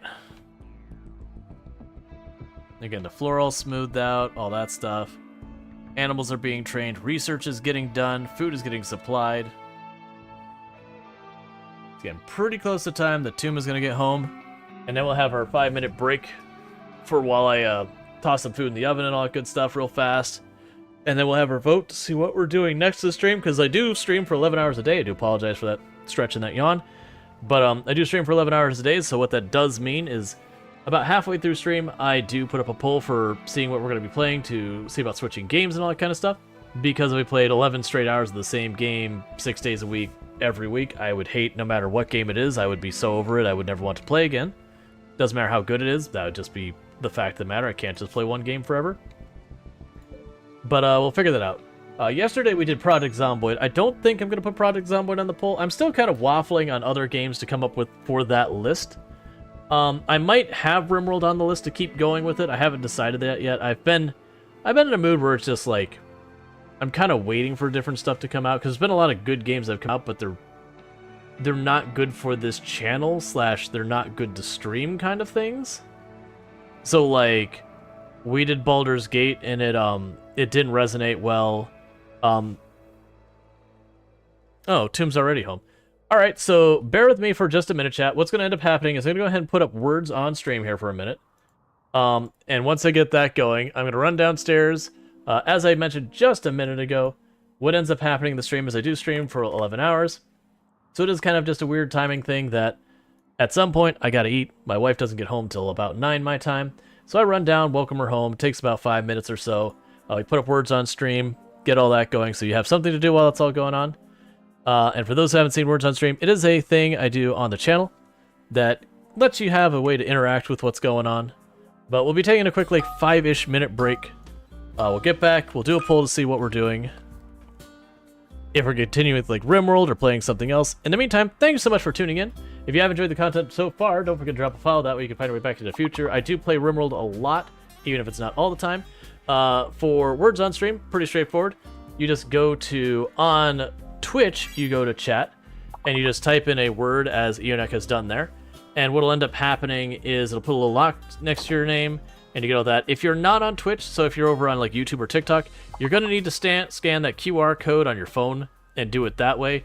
I wish I could make it work with all the different platforms. I can't. Unfortunately, it's just not how this works. It would be nice if they could do that at some point, but it's not there yet. In the meantime, I'm going to run downstairs, throw some food in the oven, welcome my wife home, and I will be back in a couple of minutes. So I will see you in all a few.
Okay, and I am back. For those new to the channel, usually what we'll do with this is we will go till we get a game over. But, oh, I didn't grab a drink. It's fine. But we'll go until we get a game over, and then we will just get into the next game. It's just that way because it's really unsatisfying to start words on stream and then just, you know, immediately bail out. But still. It's just a thing to give me a couple minute break in the middle of the stream since I do go for 11 hours. Figure out my food. It actually wasn't Tomb getting home that I heard. I'm pretty sure for some reason a video on her computer started auto-playing, and I was hearing it on her headset. But it's like, you know, you heard what sounded like a voice. But it's kind of those things you're like, doh. But anyway, I got my dinner in the oven, and she'll be back in time to probably pull it out. Spoopy Tomb pranks. Oh no, it's... She likes to watch a lot of videos, and she's one of these people who keeps up like 1,000 tabs kind of thing. And some of those tabs will auto-refresh for various reasons, and when they do, they'll auto-play their videos. And it's a thing. She gets annoyed by it when she's at her computer and it happens. So bear with me, I'm gonna grab my drink because I forgot it, and I'll be right back.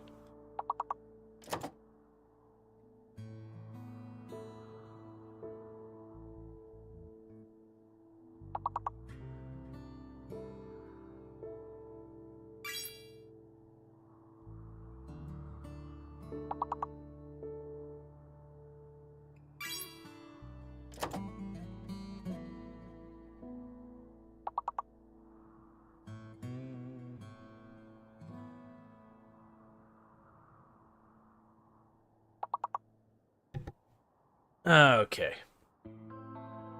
Yeah, that's all good stuff. Your wife does what I do. Looks at my 200 Chrome tabs. Genuinely, I can't focus when I have that many. Like, in a pinch, if I'm trying to research something and I need a bunch of tabs, that's one thing. But, like, once you start getting over, like, 10 tabs, I just can't even. It's like, no, some of these have to go. I just can't. It's totally fine if people can do that, like, absolutely. Whatever works for you, do your working methodology. But for me personally, my own use cases. Once you get past, like, a handful of tabs, it's like, no. Too many things. You have the organized TM? Yeah, the, what is it, organized chaos? By RAM usage? Oh man, I haven't looked at Chrome in forever. Like, people know I used to do a lot of dev, including web dev. And I definitely remember, like, working on our applications on our servers and all that. And just some of the websites we'd make, we'd test them on the various browsers. So I'd have to, you know, test it on Firefox, test it at what at the time was Internet Explorer until later on it became Edge. You know, test it on Safari, test it on Chrome. And man, you could open Chrome, not even go to anything, just have it like default on whatever page, like just like the Google front page or whatever. Walk away and come back and you'd be at like 6 gigs of RAM used in a couple of hours. You'd be like, what? You're looking at a static image sitting above a box with some text. There's nothing here. Why are you using 6 gigs? What are you caching? I don't understand.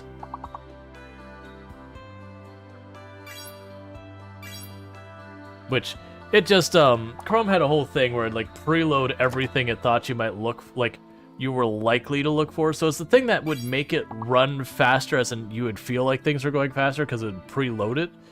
But then you'd end up with caching issues that you had to go out of your way to tell Chrome, it's like, no, don't cache this. I need you to not cache this asset. It changes depending on what's happening. It looks like you should be able to cache it, but no, please don't.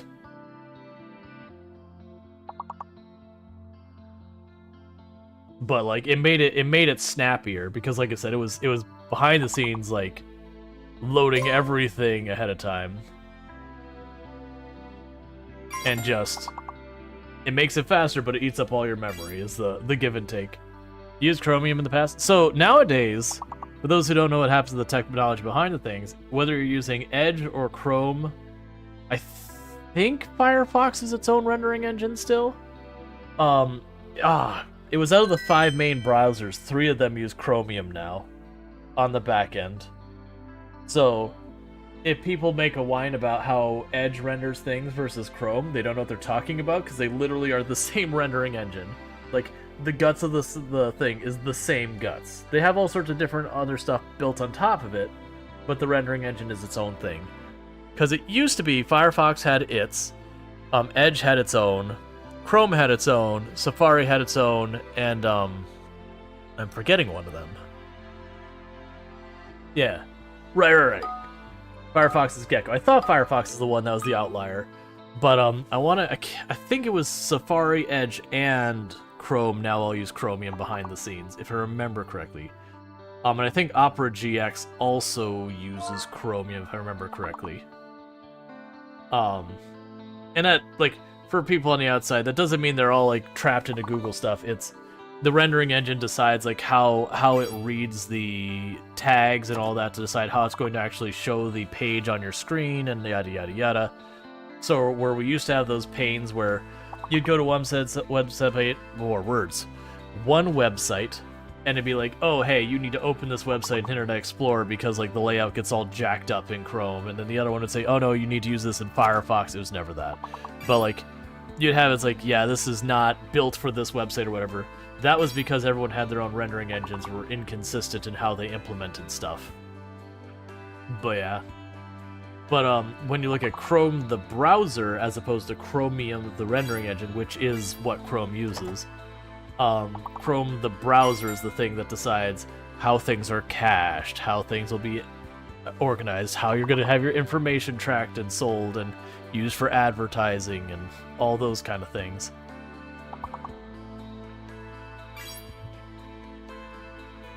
So it'd be like for a car comparison, Chromium could be the engine, but like Chrome would be the entire car with the engine in it.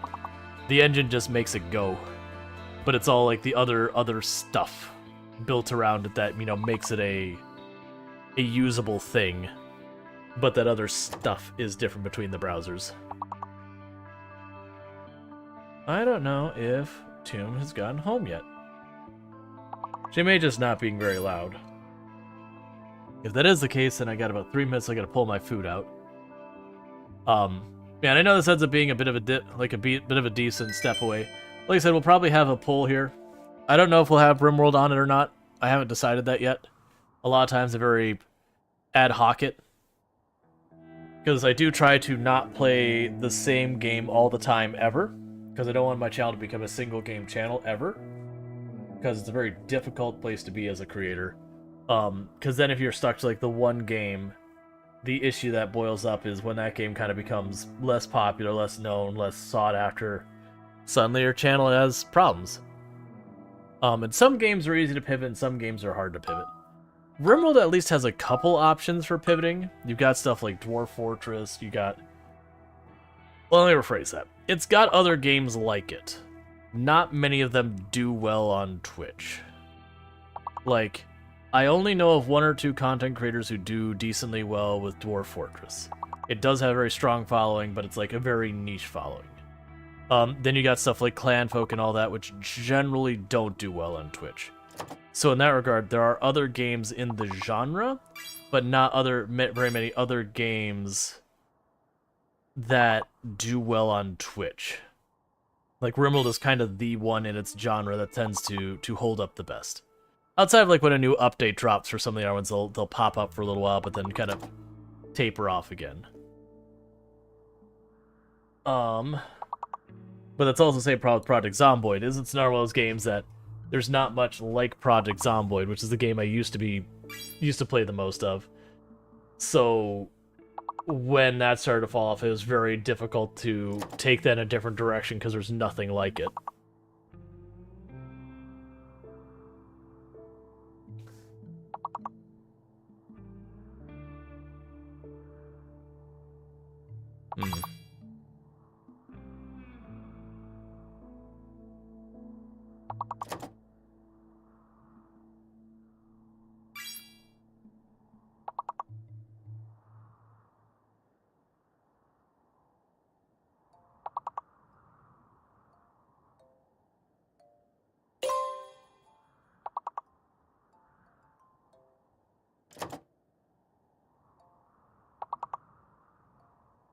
Well, that's no good.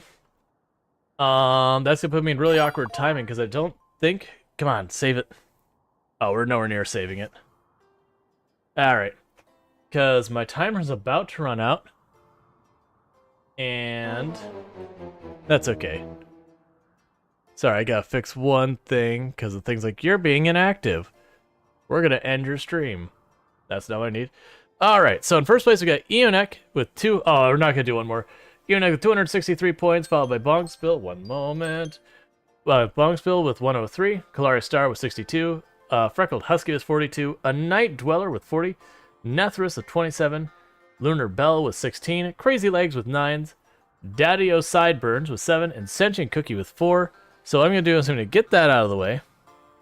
So bear with me for the moment there. We're going to go ahead and get our poll going, because I think 2 might be home. Because, like I said before, it was a false alarm. The raid is not what the command I'm looking for. But I'm going to go ahead and get a poll going for what we're going to do next. Because while that poll is going to go on, I'm going to run down, pull my dinner out of the oven if she's not here. And if so, I'm going to welcome her home and then run right back up. So I do apologize for this going long. It's just weird timing. What are we doing now? I will put RimWorld on the list to play more of that if people want to see that, if we have the vote for that. We'll put the regular, like, simulation games that we usually put on the list because they're kind of easy ones to consider. Simulator 22, I'll put SnowRunner on there because I haven't done that in a while. So really heavy on the simulation for the other stuff, and I need one more game idea to potentially put on the list. Let me see if I can't get chat showing again, because right now it's tucked behind our windows, so I can't see it. Don't tell Dwarf Fortress? I don't own Dwarf Fortress. I can't play what I don't own. I refunded it. Just to be clear. That's one of only a handful of games they've ever refunded. Yeah, and I won't buy it again. So you did own it? Very briefly. I played less than an hour and I went, I'm not interested. Like, the UI was very, very obtuse. And I'm like, yeah, this is not, like, because it was like 35 bucks or so. I was like, that is not a $35 game. Sorry. I need one more for the list. Like American Truck Simulator, RimWorld, Farming Simulator 22, SnowRunner. Well,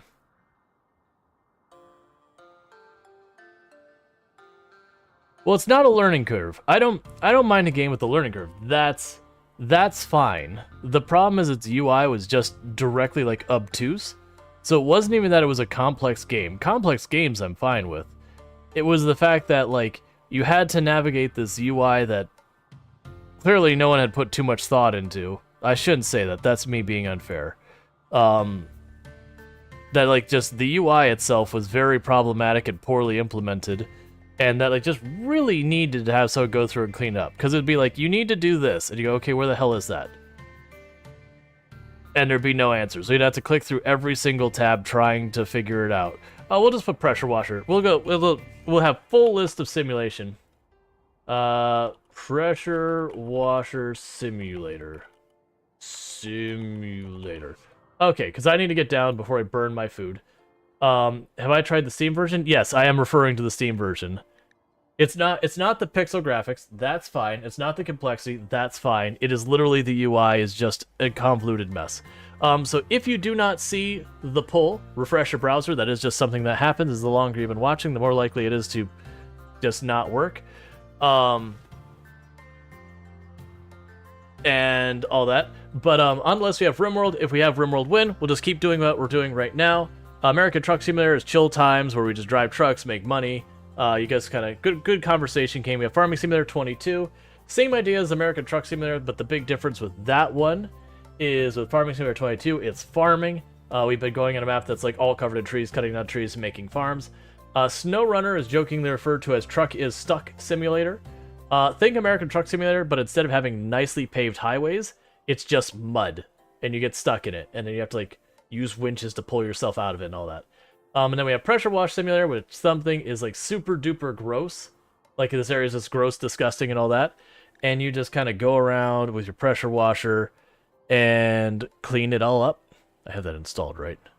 If not, it can be very fast. Pretty sure I have it installed. Why am I not... Oh, did I type in the wrong name for it? I always get it wrong. Where are you, Pressure Wash Simulator? Like, I played on stream a bunch of times.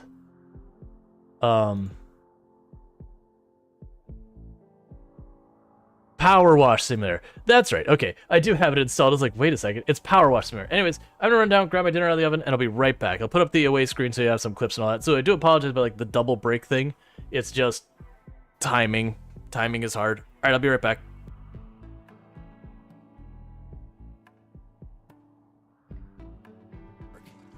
I guess I don't have a laceration? I am so confused. Unless I caused a laceration to the wool.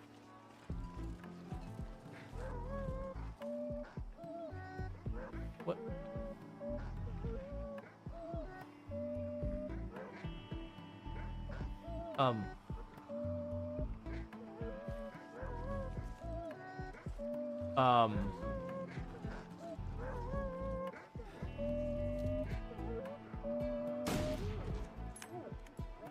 Thank you for being quiet, Demon Dog. You're really messing with my mindset.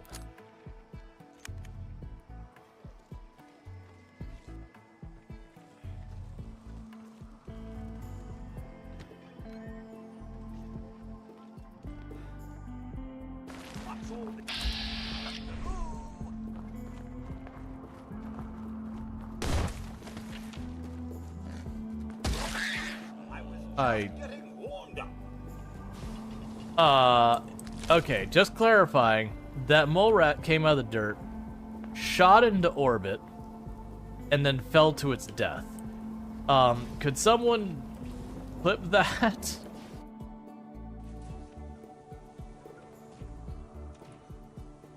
You see nothing.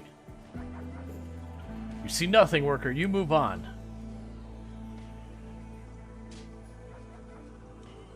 You killed 5 of my guards. No, get out of here, guard. There's nothing to see here.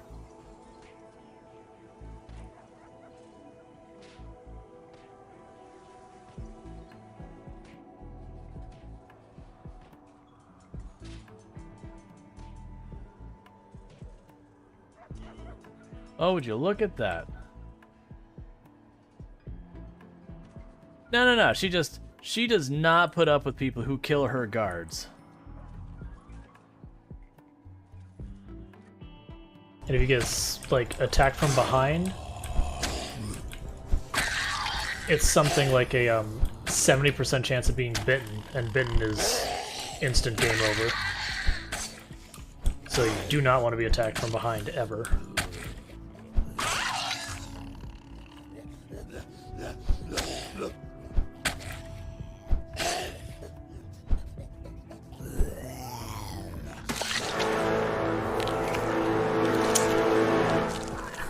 I technically got overwhelmed because it counted as a side hit. Zombies are always dangerous. That... Yeah, I heard the one behind me and I was trying to, like, get around her so I could stab her from behind. But because of my positioning, it considered her, like, next to me. Like, I misplayed that. And now I did.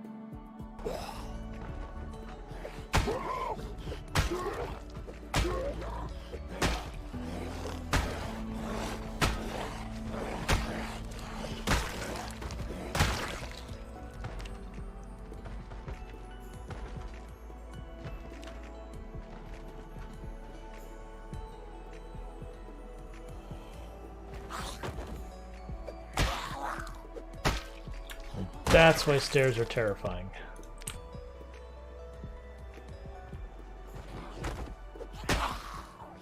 Okay, Pressure Wash Simulator, was the one that won. That's lovely. Instant takedown because I can drop on the stairs. Really old clips. That was a very unsatisfying way to die. Whereas still using push to talk, we still had all that going on. All right, so with all that said, for those who are like, hey, I really just want to see, RimWorld, why are you switching games? Like, why are you doing this? I do play multiple games on the channel at every given night. RimWorld will be back. More than likely, we will be starting with it tomorrow as well. So, don't worry, it's not going away. It's just not going to be any more for right now. That's because I do stream for 11 hours, and if I played just one game all day, I'd eventually hate that game. So I mix it up. Because there's not a single game in existence that I could put in thousands of hours and still be interested in. That's not true.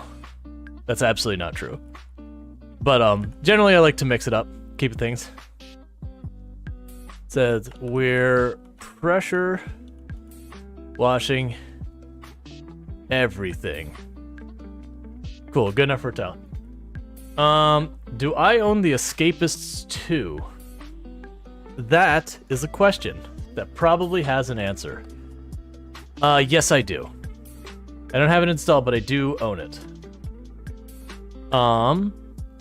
Let's see, the question is... So, question about Project Zomboid. Can you do a Bloodline-style game where you continue with a different character, but in the same game world? Yeah, you can. The two ways you can play Project Zomboid is one, when you die, you hit new game, like completely new world. The other way you can play is you take a new character in the same world. You'll still like randomly spawn and like, well, you'll still randomly spawn within the area you choose. So you say like, Muldrow, and you'll spawn like another character in a random house in Muldrow or whatever. But you can go back, find your former self, kill your former self, take your stuff back, and all the rest of your stuff should still be in the world. So you can play it effectively as a roguelite or a roguelike, depending on how you want to play. So let me go ahead and get this fixed real fast. Power Wash Simulator. So I do apologize for the people on the other platforms, because what's going to end up happening is as I bring up this game, I'm going to be ending the stream on the other platforms, so TikTok and YouTube, because I need to switch categories, and I have to end the stream to do that. So, goodbye TikTok, I'll be back in a moment. Because it's super annoying that I have to do this. Alright, and I haven't played this in forever. So, Power Wash Simulator. Power Wash Simulator. Alright, so that one's